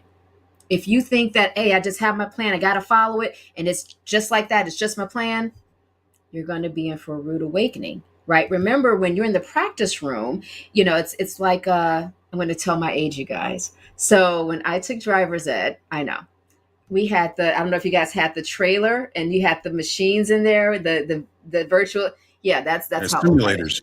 Yeah, okay, right. And so everyone did great in there. You got on the road, and then they have the brake on the passenger side for a reason, right? Because there's other drivers and you don't know how they're going to react. And so you have to defensively drive. So you might know the rules, but applying those rules are so very different, and it's not going to be the same. You have to learn how to think dynamically. That is what trading is. It's a dynamic way of thinking, and you have to show up in it. All of you. It is not just about a plan. The plan is the plan. You execute that plan. And if you're emotionally driven, if you're emotionally closed off, if you're reactive, that plan is not going to look the way you imagine it looking, because you are the driver of that plan. You are implementing the rules of that plan. You are following that plan. Anything that takes you to the left or the right will either keep you going on that road, or it's going to have you doing all kind of really interesting things, and it's not going to be helpful. So the ego is really the fear of the unknown. Anything that's unknown, that we don't know the outcome from, it's the ego that's protecting us from that. That's right. And so now you guys are sitting in front of your computer trading. You have no clue what's going to happen, in the next, 30 seconds, and you're just hoping for the best. And you're going, and you're closing your eyes like a 2-year-old. You can't see me. You can't see me. It's like, well, it's still happening. It's still going to happen. Eyes wide open. And you have to deal with that. And there's the anxiety, there's the terror, there's the, frustration, there's the anger, there's a confusion. And these are all of the dynamics that are the curveballs that are thrown your way. And if you don't know what good thing those emotions are trying to help you do, you will get distracted and you will sink. That is why we have to understand our emotions, for us, where they come from, and what good thing it's trying to teach us. what good thing it's trying to help us do, and then give it a new job. We're not getting rid of it. We're not firing it. We're promoting it, but we have to know what it's trying to do so that way we can promote it to a position that's more helpful. So. All right. Thank you for that, Dr. Jinnie. That was a great question. Mm-hmm. Here is, I think, a question that I'm sure you've probably heard a lot of. And this one comes from Chris. He was doing well trading until he got laid off. He has a job. He had other income, but he was doing well trading as well. But since then, he can't seem to help but self-sabotage, and it feels like he's lost all his confidence in his trading strategy that was successful up to this point. How would you recommend he work on getting back on track and building that confidence up to where it used to be? I could be wrong because I don't know him. I'm just going based on the question, the scenario. And this is what I'm going to say based on what you shared, because it could go left or right. There's some pieces that could be missing too. But it sounds like it's all the eggs are in one basket now. See, when we're trading and we have a regular, income coming in, it's a steady flow of income. It's like an entrepreneur, right? If you're going to be an entrepreneur, you're married or you're in partnership, the partner of the entrepreneur needs to have a consistent income. That gives the entrepreneur the courage to go out there and try all of this wonderful stuff because we have a way of having the bills paid. We know the bills are going to get paid. But when that is taken away, you've now introduced a dynamic of uncertainty that's greater than the threshold that we're used to, the risk that we're willing to take. And it sounds like that might have been what happened to this young man. Right. So he may have had that 9 to 5, right? That steady income. And now I can go and play. It's like being in the practice room, right? When I'm trading or being in that simulator for driver's ed, because I know it'll be fine. Right. But when this is everything. Now, everything rides on this trading. That is the unknown because I don't know. See, now this isn't for fun. This is for real. Right. And there's a lot of pressure. There's a lot of pressure because now we wonder, okay, if I make this mistake or if I lose this, now your focus is going to be so placed on the loss because you got mortgages or a mortgage and bills and tuition and what have you, and partners. You can't afford to lose because you've already lost a huge chunk of money. The mindset is that I've already lost. Now, remember, the brain, whether it's real or imagined, if the brain has experienced it, that is real. So the loss of a job is a real loss. It is a huge loss because it's the loss of not just control, but of comfort and safety and security. So I would say if you want to get back that confidence, either you find another 9 to 5 or you work with a therapist and help you to grieve that loss so you can get recentered because that will knock you off your pins. And if that's not something you've dealt with, it's going to show up in your trading. Because whenever you go from I'm doing really great and then something happens to nope, not so great, that thing that you lost was holding that greatness. So you have to find a way to work through that. And that's in trading, that's in a marriage, that's in whatever. Okay. And I'll give you guys a formula too, if you want. Perfect. So look, this is for life, whether trading, a relationship, a partnership, whatever. If you noticed that your life was smooth and easy, and then all of a sudden you got a little confident or whatever, or you're feeling really good, or maybe you got cocky, I'm not saying this is the case for this one person, but just generally speaking. And then you left that thing or that thing has left you or you've lost that thing. And now all of a sudden your life starts to spiral down. Here's a rule. I didn't make it up. It's just a thing. The thing that you lost, that you walked away from, that walked away from you was holding, it acted as a self object for you. And you did not know it until it was gone. It allowed you to do and feel the way you did and felt before you lost it, before it was gone. And that is how oftentimes people will gauge how valuable something was. Hence the phrase, you never know what you got till it's gone. Till it's gone, right? People do not take anything for granted because once it's gone, sometimes it's really hard to replace it if you can replace it at all. This is why saving when we're working and trading is so important. It's not 6 months, it is like 6 years, because we become accustomed to a lifestyle, and it might not be so easy to replace the thing that left. So that's the formula. That's excellent. Losing a job while you're actively trading, kind of takes some of that safety net from underneath you away, but it's also a loss. I didn't even think about kind of looking at it that way. It's like losing a family member, or when you have that sense of loss, it is certainly going to do something to change your decision making. I lived off trading profits for years, but so many other traders, including myself, found other ways to create income streams. And so the more income streams you have, the more, I think, confident you are in actually trading. And, it is kind of a self-fulfilling prophecy. If you make some money trading, save, get into something else that's going to create other income streams, and hopefully you can just continue to trade well and build your empire, if you will. I love that. Yes. It's not, some people can do multiple streams of income, and some people, they just have other things or activities that break up the monotony and the heaviness of having everything placed in one space. And so whatever that is for each person is to be discovered by each person. But you're absolutely spot on. There's grief around a loss, especially an income, especially a threat to a lifestyle. Right. There's a lot that needs to be processed there that is not even related to trading. It just shows up in your trading. And that is what I want people to appreciate more than they probably do.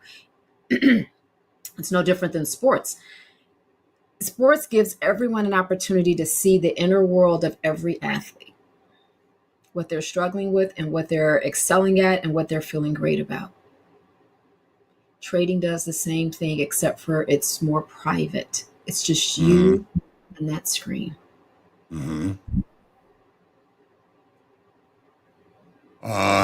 You're, I'm sure, very familiar with the term being on tilt. How does a trader avoid trading on tilt? What is that? I'm not familiar with that. What is being on tilt? Let's say you've started the trading day and you've had 3 consecutive losses. This is something that is a trigger for me. I might become angry or emotional. And when I become angry and emotional, I'm not really cognitively thinking about the next trade I'm going to make. I'm thinking about making that money back. So it's revenge trading or trading on tilt. Some people will even just absolutely capitulate and say, the heck with it. I'm just going to put a 10 lot on. And if I lose the account, I lose the account. How do we stop doing that?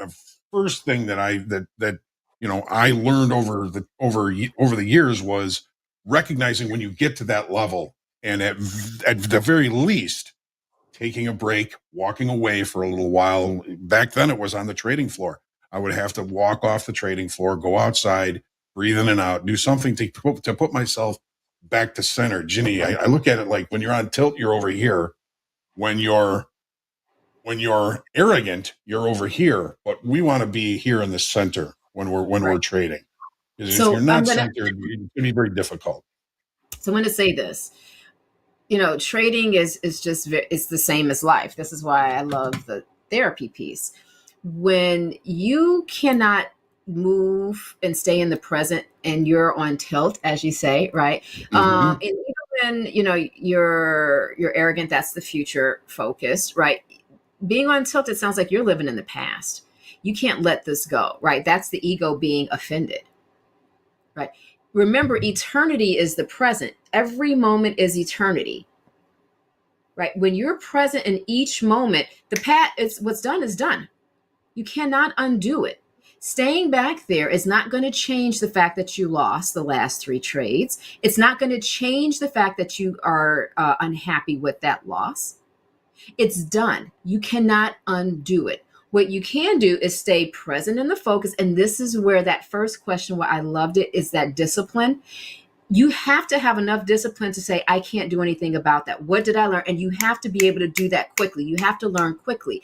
If you are learning at a snail's pace because this is new to you, then you're going to have to slow down, because you have to learn how to not just even articulate what just happened to yourself, but you have to understand, like, what was that?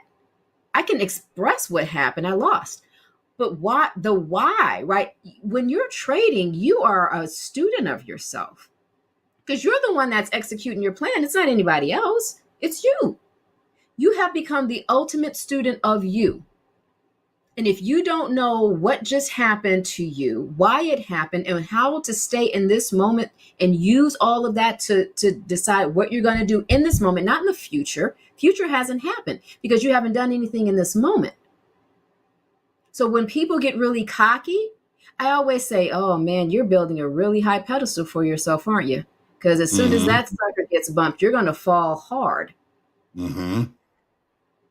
Staying present in each moment keeps you from being depressed and anxious, and it keeps you from being cocky and just kind of above it all.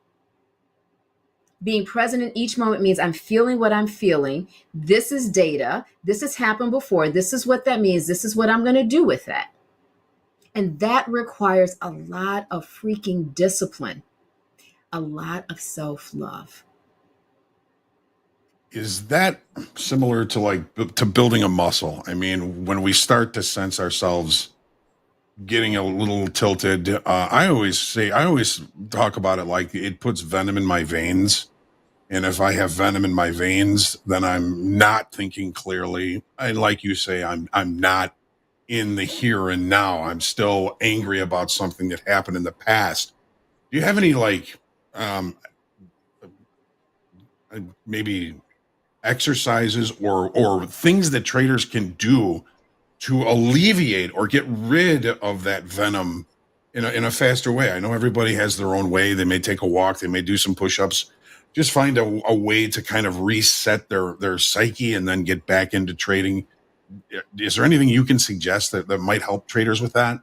So this is what I tell people. That's a Rohan question. That's a CBT question, constructs, vaults, and tanks, right? We have these constructs about who we are, how life works.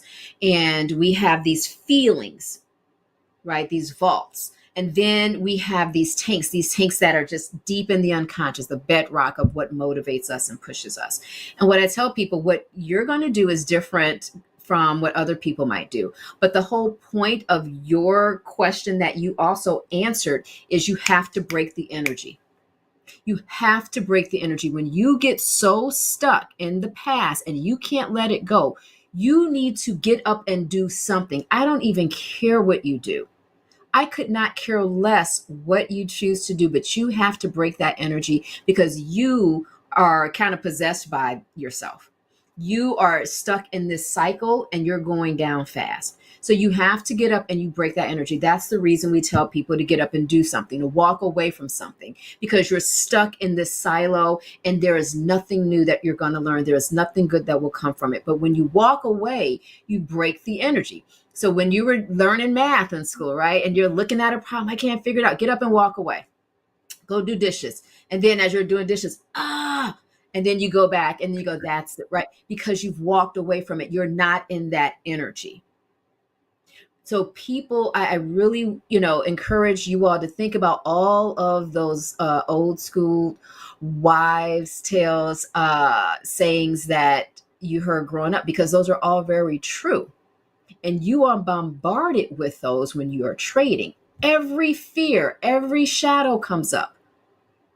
Everything that you have been running from, avoiding, or maybe did not even know was there, or been in denial about being there, will pop up. And it is your job to face it, heal it, work through it, whatever you want to call it, so you can make you some money. And by the way, that is in every career.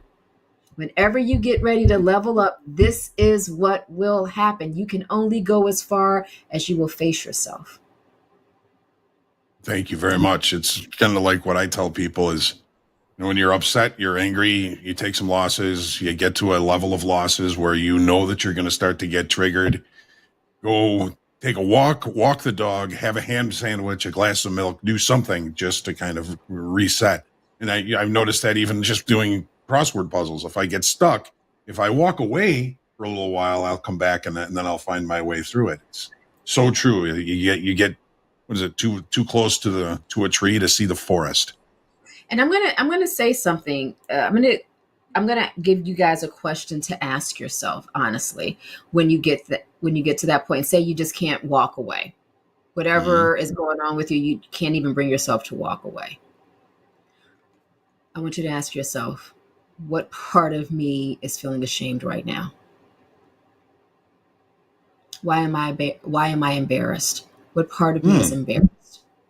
Because the only reason we don't walk away, or the only reason we stay committed to doing the same thing that we know is hurting us, is because we need to be right? So if if I'm wrong, what does that say about me? What does that mean if I'm wrong? If I didn't get this right? There's some shame there. And people think shame is a normal emotion or feeling. Shame is completely unnatural. That's not a thing. That is something we are taught. If we're wrong, then that means ... So I want you to ask yourself, if you can't get up and physically walk away because you're so invested and committed to being right in that moment, what part of me is feeling embarrassed? Why am I ashamed? What am I ashamed of? Very interesting. And I'm going to tell you something. And this is what a lot of my clients will say to me. They'll go, because I'm effing stupid, I effed up again. See? And then my dad was right. My mom, everybody said I couldn't do it. And now, right, I failed. No, you lost money on a trade. That's part of the game. But if we have these faulty thoughts that we, are unaware of, or that we believe, remember, whatever you believe, you will always be right. Your thoughts, your beliefs determine your reality. Other people may see something very different, but it doesn't matter what they see. It is what you believe. And you might not even know you believe that.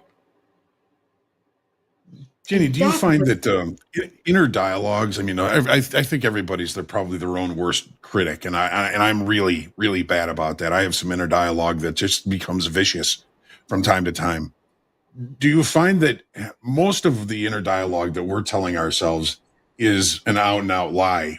Things are never as bad as we think they are. We're never as bad as we think we are. Do you find that people that use exercises like talking back to those inner dialogue, to those inner voices that are sabotaging us, helps us kind of put them at bay? Every time you hear that, you talk back to it and say, I'm not the worst trader in the world, or I'm a good trader, or yes, I am good enough. All of those things. It sounds like, affirmations. Does that help when we kind of get buried in our own negative thoughts? No. And and it's yes and no. And I'm going to tell you why. And I want everyone to just stop writing, because this is being recorded and you can go back and play it back. But I really want you to be present in this moment and hear exactly what I'm about to say. Affirmations, they only work when it's done a certain way. Remember, I just said, whatever you believe, you'll always be right. It will always be true. I don't care what anybody else says to you. I don't even care what you say to you. Because in quantum physics, the question that I have for you, Hogue, is, can two objects coexist in the same place? No.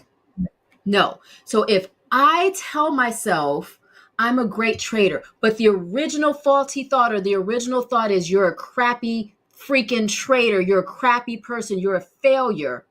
If I tell myself, no, I'm a good person, I'm a good trader, which thought is going to stick? The one you're thinking.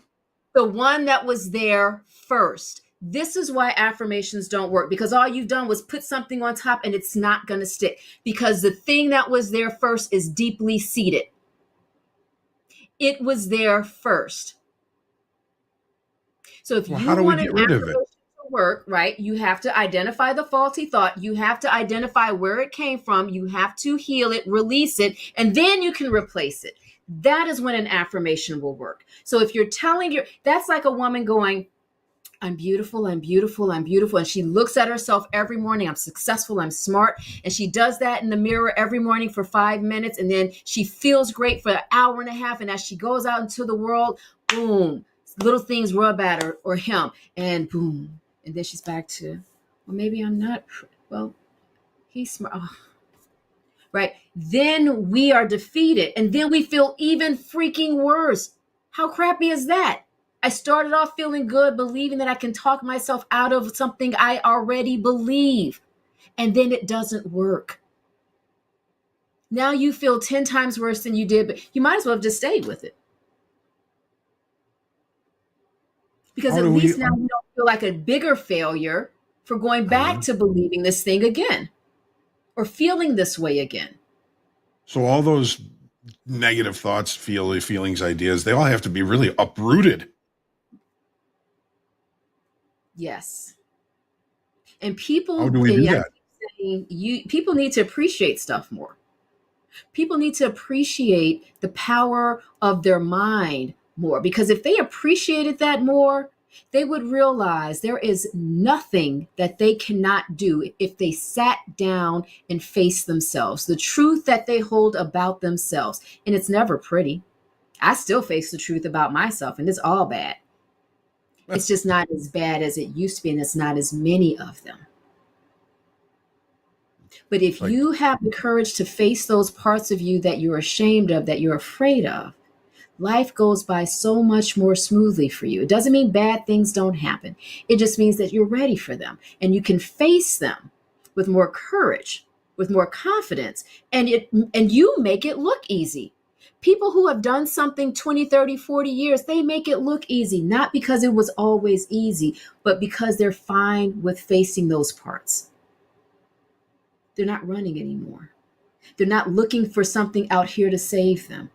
If you're looking for trading to make you a multimillionaire without you having to struggle a little bit with yourself, you're in for a rude awakening. And that's in any industry or career for that matter. Would you say, sorry, Jinnie, I didn't mean to. Nope, go ahead. Would you say that,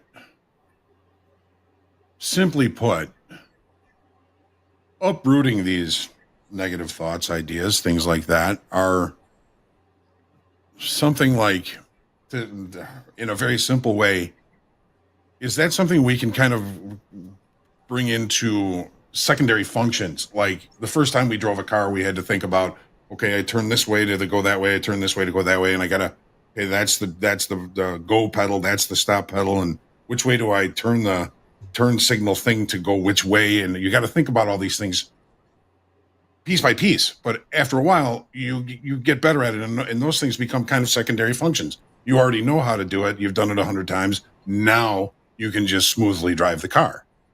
That's it. And the only time you will need to go back is for maintenance. Oil changes, the light bulb went out.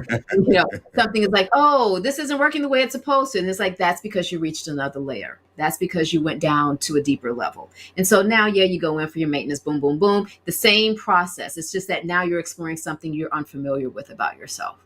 That's what we call maintenance. But yes, in the beginning, it's about learning how to do this. It's about that exercise, right? That muscle that you didn't know you had. And so it's going to hurt. People come to me all the time. I have 4 weeks. I have 3 weeks. I had somebody say, I have 1 week to get this right. And I'm like, I cannot help you. Not the way you think I can. Because that is going to require a change in lifestyle, the way that you think about yourself. And that's, if you're over, 10, that's going to be a minute. If you're 30, 40, 50, 60, 70 years old, that's going to be about 3. That's going to take you 3 minutes to figure that out and to get used to that, to get used to going, oh man, that was on me. That came back again. Okay. I think I told you, Hogue, when we were in the green room, Eddie said something and I said, you know what, Eddie, if I had feelings, that would hurt. Remember? Right. Feelings, of course, but the feelings that would have been hurt are evolved. I've healed those feelings. So I can be a lot more carefree. I can be a lot more easygoing. And it's like, oh, that was a good one. Right. And it's fun. But while I'm in that unhealed and hurt and self-conscious and egoic state, it's going to always hurt. And that's how you know you're an ego. It hurts and you're running from it. Thank you, Jinnie. I had to take a deep breath after that. We're getting a little bit short on time. One of the things that we hear about a lot, and I'm sure you've heard a lot about, is when somebody's trigger shy. They see a setup, they've planned for this setup, and they just can't pull the trigger on it. Fear of the unknown, fear of loss, fear of feeling stupid, all of those things. Success. Fear I'm of afraid success. of getting everything I said I wanted because I don't deserve it. Because if I live my life being a F up, now people are going to expect me to be successful. People are going to expect me to get it right. People, what am I going to do now that I've gotten it? Now that I know what to do, now that I'm happy, what if I'm still freaking miserable? What if I'm now a bigger jerk? Now people are going to expect me to be a better person and God for freaking bid. Right? It's the fear of what comes with, oh, it worked. Because sometimes we don't even realize we've bought into, I am a screw up. Mm-hmm. I keep needing to prove myself to these people. Well, what if what if the plan worked? Mm-hmm. Well, now you don't have anything to prove to anybody but yourself. But if you don't feel you're good enough because you're doing this for these outside reasons, for this validation, then who are you going to be doing it for now? So some people, we don't realize that we love to prove ourselves. We are codependent. We need a villain in our life. We need an adversary. Even if that villain is us.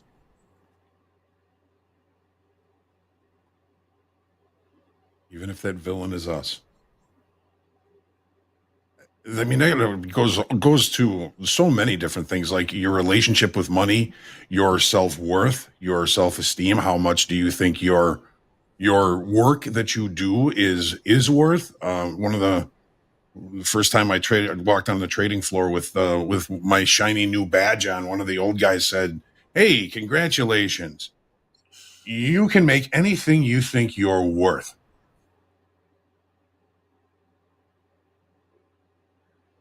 I thought, wow, I never even thought of that before. And in the early years, I had to do a lot of work. I mean, I worked with a couple trading psychologists. I had to get myself in much better physical condition. I was working with a prop firm, and they demanded that I go work out 2 hours a day every day after work. So, yeah. I did that. They even had spies there, and if I blew off a day, they knew about it.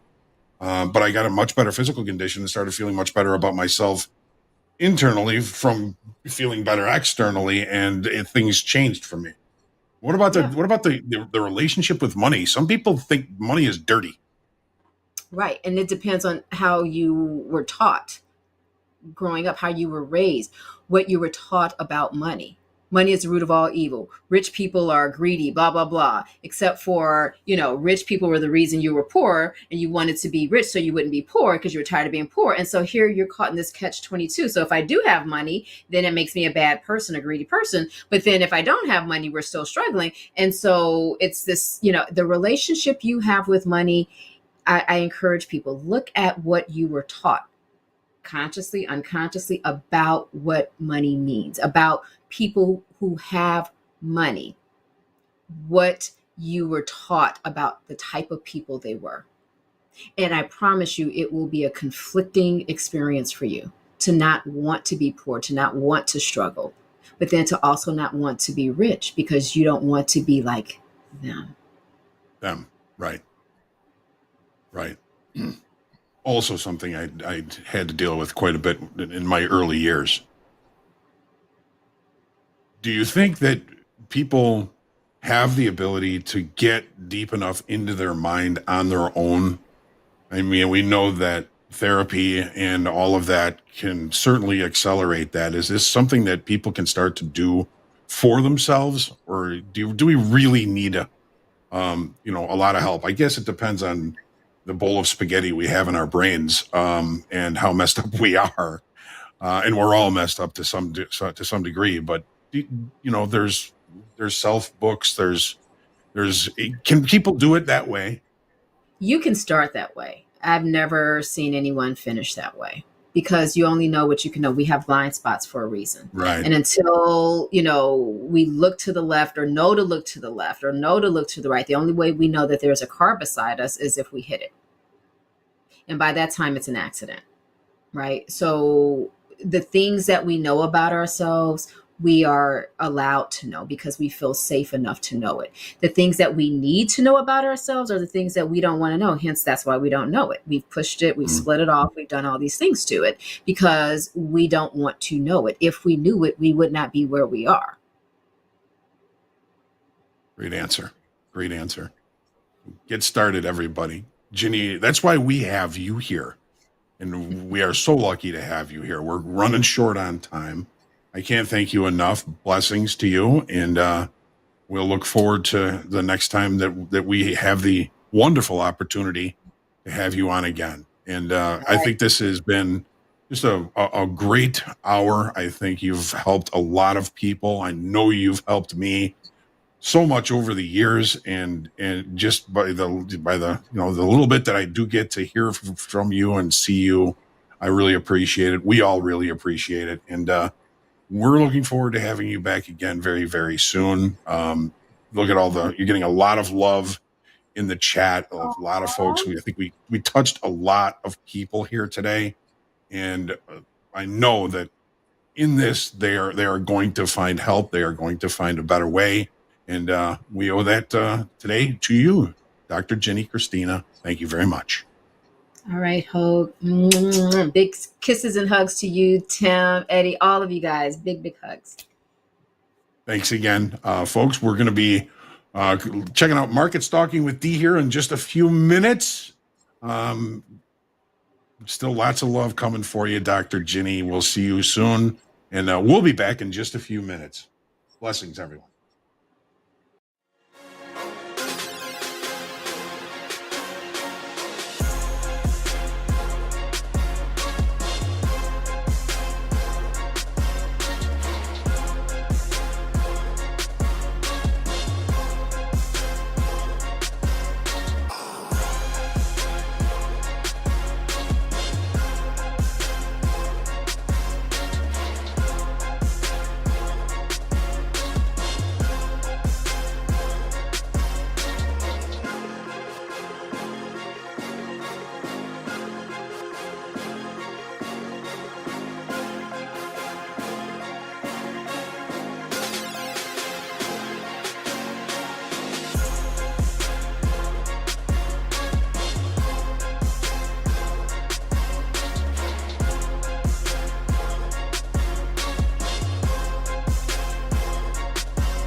welcome to the next hour of Topstep TV. This is what we call rotating segment, and this segment is Market Stalking with D. We have Deeyana up there. Make sure my screen, I say up there, but down there. She's in the bottom right on my screen. Coach Jay in the box, and of course we have Mr. John Hoagland. John and D and Jay, great to be on here. I'm still a little bit under the weather from this weekend, but we'll be able to get through this. You guys do a lot of talking. John, I'm going to start with you. That was a fabulous, say that again, fabulous segment with Dr. Jinnie Cristerna. I was behind the scenes doing it, running through chat, was able to listen, but couldn't really lock into it. Definitely going to look at that and listen to it again. Can you give us just, for those that are just coming in at this time frame, like a quick little synopsis on that? And I would like to ask Deeyana, because she did see it, her opinion on that also, and kind of capitalize on that. And of course, if markets are moving, we will jump into that. So, John, what do you think? Well, Jinnie, she just has such a calm demeanor. We started with a little meditation, and we started to get into some of the questions that were sent in by the users. I hope we got to most of them. There's some of them that are kind of similar, so kind of melded them together. And she talked, I think, a lot about the fear of success. The changes that success is going to bring, and how our egos try and keep things steady for us. They don't want good things to happen too much. They don't want bad things to happen too much. The egos are really the drivers of the fear of change and of success. And she just had so many good things to say about it. And my main question, I think, was, how does a person do this? How does a person break themselves down to find out these difficulties, these barriers that we have in trading on our own? And she said, you can start, but you're going to need help eventually doing it. But, I've had the benefit of working with several trading psychologists, and, I think basically we're all a bowl of spaghetti in our heads. And there's so much to unravel up there. There's always more to know about ourselves. And I love what she also said about staying in the moment, staying in the now. If you had a loss, there's nothing you can do about it. You have to focus. You have to look for the next opportunity. The next opportunity has nothing to do with the past. We don't know the future. Stay centered, and don't fret about things that you can't undo. And that's the past. And focus on what's happening right now. And, she also talked a lot about, kind of stepping away when you're starting to get upset, if you're starting to get emotional, and, just go do something else for a little bit, come back. Maybe things will look a little bit better. I loved it. I thought she's so wonderful. I think she's just great. Absolutely. Yeah, so much in there. Thank you. Appreciate that. Deeyana, you want to jump in and give your take on that? I think you said you caught some of the session. Please. I caught all of the session. I love her. I remember hearing her for the first time many, many years ago, actually on Squawk Radio that Topstep was running back at the time. And we didn't have video, so I was just listening to her. And she always had a very calm demeanor about her. But she was talking about the fact that some of the traumas that we carry into our trading come from when we were toddlers, when we were like 3 years old. And that really, really struck a nerve with me, because I remember my dad saying something when I was like 3 years old, and it actually affected me so much that I didn't even realize it until I started trading. So a lot of the drive and the ambition that I have was sort of because I was like, oh, I'm going to prove him wrong. It's just so stupid. But once I understood that, it was very transformative. And then I actually sought a therapist myself to work on that part of me. And it's just remarkable how much, like Hoag says, spaghetti we pick up. And usually it's something from when we were very, very young. And then, some of us look very driven. But it all stems from something that you experienced in your environment as a young child. It's like so important to uncover what that is. Some people have fear of abandonment. I had sense of inadequacy. All of that can just come back to bite you when you're doing trading and it's not going well. Like you lose a trade and it seems like your whole world is falling apart. But once you unglue yourself from that, and it's so difficult to do as well, because it's something that you're battling inside yourself. And just that first moment of stepping outside of yourself and just going, whoa, okay, so it's just one trade. Like, why am I so bothered by this? And all of this stuff comes back. It's fascinating to no end. And I wish that more people are into meditation. I actually frequently do something called yoga nidra before we do our sessions on fast markets.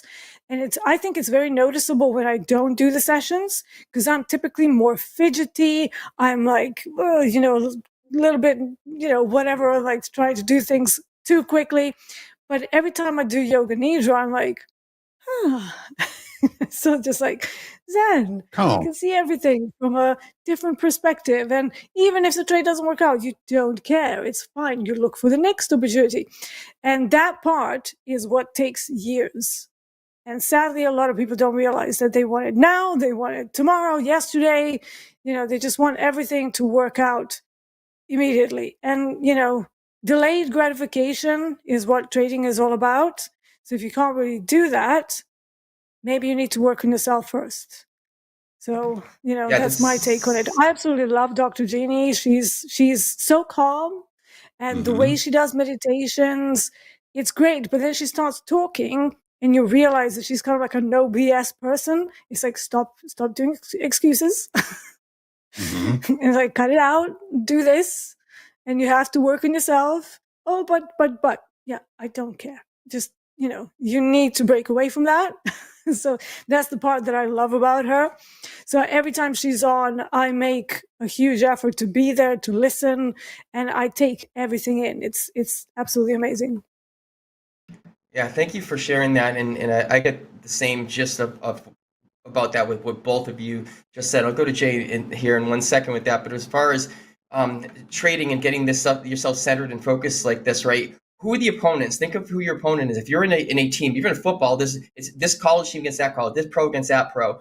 You're in boxing match, one against the other, right? So what is trading? Trading is you against you. And it's super, super hard. That's I'm using the word game, but that's the thing. The game of trading is we're trying to make money here, and your opponent that you're trying to beat is you.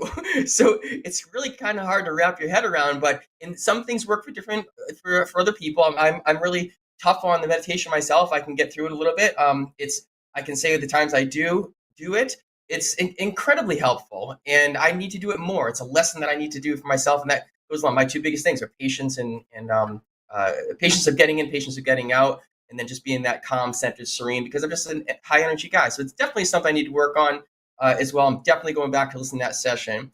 So thanks to both of you. Jay, do you have any comments on that? Did you catch any of that? And let's just take it to the next level and see if you had any trades on today. So take it away. I'm going to go shut my air conditioner off. All right, sounds good. I did watch the segment as well. I think anytime we have a trading psychologist on Topstep TV, it's important to watch. What I would suggest most people to do is step away from the charts when you're listening to these segments, right? We're all in the YouTube chat, and we can see traders, maybe they don't understand yet. And I say you don't understand yet because every trader who's been doing this long enough understands how important psychology is, right? We all have to, figure out our strategies and things like that.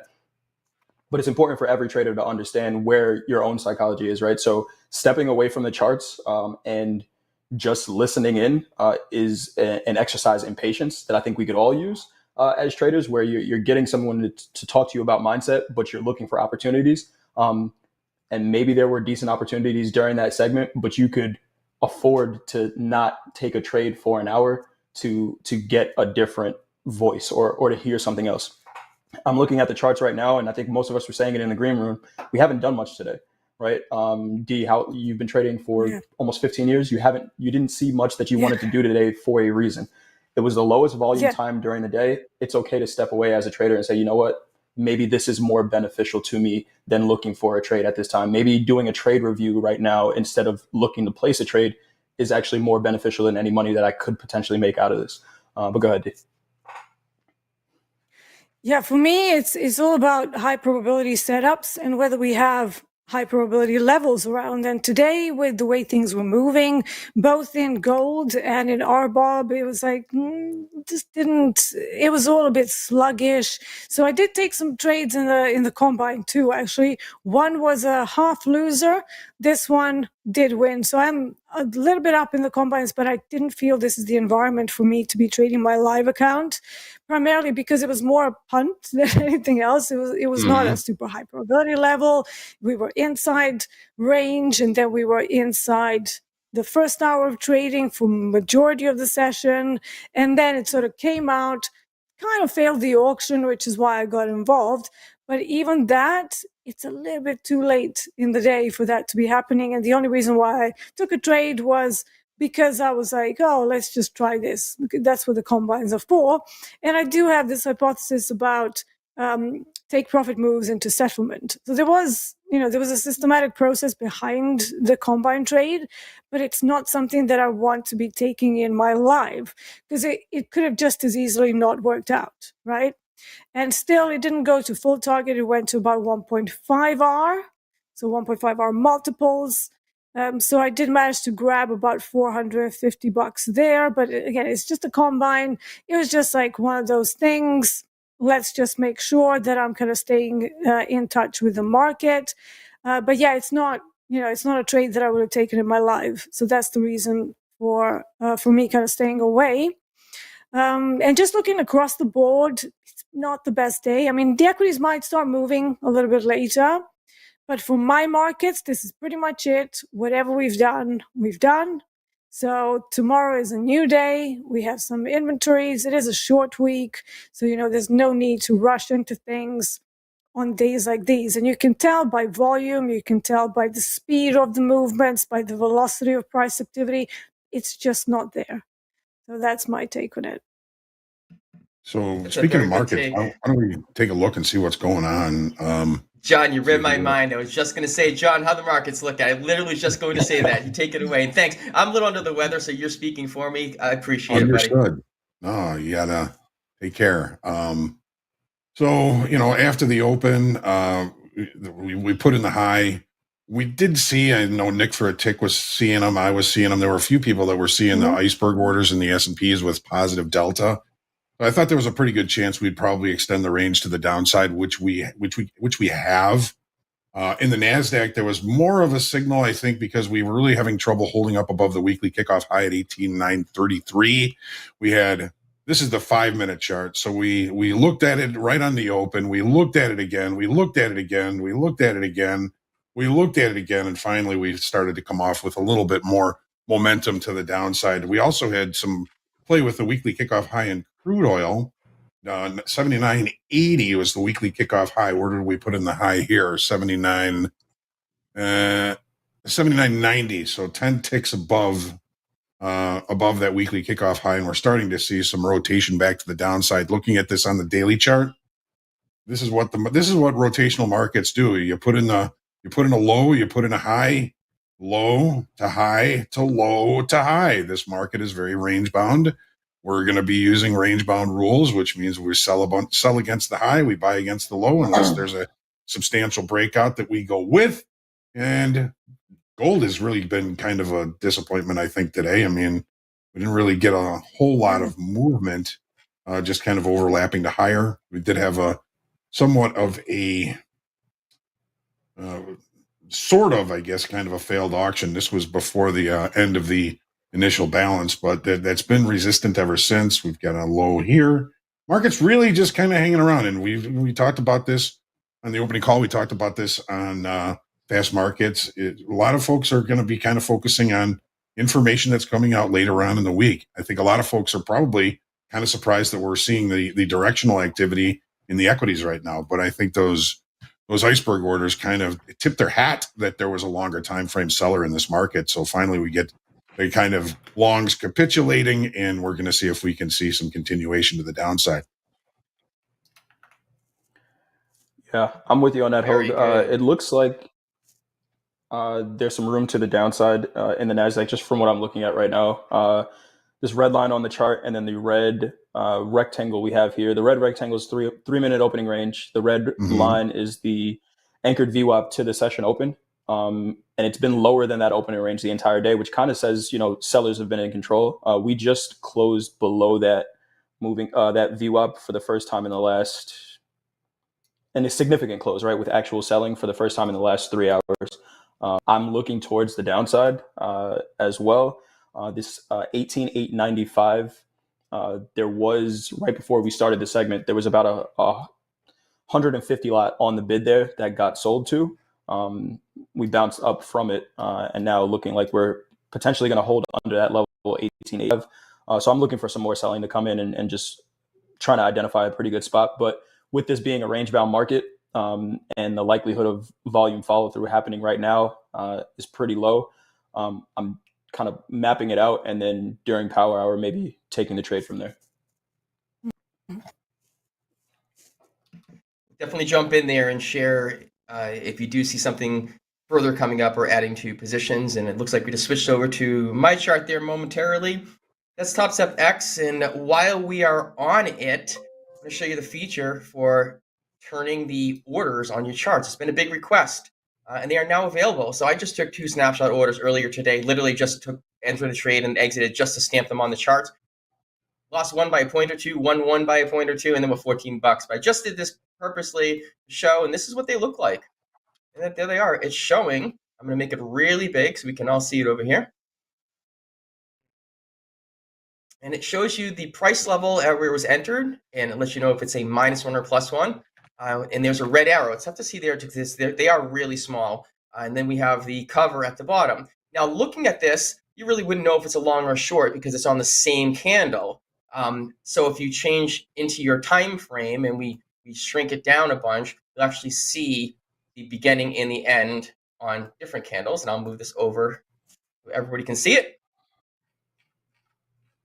And there you can see the 1894.75 is on this red candle right here, big red candle.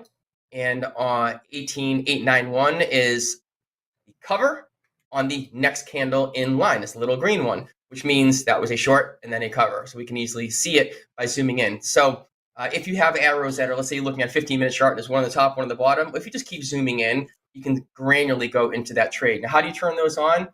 Go to your settings area, that gear on the left-hand side. There's a charts and data tab. Okay. Now, on the right, chart executions, that's the new one. Make sure you hit that checkbox. Make sure you click on the save button right there. Then you have the chart plot alignment is where your orders are placed. You can put them left or the right. And we also have this new one. We can show our value in dollar, in ticks, or in percent. So if we place an order, instead of showing a dollar sign, we choose ticks. It will now show it in ticks versus dollars. Those are 2 little things, and I'll be making some more videos regarding those. What happened? I've been waiting for that feature for I've been waiting for the big base P&L like forever. She's getting giddy over here. Like, I thought it was muted and everyone's laughing at me. Yeah. So going I along with was really happy to see that. Yeah, that's good. I pulled this up now that because we're still on my screen. I'd like to share this little image that I saw. This came up on my personal Facebook feed from 8 years ago, and I just clipped it and I wanted to put it in here. And I was holding on to it for a little bit, and it just seemed like the appropriate day to bring that up. And it's all about just making progress and moving forward. Don't put in half the effort unless you're okay with half the results. Now, if I relate that into the trading, the commentary today for Dr. Jinnie, you got to work on yourself the same way. And I got a little personal thing that I'm dealing with right now that I have to work through and kind of put that aside and then come in and focus on my trading and then get out of the trading and focus on production and focus on personal. So you need to break that up into these different pieces and not take one into the other. Go into your trading, into your personal life, into your emotions. Give it everything you got, folks. Give it everything you got. And it's going to be at the level that you want to perform with. In a past life, not long ago, I was a sports therapist working literally on Olympic athletes. One of my guys raced Usain Bolt in the final 400 meter in 2016 Olympics. And he used to do some training with him. They said, "What's he like?" And he said, "The guy will run until he can't run and he will vomit. And if he hasn't thrown up in his sessions, he's not trying hard enough and pushing himself." This is what these people do, and then they sleep for 12 and a half hours. So this is the goal. If this is your goal that you want, if you're looking for that peak, and then you're just going to come to the market and say like, oh, this looks good, let me short this. Oh, damn it, I lost, I suck. You can't do that and expect. You can, but you can't do that and expect this great results in return. So if you're going to come to it, give it everything you got. It doesn't mean 24/7. It means when you're here and when you're focused. We all have things to do outside in our own lives. Mm-hmm. Get in here, focus it, lock it in, whatever your strategy is. If you're a holder and hold it and check it, great. If you want to get in, do a few scalps and get out, great. But give every damn thing you have about it, okay? Absolutely. And I had to share that. take breaks. Yes. That's I part also of the want plan. to drag over something that I like to do. I mean, I probably don't do as much of it anymore, but this is something that I've followed. If we can go your to decision my tree. screen. It's not a decision tree. This is more of a post-mortem tree. I have a lot of trees. So the whole point of doing sort of like an post-mortem of your own trading for the day, the whole point is to identify whether your assumptions were correct or not, and then all the bad stuff that you did, how did it end up? So if we start up here, if you have some intraday plans, so you have scenarios that are accurate or no. If they were accurate, yes, you might be correct, you made money, that's the easy part, but most days are not going to be that straightforward. However, even if you were correct and the day went swimmingly well, you did 5 trades, all 5 trades did what they were supposed to do, you still need to identify the setup, identify the level, and then I like to do things like make note of the stop loss size. Could I have maybe used a slightly smaller stop loss? Would that have worked? I also like to have a look at the R multiples target that I originally had versus the one that I actually ended up having. Could I have held it longer, or did I hold it too long? So that's fine, but there are many times, especially as you're developing, when you were correct in your assumptions, but you still lost money. No, that's the tricky part, because it's like, yeah, we are seeing some. Sorry, Dee, I didn't mean to cut you off, but we're seeing some decent selling. No, let's move over. Let's move over. So that 895 level that we were talking about in the NASDAQ, I actually just got out of a short trade there. I just took a quick short, but this 895 drew the line here, kind of horizontal line. You can see once we started to settle below that, wasn't much buying coming in. I kind of showed this last week when we were on TopstepTV, but the delta for these candles are all negative, which means as delta is congruent with price, right? As price is going down, sellers are still coming in. And if you can see this tape here, right, I'm going to scroll down time and sales. It's pretty much been all red in the last 5 minutes. So kind of just getting in flow with those shorts there. I got out because it didn't push 18,850. And my thought process goes, if they're really selling and the selling is strong, why not push through a major level? We kind of stopped 10 points away from that. Doesn't mean that the selling can't continue. If we look at the volume here, it's increasing, which is what you want to see. You don't want to see unsustainable volume as we push lower. But I had a 1 lot position on it and just took the 12 points there. Yeah, one thing when we're coming into any kind of intraday demand level, there's usually an initial kind of a knee-jerk reaction, and then the decision comes after whether they reverse it or keep going through it. That's another matter, but there's always, well, nearly always, some kind of a bounce. So that's something that I actually anticipate and expect to see as soon as we're running into some kind of a swing low. But yeah, this actually completes the failed auction in NQ. Pretty much. I mean, we still have a little bit of room down to the initial balance low. However, it's this would be, one of the targets that I would have. So I wouldn't necessarily push it all the way to the other side of the initial balance. I would just take it when it migrates or rotates 3/4 through it, and that would be enough for me. I'm still pushing. So D, would you call the regular session, today's regular session high in the NASDAQ, a failed auction? It was really slow. I would say that this was more a rotational day, which we've kind of seen across the board. We've seen it in gold, we've seen it at RBOB, we're seeing it in equities. Failed auctions typically want to fail pretty quickly after they bust the top of the initial balance. This one took a while. It was like they knocked on it. Like you said, there was some iceberg orders there.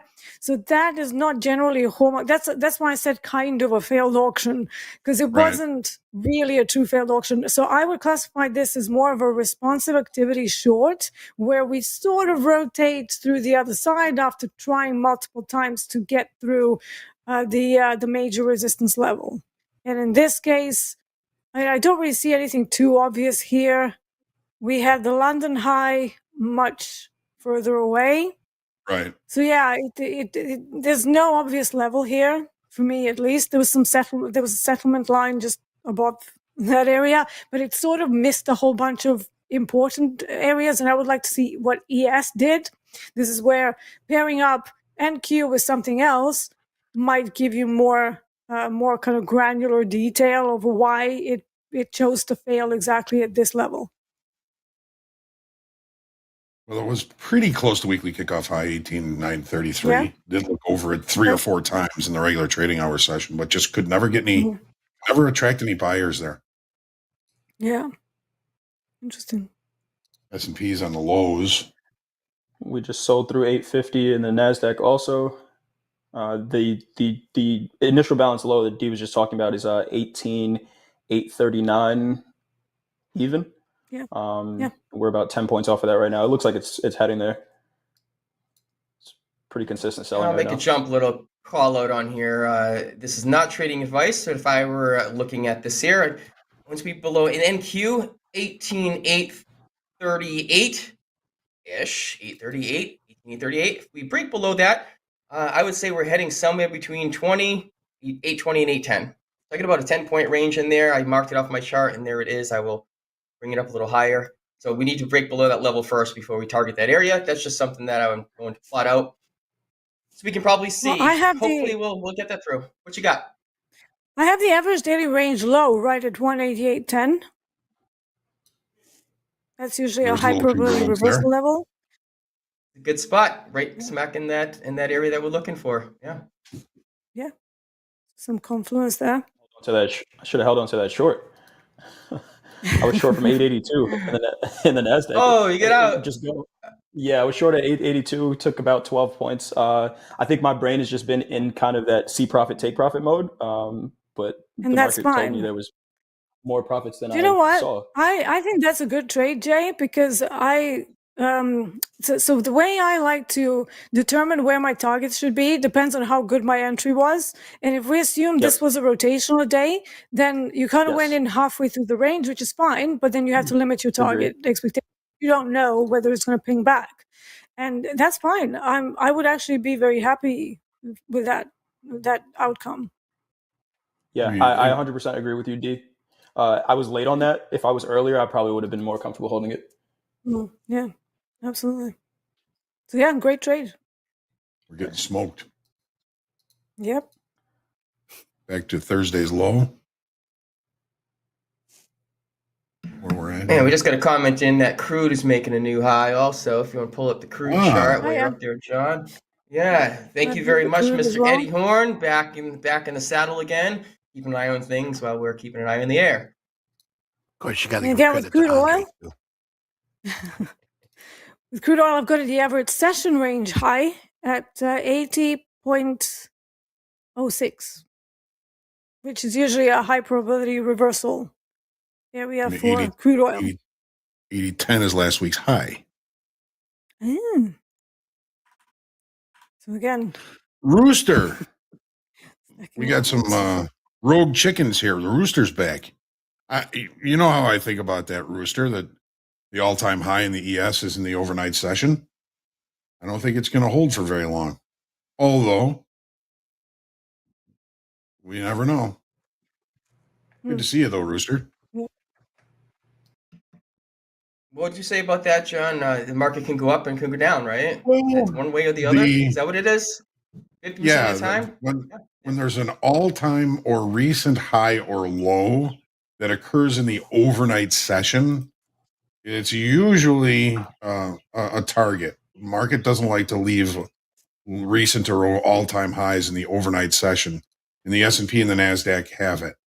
So the all-time high, which we were at last week, was 53.68 quarter, and it occurred in the overnight session.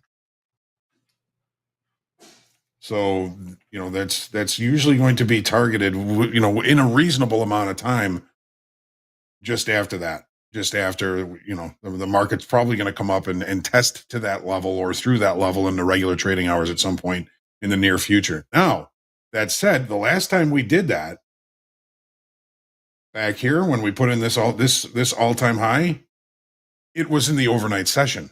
That was on the 1st of April. That was an overnight session all-time high. So, everything is probability. Level, on that one? What was that price level on that one that was in April? 53.33.5. Gotcha.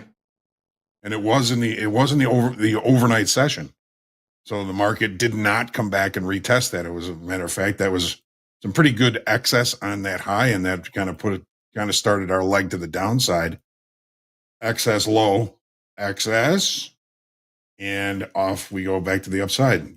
Do we have an excess on Thursday's bar? We do. We do. And that's the extended trading hour bar.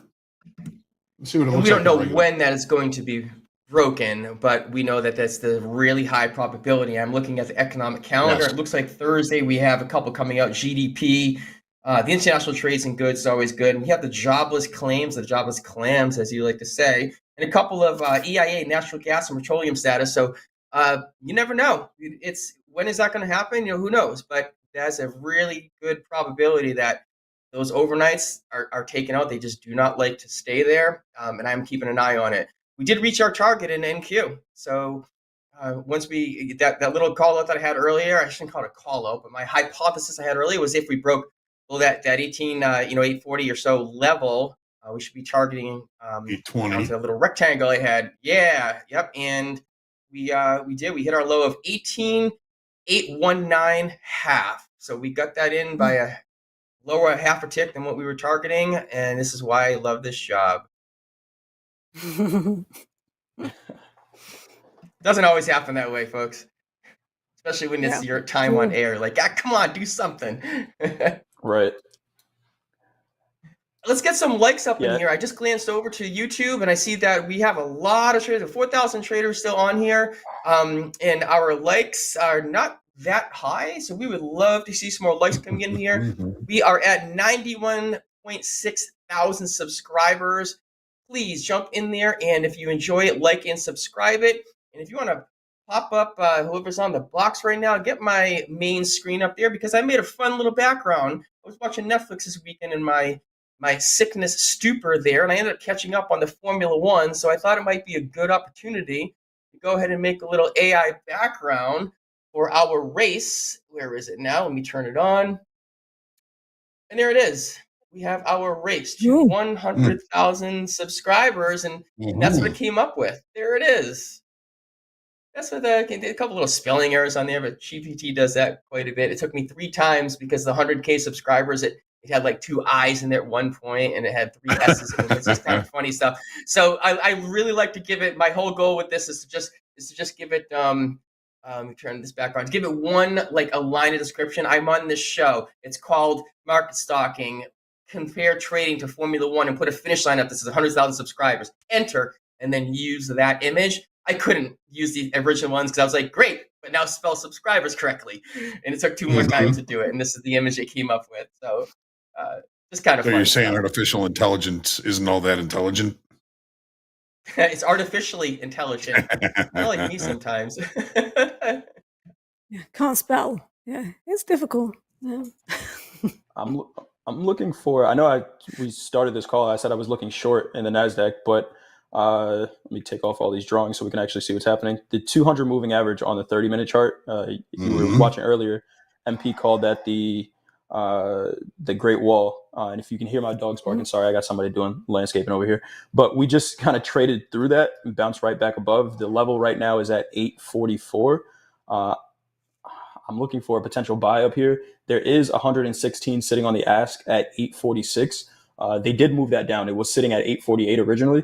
They moved it down 2 points. So I kind of want to wait till that trades out and then see what if that absorbs any buying that comes into it, then I don't want to be a buyer, right? But if they get traded through and price continues, then on a pullback, then I want to buy. Just seeing how the market kind of responds to these bigger orders here.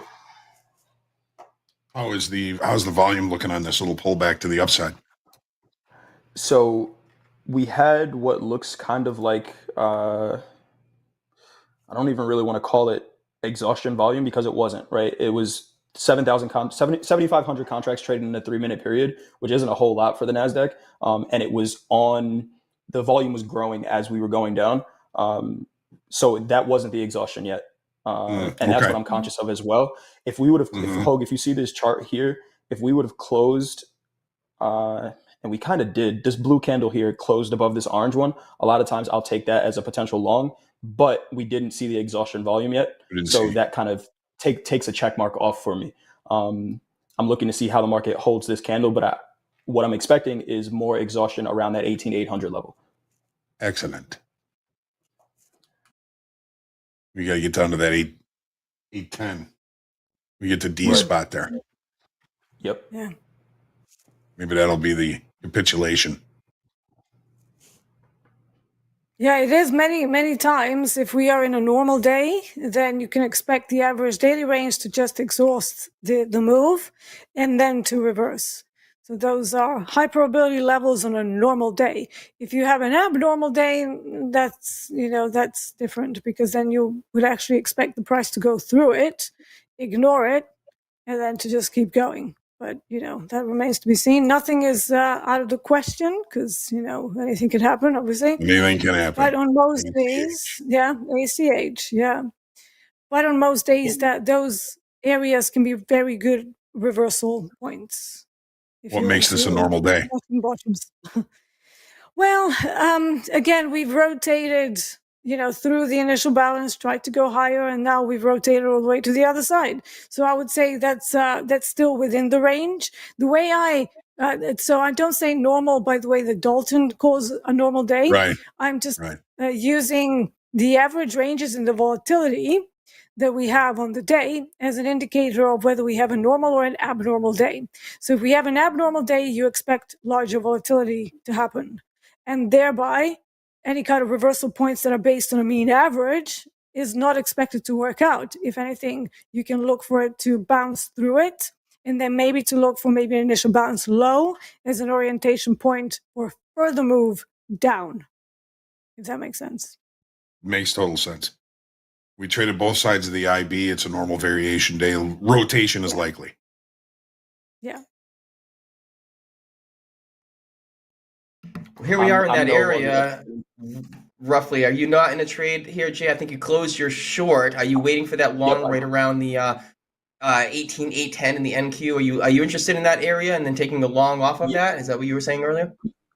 If we get down to 810, I want to see if we can test 800. But right now, I'm hands off on the longs because that order that we saw up at 46, they pulled it and moved it down to 35. So someone's trying to get in, trying to sell here, and they're not able to, and they keep pushing price lower.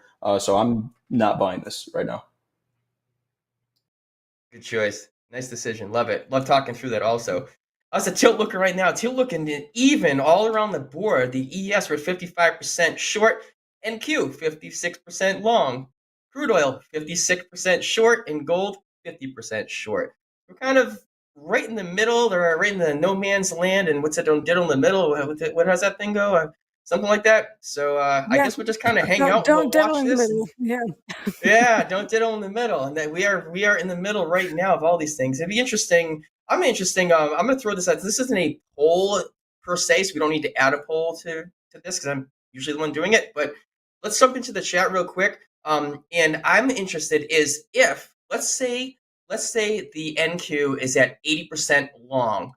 I'm curious if you jump on to go long with the tilt, or if you go short to go and fade the tilt because everybody's long for whatever reason. You think everybody's wrong if they're long, or if you think since everybody's long that long of a period of time, the move is already over. So I'm kind of curious. Let's say NASDAQ 80% are long, do you go with it or do you go against it? I'm curious. Just go ahead and throw that into the chat. We don't need a poll on that, but I'm just generally curious for myself to watch this. Well, one thing that I've noticed with tilt is that if they're heavy longs or heavy shorts, and then they go to 50-50, usually the trend is pretty much exhausted and we see a reversal pretty much soon after that. And my guess is because everybody that's in Topstep combines, they have a vested interest and they have an eye for when the trend is going to be over, right? When the trending move finishes. So I've sort of started using it as almost like I'm neither fading the tilt nor going against it or going with it. I'm effectively just waiting for the exhaustion of the move to happen and then for all the traders to bounce out of their positions before I might include it in my own analysis. So that's something that I've noticed, but other people might have other ideas.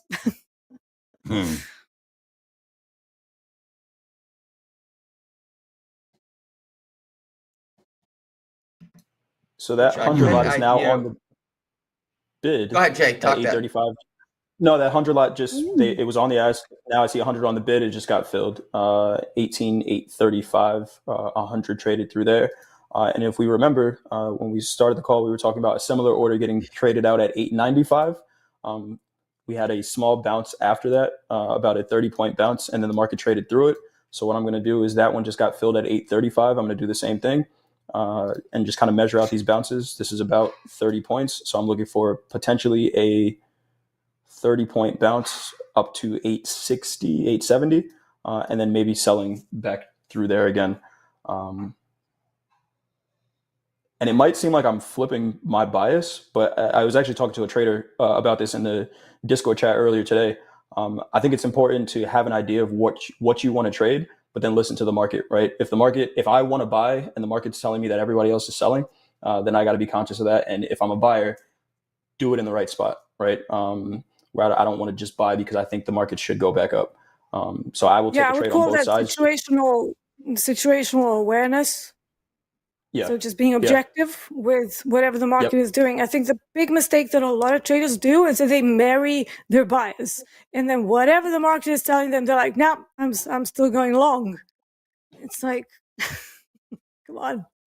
So we need to have that objectivity and situational awareness when we're trading as much as possible. So it goes back to projecting your own problems from when you were a kid and needing to be right. It's like, it's all very well, but just be open-minded to both sides of the story and then look for evidence for that story to be told in actual price events and activity. And that's exactly what Jay is doing. Dee, do you have a... And Jay's a calculated trader like that. Huh? Dee, do you have a P&L? Jay, do you have a P&L? Do I have a P&L? Just on this combine, it's 629. Nice. And my P&L for the day, like I said, I took a silver trade early. I actually tried to buy silver right before it ran up, and I missed that trade. So I'm negative 600 on the day on an XFA. That silver trade took some of the profits and then just made some of it back with that NASDAQ short, which would have cleared the day if I just held it, but that's trading. Okay, thank you. No problem. Yeah, thanks for doing that, John. I'm trying to get the overlay there at the top of the screen updated with the positions and P&Ls that we always try to keep track of. So that's great. Thank you. Appreciate that. One question back on to the emotional journey on there. What do each of you do to keep yourself centered for that? Let's lay it out. I mean, some traders like to go for walks. Myself, I go real quick, and then I'm like, I'm okay. So we all have our own ways of doing it, and I'm actually going to incorporate some of the more patient sides to mine because I think that'll really help my trading. So I'd like to ask each of you, if you don't mind, sharing that personal side. I'm like, what do you do if you're getting riled up, and help yourself center? Well, I used to do weightlifting, so I used to just move away from the screen and go lift some heavy stuff at the gym. My current health doesn't quite allow that, so now what I do, I would typically go to another room and play some video games for a while until it's all like out of my system. And quite frequently, if I'm really annoyed with myself for whatever reason, I will actually just end the day and wait until the next day, because the markets are going to be here, every day. They're not going anywhere. So that's been my kind of coping mechanism. And at one point I was going to joke and I was going to say drink. But I thought we're trying to be a little bit more serious here. So yeah, just video games for me, where I can go and smash some things virtually. It's what works for me. Awesome. Thanks. Jay, how about you, if you mind me sharing? It depends. If it's early in the trading day and I think I'm still going to make trading decisions, one thing I'll do, and I've told traders to do this before, I got a lot of space under my desk here. I'll just sit on the floor, right? And I'll sit where I can't touch my mouse or keyboard, and I can just look, right? And then I'm being objective instead of trying to make a decision. And I'll just sit and look at the screens, right? Where I'm far enough away where I can't click a button. And then if it's 5 minutes, 10 minutes, then I'll get back in my chair and make a trade from there. If I'm done trading for the day, then it's, shut it down and I won't come back until it's time to do at the buzzer with Coach Paul afterwards. Trying to get better at that, where it's just like, hey, even if the market does something, if I wasn't there to see it, it didn't happen, right? It's okay, right? It's not a trade that I missed because I wasn't there to participate anyway. But yeah, that's it for me. And then outside of that, just working out, kind of the, normal stuff, going for walks, being outside as much as possible. Awesome. Exercise is so important. Both of you guys said that. And I did some weight training myself in the past, and I need to do more of it, just small walks and outside first thing in the morning. And I'm a person that I'll jump up and I will get the shower going to warm to get all that sweat and sleep off me. But then I do jump in and flip it over to cold and stand there for somewhere between 1 and 2 minutes each morning. And I tell you what, it does make a difference. At least it works for me. It just wakes me up, gets me going, gets everything working. I sit outside. I'll have my coffee before I start my day in the morning. During trading, I'll give those little types of like, God dang it, I lost that. Literally 5 to 10 seconds. I don't let a lot of things. That's my only emotional reaction. It's an outlet one way or the other. Like, yes, got it. And then just jump into the next trade. So I don't hold on any of those things. I do really look at each trade as individual. Win, lose. I don't have a winning streak or a losing streak. One thing isn't equal to the next, and that's just how I trade. John, you want to wrap it up with how you handle those types of things, and then we'll close out the segment and get ready for Power Hour. Sure. Yeah. I mean, when I get triggered, when I'm upset or angry, I just size up, trade more. Oh my God. Just kidding. Okay. Yeah. We'll clip that part out. Take a time out. Go have a ham sandwich. Go have a glass of milk. Go do something. Yeah. Just anything. There you have it. I think it's most important to know when that happens to you. You know, if you're cognitive of when you're starting to get upset, then you can do something about it. Half of it is knowing that you're upset and being able to walk away and calm things down and get rid of that venom. You know, that's the way it's always felt to me, is when I'm upset, it feels like venom in my veins, and I got to make sure and get rid of that venom before I can kind of readdress. And sometimes it takes 10 minutes. Sometimes it takes 5 minutes. Sometimes it takes a day. You got to get rid of it. That's great. That's exactly what Jinnie was saying also. Yep, Jinnie was saying that also. I mean, sometimes you have to sit and meditate to get yourself going in the morning. Sometimes you need to at nighttime afterwards to calm yourself down. Sometimes you need a break in the middle of the day. Sometimes it's 15, 20 minutes, and sometimes it's a minute or two. But whatever it is entirely worth it to just step away. Markets are going to be here. You didn't miss a trade, as Jay said. You just weren't there for that particular one. And as Eddie always says, there's going to be another bust around the corner. And Dee says there's another day the market's going to be open, and don't worry about it. So hopefully I summarize everybody up there quality-wise. I'm a little bit slow in the brain today. So that's going to wrap it up for this session. John, always a pleasure to be with you. Deeyana, you as well. Good to see you again. Jay, loving the charts, buddy. I see you using some of the stuff that we talked about in the past. Kudos to you. I'm glad it's working out for you. Power Hour up next. We have Andre taking over the helm here. We have Hogue's going to stick around for one more hour on this. Yeah, you guys are stuck with me. It's a Monday. Yeah, just stick with you right there. Then Austin Silver. Austin Silver's back. We're going to welcome the whole crew again. Appreciate everybody here. Appreciate the chat. Thanks for tuning in. Thanks for getting those likes and subscriptions up. We are on our way to 100,000 subscribers. We will get here before you know it. We got more big stuff coming up. We got those new features in TopStep X. I will be signing off here in about 2 minutes, and I'll be making some more TopStep X in 5 minutes or less videos. I'm doing that today. There'll be somewhere between 3 and 5 of them with all the new features. Look for those later on. We'll see you soon, folks.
Welcome back, everybody, to Power Hour with my best friend, the man in the middle, Austin Silver.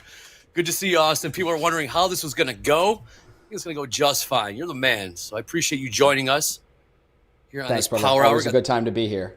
100%. The man to his right, John Hogue. You guys know him. He's just on all day. There we go. It's my intro song. It's my walkout song here. Yes. All right, guys. All right. Well, we saw a nice sell-off here about a couple hours ago. Seen a bit of a rebound. We do have the house account open right now. No trades taken just yet. We keep an eye out for that. We do have a potential trade idea of getting short, perhaps 53.16s-ish. John likes it. So we got 2 check marks there. Austin, take a peek. We'll get 3 check marks there as well. But in the meantime, Austin, talk to us about the day. How's it gone so far? Try and play catch up. Feels like a Monday, so to speak, like we were saying in the green room. Thoughts on the market? Yeah, it feels like a Monday a little bit. I think today's an interesting day. I do like the shorts from the 16. I'm worried we might not get up to 16. I think we might stop here around 12. I think it was a really sideways day. I'm up 75, 77 bucks on my XFA showing on screen. I was trying to work the longs this morning from like 53.21, 53.22 up to the 31s, 32s, but I just couldn't get it. It just wasn't coming. So then I walked away. I had an afternoon meeting, and now coming back this afternoon, I still kind of like the longs, but I totally see the shorts here, especially because previous day's low is at that 53.15 level. I think a great retest of that for a leg down this afternoon could happen. But I'm worried that it's a Monday, Andre, like you said, and it could be kind of sideways, and we might just go back into that 53.20 area and sit there. So I'm slow today. VWAP. I don't want to screw my week. Yeah, and your VWAP, exactly, John. Mm-hmm. All roads. All right, John, what do you think about that? That 16, getting short 16 with a stop at 20s or so, but like you said, VWAP is 20s. So you see more follow through the upside here. What do you think, John? I mean, the only thing that I'm really looking at here is the anchored VWAP off Thursday's high and the anchored VWAP off Thursday's low. The Thursday's low anchored VWAP is 53.12. That's the level that Austin just mentioned. Off the high is 53.15 half. That's also another level that we're looking at. I think it's a worthwhile opportunity. We are seeing some excess on this low here. We filled this fair value gap from here. Somebody was talking about a fair value gap on the 4-hour chart. Also got filled. So I'm a little nervous about being short, but I don't object to it as long as we can limit the risk. I think VWAP anchored from the session beginning last night, that 53.20 level looks the best. Because it's also the anchored VWAP off the overnight high from last night. They're in the same spot. Okay, all right, 20s. We'll see how it plays. We're currently trading 53.10 right now. We'll see what happens when we get in that 16 level and see how we trade around that. Take a look at anything here. Crude above $80, trading $80.14. We just see some move to the upside. Finally breaking that $80 level that we've been talking about for the last few days. So we're finally there. Austin, thoughts on the market so far? Thoughts on the market for the rest of this week? I know we got PCE later this week on the Friday. What are your thoughts, generally, coming into a week, coming off of a holiday weekend, so on?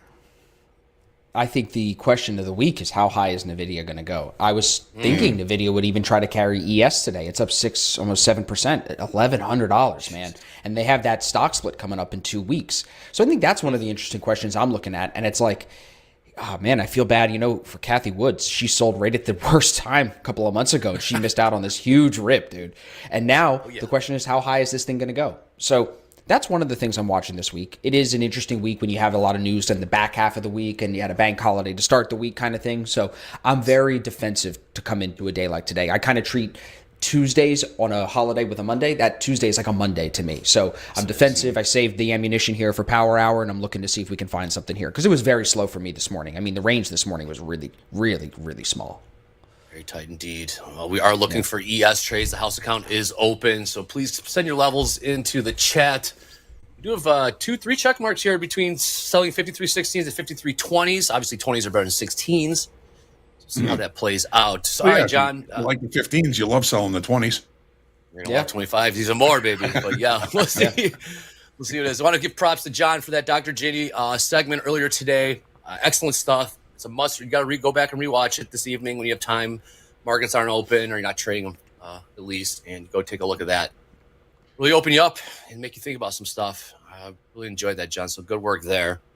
Awesome. Hey, Andre, how do you feel about this 5 funded accounts thing, dude? This is huge. It is a big step. Thank you for bringing that up. 5 XFAs as well as auto creation within minutes. No more manual creation. Big time stuff here at Topstep. It seemed to be well received in the chat. People are pumped. What do you think? I think it's a great thing. Dude, I love it. I activated, so I passed 150K, and like last week, I didn't know the announcement was coming, so I was like, cool, I got 350K XFAs. I'm in a good spot. Well, I had a 50K that I also passed last week, so I activated both of those today with the new internal thing, and it was super easy, so I love it. Nice. I think everybody's going to love it. Excellent. So how many XFAs do you have open right now? I got 4, so I got 1 slot to fill. Beautiful. And 2 of them are fresh, 2 of them are in profit. 1 of them I took a payout on already, so. Beautiful. Yes, I remember that. Nice. Excellent. Yes, 5 XFAs.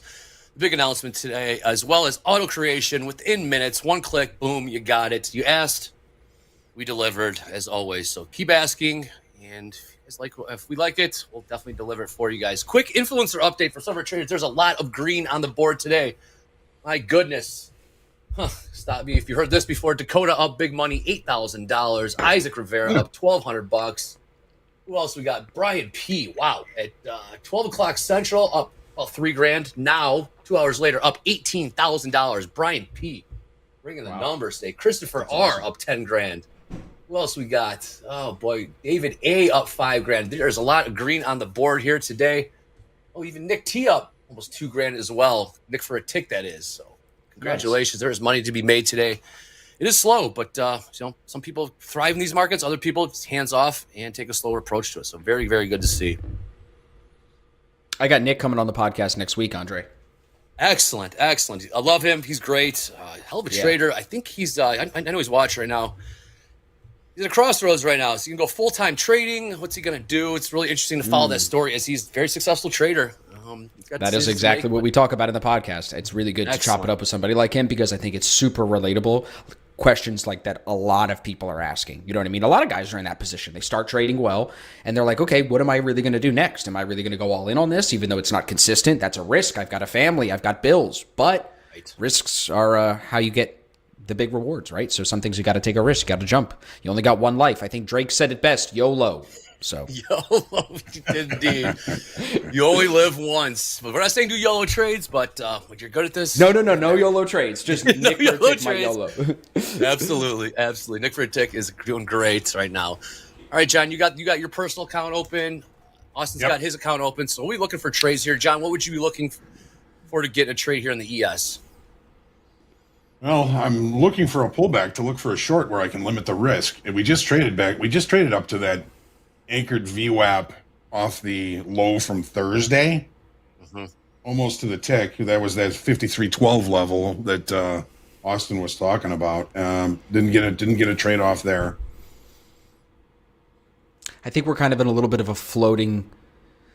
Like we haven't taken on any new information in a few minutes here. It's kind of hit this price at 53.08, gone sideways for the last 15 minutes. I'd like to see, I think, a higher move here, just one more push higher to the 13s, 14s. I could retrack mark a 16 short. The higher the better, like Hogue said, because it'll give you a cheaper short. And I'm more likely to think that if the buyers haven't stepped in at all today, and we look so bearish this afternoon, that there could be more likely selling than random out of nowhere buyers. But I can always be wrong too. Yeah, Nick for a tick is calling for an M period low, or he riots.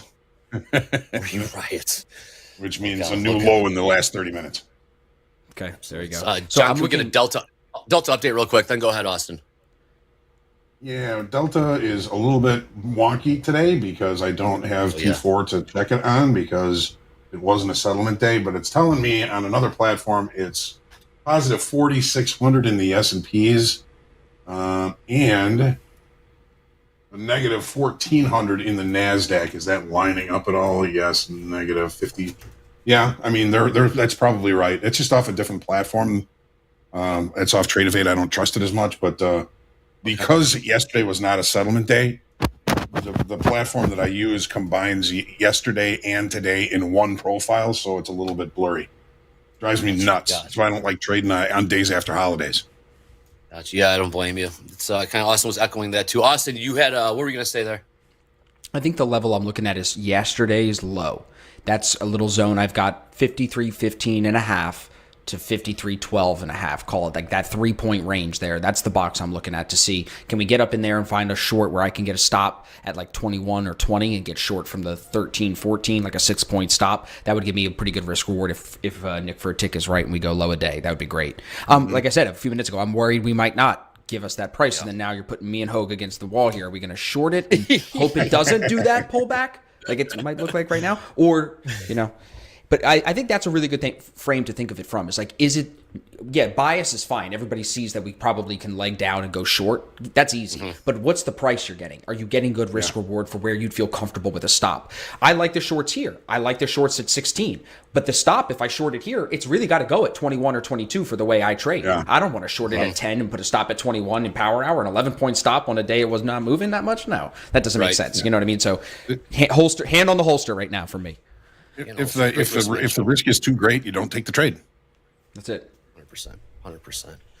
Well, taking a look at crude here, up against the highs, trading $80.20. So keep pushing here. Haven't seen much in the other markets. Gold, not a whole heck of a lot. Dow, just who knows what Dow's been doing today? Not much at all. I think the story of the day, like Austin said, is Nvidia. How high will it go? Keep new all-time highs.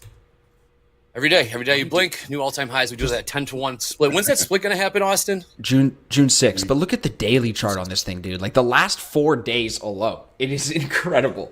And it really does make you wonder, like, how high is it going to go? Like, it's just gap, go, gap, go, gap, go. Like, it's like nothing is slowing it down. And it makes me think, are people really still thinking that this is a good price to buy? And I could be crazy for saying the question that way, right? Like it could be, especially after stock split. It probably is still because this isn't going anywhere. But man, you don't think you could get a little discount?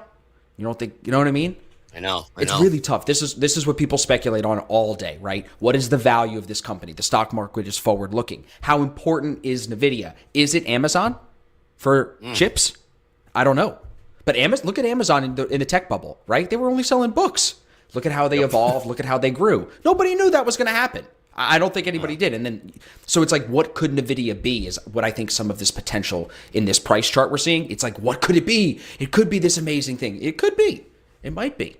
I just don't know. That's really hard Austin, for me. Do you trade a lot of stocks? And if you do, what do you think about buying it after the split? I think buying it after the split, is probably going to be a good idea. Especially if it depends on your age, John. When you're talking about stocks, we don't do financial advice here, no recommendations, right, everybody? But absolutely, I like companies that I'm a Warren Buffett fan. I really am. It's cliche, but I like it. Who here has an iPhone in the chat? Yep. I'm going to buy more Apple. Yep, I'm buying Apple. Could NVIDIA have the chips and this? Yeah, but Apple's still probably going to be a really good bet, and it's a lot safer in my opinion. So that's why I'm an Apple guy. John, I bought Apple. My dad, after my bar mitzvah, short story, my dad, after my bar mitzvah, allowed me to invest some of my money in the stock market. We bought Pepsi, Johnson & Johnson, and Whole Foods and a couple other companies. And after 4 or 5 months, I made no money. The money was still flat. And I knew nothing about nothing. I'm 14 years old. And I said to my dad, let's reinvest all the money, sell it all, and buy Apple. And I got like 10 shares, like nothing. This was a small amount of money. Right. Well, that 10 shares from time of my bar mitzvah till the time I had to buy a car, so we're talking 5-6 years, something like that. That paid for my Volkswagen Jetta. And I had a car when I was 17. None of my friends did. And that was my first stock market trade. Now, we're not going to talk about how much those would be worth today because it'd buy me the whole Volkswagen dealership. But the point is, but imagine if I still had those Apple shares. That's how good of a company Apple has been throughout these years. So that makes me even more in love with Apple, So that's my Apple story. You're right. Yep. Take a look. Is in everyone's pocket. I got an Apple computer here, iPads there. Yep. It is the company that got so much cash too that I'm not gonna let that stock slip too much. And again, like what is? Sorry, trying to speed run like this Nvidia split reminds me of the first Tesla split, the one in 2020, where there's a huge run up in advance to it because people know that there's going to be buying coming in, and then it sells off hard. Now, granted, Tesla kept on going up and resplit again. The same thing a little bit happened, but not as much. But yeah, very true. I think. But to John's question about NVIDIA and stuff, if you're young, I love exposure to semiconductors. Semiconductor ETFs are a great way to do that. You don't have to go all in on NVIDIA. There's many other companies that could end up overtaking NVIDIA, right? Like, look at Intel. Everybody thought Intel was going to be the one. Well, how did that end up? Microsoft ate them, right? So it's like, I think it's very hard to be a stock picker. For example, I bought Virgin Galactic a couple of years ago at 15. It popped to 55. I sold none of it because I was all bought in on SPACs and Chamath Palihapitiya and all this crap. Comes down, dude, it came down to 15. Luckily, it popped back to 50. I sold it all at 50. Look at what Virgin Galactic is today. What's it at? Like $8 a share, something like that? There you go. So stock picking is it's $1 a share, excuse me, even worse. So stock picking is very hard. I think day trading, how we do in the futures market, is a great way to speculate. And then with stocks, again, I'm not a financial advisor. I like broad exposure. Yeah, no investment advice. But I just think stock picking is hard. Even the Wolf of Wall Street says that in his new book. And he got, his credibility, his not credibility, his fame is from trying to say you could pick stocks. And now he comes out and writes a book years later, says, stock picking is hard. No, he'll say. Yeah, that whole thing. Yeah, I don't mind that. Yes. So at my age of 28, I could probably put 100,000 into it after the split. Here we go. Are you throwing me under the bus here for advice, Hogue? I'm not answering that on the. What are we doing here? Hogue. Yeah, Hogue, you got to buy me a cigar if you want my stock advice. We got to have. All right, wait. This is weird because now, Hogue, you and I are never on Power Hour together, and I never remember my dreams, Hogue. But I swear to God, you were in my dream last night as a bus driver. I don't know why. I don't remember nothing else. Really? Don't ask me nothing about it. Yes, bro, it was you. I woke up this morning and I was like, Hogue was in my dream, I think, and now here we are on TopstepTV together. Yeah, man. Look at that, John. Incredible. It's funny, I was a bus driver. It was a bus. It was some big vehicle. I don't do well at remembering dreams. It was a big truck driver. Maybe an 18-wheeler. I don't know. Everybody on? Good. Great. Grand. Wonderful. Yelling on the bus. Eddie is back, baby. Eddie is back. Eddie, he will be hooking us up with those MOC. When we get that MOC balance here in about 20 minutes or so. We got 35 minutes left in the session. Pretty slow power hour right now. I like what the chat is saying, Andre. They're saying my dream is a sign that we should listen to Hogue. Hogue is leading the way in Power Hour. Agree. So let's do that, John. Tell us, what should we do here? Well, we are at that 12. Yes, we are. Think there's more room? And the risk is still 8 points on that. I'm looking more towards that. There we go. 16 trades. What are we looking at here, guys? Got 16s coming up. 53.20. 53.20s. Deal. 3 check marks, 53.20s. Hogue likes the daily VWAP. I like the daily VWAP. Bottom of the 15-minute opening range, too. It might work from here, too. All right, 20s. 20s it is. Like the 3 check marks, 20 lat queued up if we get there.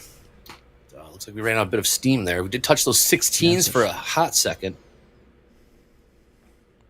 That was that other level, but for some reason on this 5-minute chart, the anchored VWAP off Thursday's high moved down to 12. Maybe it's just the wrong chart. Okay, I got a 20. That's probably full. Yeah.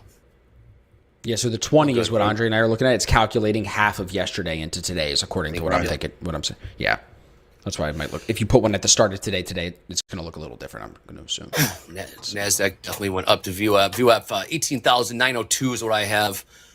Really trading about 10 points beneath that, but we did kiss it there for a second.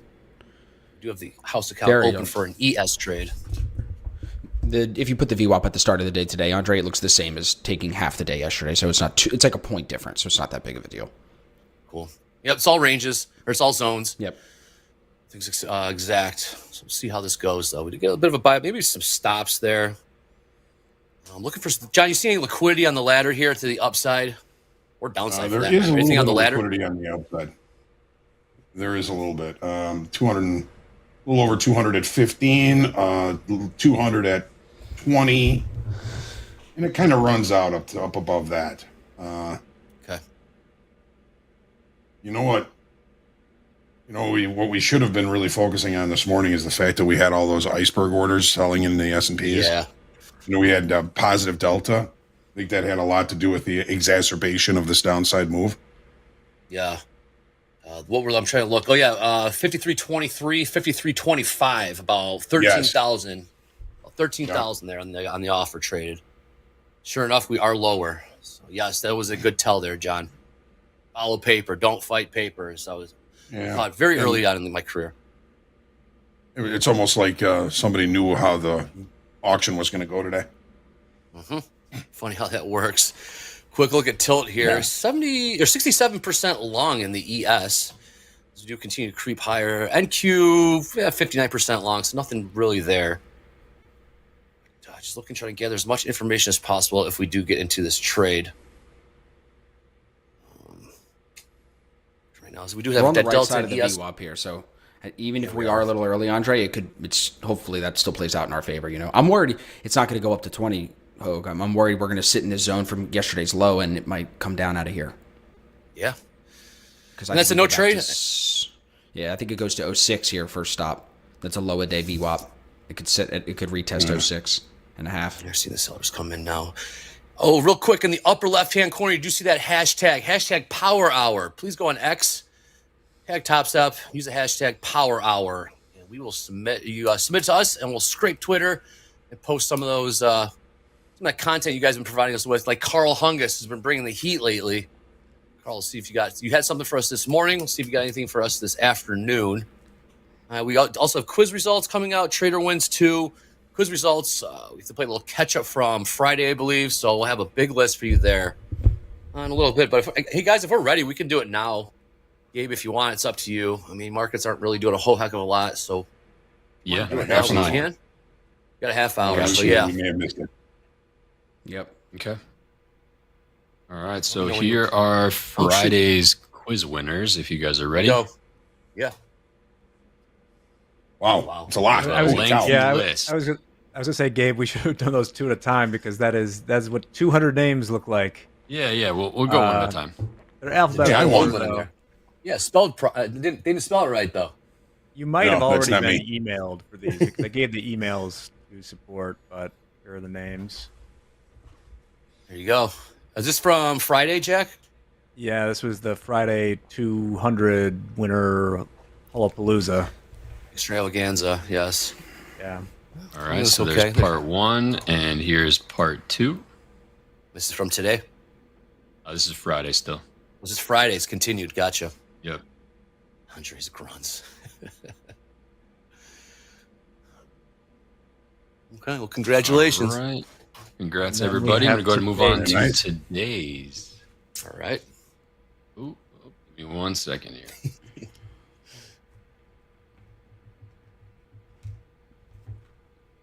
All right, so here's from today, guys. Thanks for playing. There you go.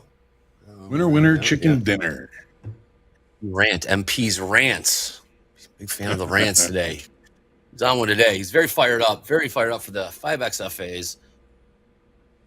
I know you guys are too, so enjoy that. Austin Silver's got 4 open, 1 slot open. See if he can fill that 5th one open and take some more payouts. Yeah, let's get it done today. Congratulations, Heather. You won. Congratulations.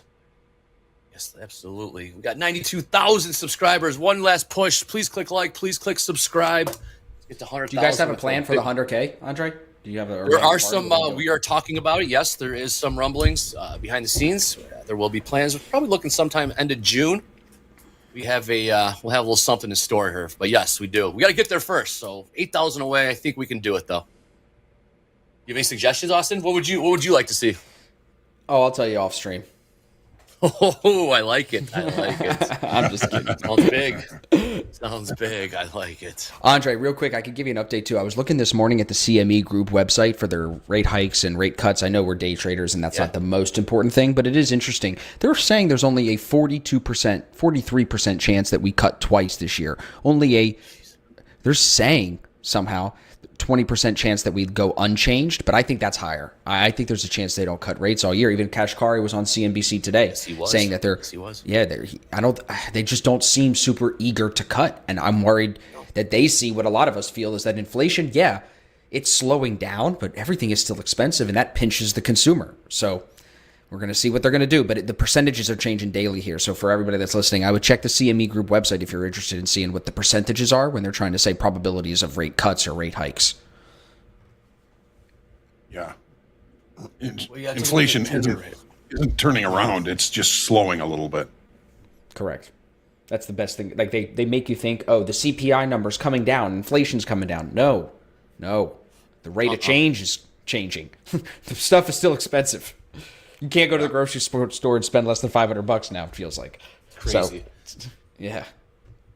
Take a quick look at the 10-year, above 4.5%. I see. There you go. 4.54%. I mean, I think you're right. Kashkari isn't a voting member, but certainly likes to speak his piece, and he definitely did that. Here's what he says. Live simply. He's a mouthpiece.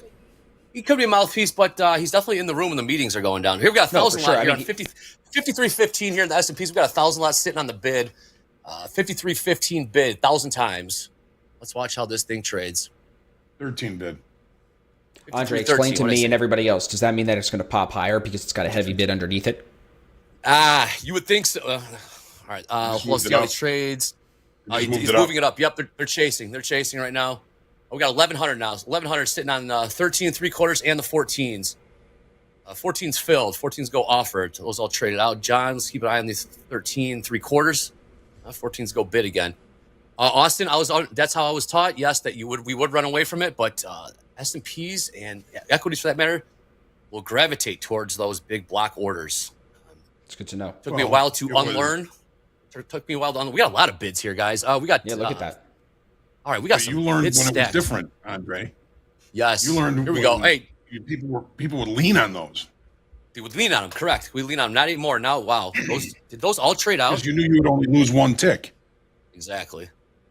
Okay, bids were stacked there. Did those all trade out, John? I see 15s traded. Yeah. Yes, they all did. Traded out. Every yes. side. Good question there, Austin. Yes, the old way was, supply and demand would tell you that the market would run away from that. People would front run that big block order and lean on it to only lose a tick or so. But now the market will just go and fill those big paper orders. So I had to unlearn that. Trade out means they either are in the trade or they cancel the trade. No, trade out means that 1,000 lot on was the 13s. That 1,000 lot 13s went from bid to offered. That means they all traded out. Here we go, 16s, guys. See if we can push up to these 20s. And I'll get in here. I got 20 lot queued up. Got 3 check marks. So you have a daily VWAP and a New York Open VWAP, which are the two most important, Brian Shannon would say, for the day, all within this 2-point range, 53.18 and 53.20. So that's good. What time frame is that chart? That's right now you're seeing a 1 minute chart on my screen. 1 minute. Okay. Sorry, trade out means that all 1,000 contracts were filled. That's what I mean by trading out. Okay. No, I asked the questions because I don't know, Andre, and I know there's definitely people listening that don't know. So it's good to, because I like when you talk like that and you see it. So, but I want to learn. Respect that. Yeah, that's old. That's when I was a clerk. That's how we had to talk when I was a clerk on the floor, on the headsets. So yes, but I appreciate 7.2% on NVIDIA right now. Just to say, we're up over 7% now. So that could be a little pumper here. My goodness. Okay, what's NVIDIA trading right now? It was 11.42. That's 11.42, bro. They were laughing at those $1,000 calls. They were, dude. They were laughing at those $1,000. My goodness. It's crazy. You know, we laugh about how it is and how it's like a bubble. Is it not? Is it that? But you know what, man? There's people that for better or for worse, put a lot of money into something like this and made a ton of money, and hopefully they realize those gains, because that can be life changing. You know what I mean? Some people you hear those good stories, but God, please close the trades. Please realize the gains. You know what I'm saying? Absolutely. How many times have we seen that story go the wrong way, though, too, you know? You're right. They're not real until you realize them. You put that money in your pocket. All right, so we pop there. So 16s again. The sellers did come in a little bit. We're trading currently 53.14. We'll see what happens moving forward. Eddie, when you get those MOCs, what's up, Johnny? The 200 SMA on the 1 minute chart is 16. All right, so 16s are the level, I take it then. Yeah.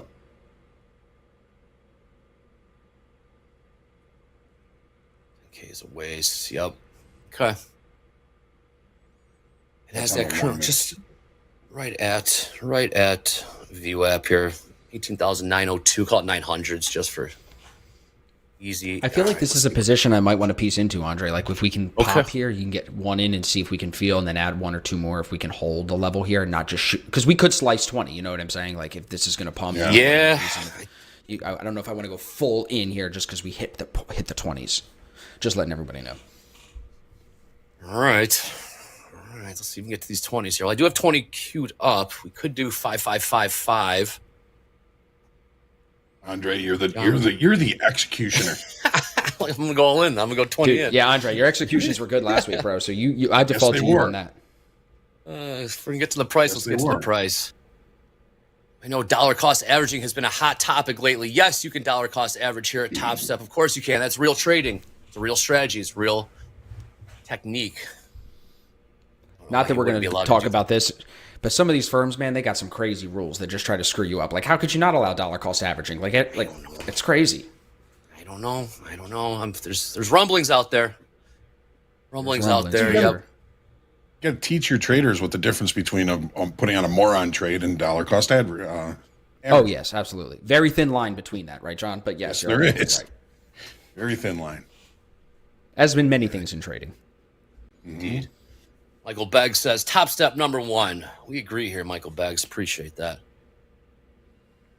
Kind of feel like one more push. Yeah. Yeah? Yeah, like maybe I'm almost feeling like throw one in here in case it doesn't come. We all like the short. We know we want this thing to come down. That's just get some exposure to the short. Andre, where do we say the short is over? Or Hogue, where's the short off the table? At 25, 24, above the daily VWAP, back in the middle of opening range? You know there's going to be a bunch of stops right above VWAP. There's going to be, for sure. If it gets there. Yep. What would the stop be then? Say we did get 20s. You got to get as close as we can to that level. Yep. So, but then talk about the risk on this. Do we want it short at 20 if it goes to 26? Not in power hour. I don't know. I don't know if I want a 6 or 7 point stop. Maybe. Good. Yeah. How's Delta looking, John, in this move up? Did it increase at all in the ES? It was 4,600 about 20 minutes ago. Remember, this is loose. Yep. S&P is 5,300 positive. 5,300 positive. If there's a squeeze, it should be to the downside. Also, let's just talk for a second about what it could do. Nothing. It could stay here and finish the day at 13, and we're also sweating over this hand on the holster for 20 more minutes. 100%. It says happy Monday, suckers. Right. All right. So perhaps a stop around 26 or so if we do get these 20s. Yeah. Maybe we're chasing. We're gonna let the market come to us. I guess if we get to the 20s, we'll take a short. Austin said, if we never gets there, never gets there in the house account. Didn't make a trade today, and that's okay. Yeah. Do you guys rely heavily on that delta number, Hogue? Is it something like you're constantly following? Only when it's valid. Only when it means something. Right. So what kind of scenario would that be? Okay, so this morning, when we saw those ICE orders in the S&Ps, I'm just going to bring this up. This profile includes yesterday and today's in one. But where do we see those offers? We saw them 25 and 23. 25 and 23. So at the price of 25, there was a big ledge there. And there were 5,800 contracts that traded on the offer. And it held there and it held there. And then they went through that. And then they raised those offers up to... Well, they moved them down actually to 23, right? Yep. And at 23, we have almost 5,700 positive delta at that price alone. So that says that there was a longer time frame, bigger hands presence, just placing small orders, small offers, and replenishing them as they get filled. They get down to 1, they put another random small number in there. That's your icebergs orders. So we've been looking at delta being positive all day. The longer time frame when they have an execution like that, they tend to get the shorter time frame speculators, P shooters like us, too far one way, right? So if they were selling and delta was positive, that says that the shorter time frame, weaker hands, P shooters like us, were holding longs up against those levels. And if we don't get paid on them by the end of the day, we're gonna want to get flat. We're just gonna turn. Yep. We're gonna say, screw this. I'm going home. Yep. And so I think we saw part of that today when the auction finished and market started heading lower. That was I think the first wave of a delta squeeze to the downside. Now we might be actually starting to see a second delta squeeze to the downside. Interesting. Okay. We're pretty positive here. Yeah. Now sometimes, Austin, it doesn't tell you anything. Sure. It's congruent, then, right. Then you're not seeing any kind of squeeze. But it also tells you then that you may be seeing all time frames acting in concert on price, and you don't want to fight that either. So there's a few things that you can kind of glean from that information. Right. Sometimes it's not telling you exactly what to do, but what not to do even. Right. Yeah. Right. Yeah. Well, if there is time, coming from the pit, Austin. Yeah. I used to be able to stand in the pit, and I used to be able to watch Goldman, Morgan, Merrill Lynch, and all these big paper companies come in and sell 2,000. And then it would go around the pit, sell 2,000, sell 2,000, sell 2,000. Well, they're not selling it to each other. They're selling it to the locals. They're selling it to the speculators in the pit. And when you saw that coming, you could say, man, this pit is so long, man. At the end of the day, I think we're just going to have to turn around and move this thing lower. And if you were right, you could put yourself in a good position because you're basically pitting time frame against time frame. So were markets slower before technology? Yes, right? Execution was slower. Okay. You had to add the human factor. Right, like passing the paper, so to speak. It's just slower than what now you have it on the screen here. 100%. So what Delta replaces is, I think, the ability to see what some of the bigger, longer time frame, deep pockets, investor type traders, banks, funds, when they're involved in the market, that they're using those ICE orders and using Delta as a way to kind of fish them out. Exactly. Interesting. Yep. Interesting. Still bring our old school pit habits onto the screen, but there's something there. What's the pit? It's everyone long, it's everyone short. Sure. Yeah, it's a game of. You're looking at the dome. That's the pit right now. Exactly. Yep. Exactly. So that's kind of. And all of us that never got to trade in the pit, we all envy those stories and like just the days of what it would be like to just feel the energy of that room. It was cool to watch those guys trade for sure. It was great when it was great, and it sucked when it sucked. Oh yeah, I bet, man. Man, you nailed that one, Hogue. Oh, what's on? There's that. There's that. Like MP said on the podcast, he was like, Chicago, all the people that couldn't make it in major sports would come to the pit and trade. So you got a bunch of athletic, alpha style people. I feel like in one room, just going at it. It would just be awesome. Yep. All right. You know what it was? It was when we used to have numbers. We'd be all watching the board up on the screens, right? And when the feds would come in, it was just silent, and you'd be pacing back and forth, sweaty palms, nervous. You'd have like 5 different phone clerks looking at you, screaming, "Watch me, watch me!" And then when shit hit the fan, it was like literally shit hit the fan. It was nuts. It was awesome.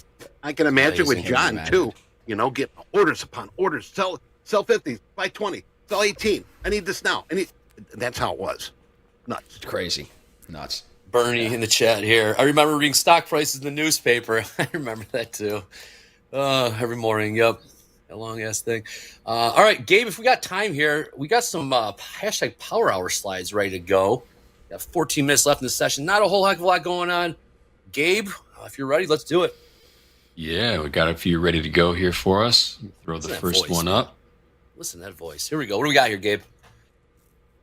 We have our good friend Kenny here. A little power hour. You see a little funded trader certificate. Very cool. Very cool. I like that. Always appreciate people showing their wins and their victories here. Our good friend Carl Hungus, I believe, coming back with another round for the day. Another one. Oh, boy. From this morning. Quick with it. Yeah. Oh. Dude.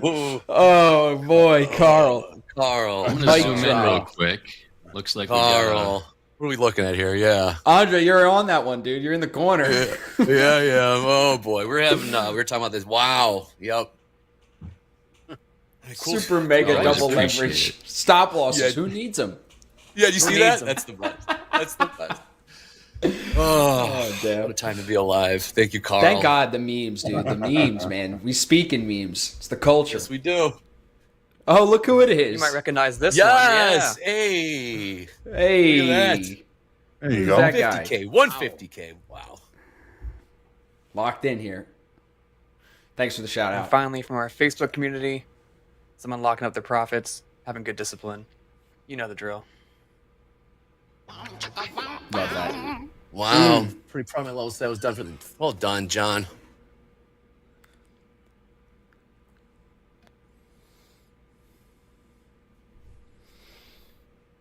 All right. Well done, guys.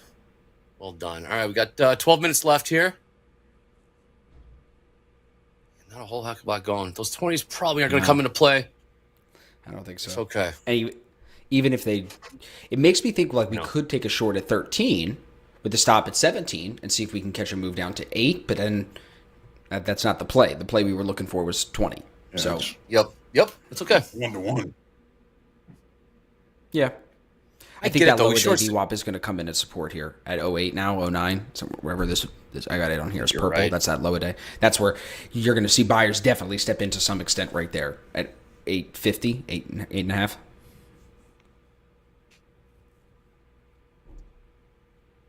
think you're right, though. If we did sell those, we did have a chance to sell those 16s, but it did look like 5320s were in play.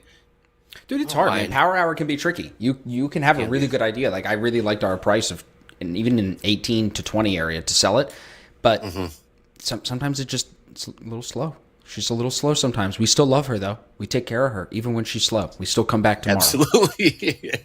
We'll be back tomorrow, baby. I promise. We'll be back. I promise. All right.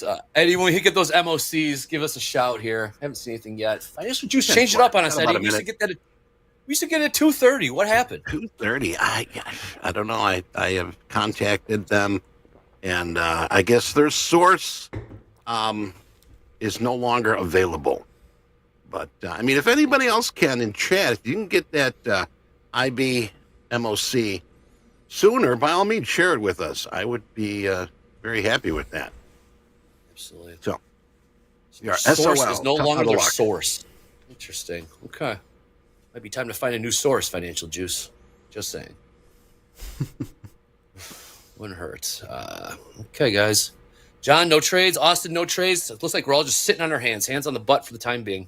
Coach Dakota, wow. Coach Dakota, flat and done for the day, up $15,000. Dakota. Jeez, Dakota. Can't stop, won't stop, Mr. Dakota. By the way, please check out Dakota on Slow Markets this evening, 8 p.m. Monday through Thursdays. Watch the master at work. it's amazing. Jesus, Crazy, man. It's absolutely crazy. Oh, shout out Dakota. it's $30,000 day. It's been 15 years since I did that. He's hot right now. It's awesome to see. Definitely It cooking. really is. Yep. Number one Great to trader see. Topstep. Number one trader on YouTube. Let's be honest here. Puts it all out there. Full transparency. One account. Real trades, real P&Ls, real traders. No fake. Everything real here. All right. But that 250 Central Time liquidity injection. Not a whole heck of a lot there either. My goodness. We are staggering to the finish line here, guys. Literally. It's a good way to put it. Yeah. We are just... The video pulled back a little bit. 6.5 now on the day. Okay.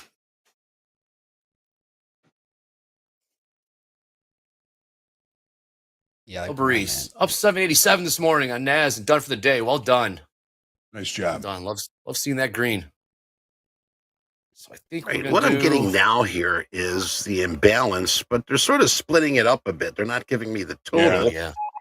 I'm seeing S&P 176 million to the buy side, NASDAQ 584 million to the buy side, Dow 271 million to the buy side, and the Mag 7 609 million to the buy side. Right around $1 billion overall. They break it up into Mag 7 now?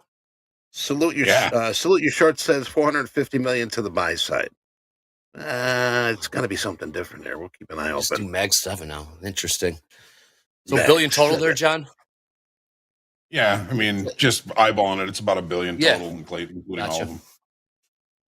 I'm not doing public math. Nope, we don't do that. Nope, no. I don't know. What do we got for I guess Eddie will tell us what we got for tomorrow. Like we said, the week is kind of backloaded. Some inflation numbers, the most watched inflation reading that the Fed looks at. I took a PCE. look ahead there, Andre. Not much tomorrow, but even though the markets will be open. All right, guys, we're kind of creeping up here in the S&Ps. 7 minutes left to go. I think we might just sit this one out. What do you think, fellas? Are we convicted? If we get to 20s, do we sell it? I don't see any reason to at this point. I mean, if we get there, how much time do we have to turn a profit on it? Not much. Not much. 18 minutes. Yeah. Not enough. Not enough. Oil's up 3% today. Crude's up 3%. That's pretty big. $80. Yes, it is. $80 coming into the summer season. John, typically in the summer season, we see crude catching bids, correct? We see moves to the upside in the summertime, in the northern hemisphere at least. Well, I mean, they have to, right around the beginning of summer, they adjust the formula for it for warmer temperatures. It usually creates a spike, but when everybody's driving around all summer, and there's a lot more demand for it. So it makes sense to me that it's popping up a little bit here. It's interesting. 53.17's trade, S&Ps. Albury says, hang it up for today. Hang it up for today, boys. Tomorrow's another day. Indeed it is. Indeed it is. Yep. It's okay. We sat here. We put the screen time in. Even though the house account didn't make sure, we still put the screen time in today. Saw how the markets reacted around that. The NASDAQ around the 820 level, as well as the S&Ps, how it reacted around the 5,300 level. So we'll take that knowledge. We'll carry it into tomorrow. We'll go from there. But you cannot replace the screen time. So even though we didn't make money or zero P&L, we still gain knowledge. If I could just say, Andre, I really appreciate everybody at the Topstep team for making the 5 funded accounts thing happen. I feel like a lot of people are going to be like, oh, you didn't give us 10, you only gave us 5. So I'm just going to take a second here and say, hey, chat, let's give some love to the Topstep team for just a second. I know that's hard to do on the internet nowadays, but it's a great move. Even from 3 to 5 is huge. So everybody should be extremely grateful to be with a reputable firm like Topstep and have that opportunity. It's a smart move, right? You offer somebody 20, 30, 40, 50 accounts. At some point, risk should come into question. So thank you to Topstep and everybody on the inside that never really gets their face out there, for sure. Hell yeah. You're the man, Austin. Yes, absolutely. 5 XFAs, auto creation. Get that to you. Quickly turn around. You guys all asked. All right, 16 seconds till that 2:55, 5 minutes before the bell, that liquidity injection. We'll see what we got here. All right, NASDAQ is pushing up against VWAP, pushing through it now, trading 18,903. A couple ticks above it. Dakota was long crude. No kidding. Jeez, was he really? My goodness. Here we go. Yeah, see what's interesting here at the end, Andre, like I wouldn't sell the 20s here because it gets that liquidity at the end of the day. It can go right back up to the 9:30 open price today is 53.31. We could hop up 10 points in the last few minutes. You and I have seen that before. So I say for me, short's off right now. Trade is off. I'm with you. Close for the day. It's okay. That's the worst, dude. You wait. It's a tough day, whether you're flat or you're up a little, and then you do something stupid at the end of the day just to get yourself in there, and then you take a loss. Could you have won? Sure, but that loss, it's just a little bit annoying. You know what I mean? Versus you come in clean slate the next day. Yeah, you didn't make $1 million, but unfortunately, that's not this business, man. You know? It's a long evening. I've done that before. It's a very long evening. Dinner doesn't taste as good. You don't sleep down as well. at the bar, slamming some whiskey. Yes, what are you drinking, Andre? You're a Chicago guy, so you're probably drinking whiskey or something good like that, right? I was actually drinking a little wine this weekend. A little red wine this weekend. Look at you, dude. I know, classy. A little grape juice. A little grape juice for Andre. Dude. Yeah, how about it? No Malort there, Andre? No. God, Gabe, we got to get you to try that Malort. I want to get your thoughts on that. No Malort. That's a one and done for me. You have it once, and you'll never have it again. I hate it when you're drunk. Yuck. Ugh, Mad Dog 2020. Malort is nasty. All right, NASDAQ pushing higher here. Trading 913s. VWAP was 902. We've cleared that. See how this S&Ps react around this 53.19 3/4 level. We got 3 minutes left in the session. It's been a good one. Kentucky snow cone. Kentucky. That's a John Hogue special right there. Yeah. Love me a Kentucky snow cone. All right, Austin. Question: what do you got? Who else you got coming up on the podcast in the near future? You said Nick for a tick. What else we got? I got Nick I got Nick. So Nick will be next week. That's a good one. It's actually a little over an hour too. You know Edgeful, the company that provides those reports. His name is Andre. Andre. You guys have had them on. Yep, I'm having Andre on. So that Andre will be after Nick. There's another guy. His name is Tanner. He goes by the Strong Trader. He's a futures trader. He's going to be interesting, and I think he could be somebody that you guys might want on TopstepTV. He's a really good trader, and he's a really nice guy, so that always makes it easier too. So I've got a couple of good futures guys. I got Robert on your staff coming on in a couple of weeks too. We had to move that around, but Robert will be on. So I'm picking my way through. Andre, you'll be up soon, and you'll be up. I'll have to get Eddie on there. We'll pick our way through the staff. Absolutely. We'd love to chop it up with you. People are tuning in for that. Make sure you guys download wherever you get your podcast, correct? It is the Day Trading Show. Yeah, you can download it. I don't really, when you say that, I'm like, download it. I'm like, who downloads podcasts? Yeah. But you can listen to it on Spotify. Yes. Yeah, you can download it though too. Yeah, if you got bad internet connection or whatever. But YouTube as well, the Day Trading Show. There you go. All right, gentlemen, 2 minutes left here. Right on the New York Open VWAP here to finish. Yes, we are. Great on that. Should we sell 20? What were those bids? That guy, person bidding, was 1,000 on the 13s and the S&Ps, 1,000 like started chasing up to the 14s and 15s. And sure enough, we're trading 18s now. 450 on the offer at 19 quarter now. Yep. So watch this, Austin. If you can see that on the ladder, you'll see how I see it. S&P will gravitate towards it. We gravitate to that 1,000 lot to the downside, and we'll gravitate to this 485 lot in the upside. So if you see those far apart, will that interest you even more? Because then you'll know you have more wiggle room in the trade. If it's sitting there off the market and it doesn't move, that's the only problem. They can pull it. So you kind of right, John. If they pull it, you're screwed. And then, isn't that spoofing technically? Great question, Austin. That's a great question. I've had that debate. John, is that spoofing? Not if they have it in there for a certain amount of time. That's the stipulation. Okay. Yeah. That's interesting, though, isn't it? That was a big deal back in the day, right, John? That was a big Here we deal. go. Just trade it out. See that? Just trade it out. Yeah. Paper always gets filled in the S&Ps. Paper always gets filled. It's crazy. So, moving forward, maybe you get with it. Maybe you get with that next time. Here we go. We're pushing here. That was what. 30 seconds. I'm glad we didn't take that short at the 20s. Look at that 22 real quick. 23. Wow. Close. We're taking heat. Eddie, you is, got 23. the outro bell. You get the man camera. Yes, sir. 24. 25. There you go. He's Right, going. look at that. Andre, that's what I was saying, bro. I was like, the last, it's going to go back up to the 930 open price at 31. Here it is. That's exactly what you're saying. This is why you don't take the trade. Dinner would have tasted awful this evening. Austin, great call on the no trade. Awful. Here we go. Thank you for joining us, Austin Silver, John Hogan. Thank you, Eddie. Take it away, my man. Thanks, Austin. Thank you, Andre. I had a good time today. We had a great segments. We had great people coming on. And this is only the beginning. Tomorrow's Wednesday. We got a lot more really cool people that are going to join us. And I'd like to thank those that are with us today. But let's take a look at tomorrow. As far as tomorrow goes, there's a little meat on the bone.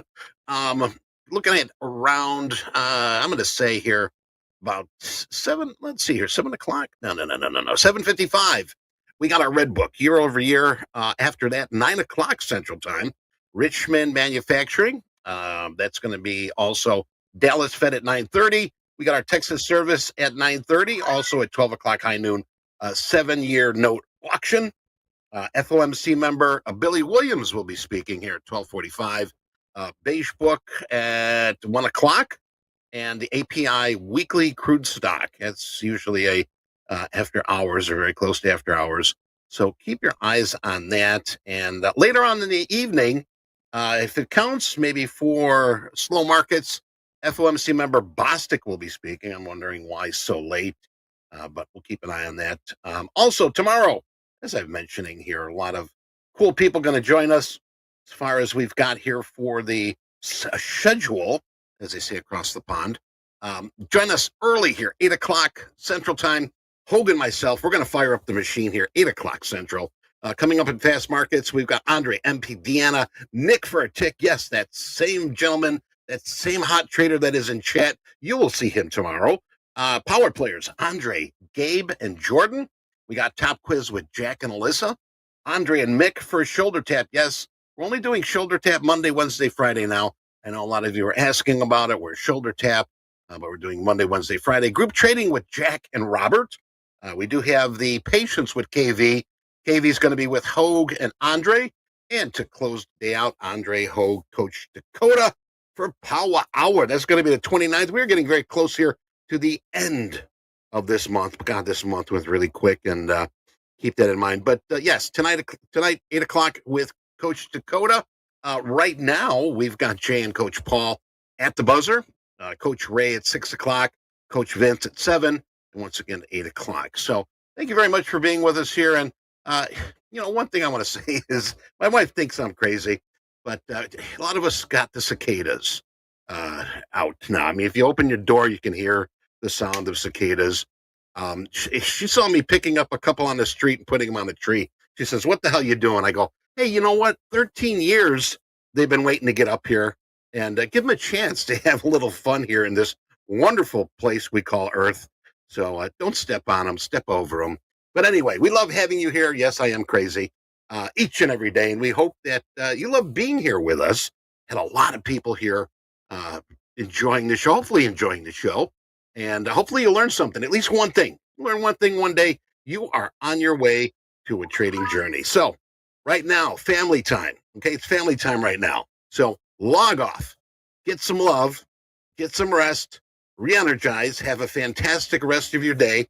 Stay safe, stay healthy until we meet again. And I've been told that I've got to turn this to closed. There it is. We are closed. I'm Eddie Horn, and this has been Top Step TV.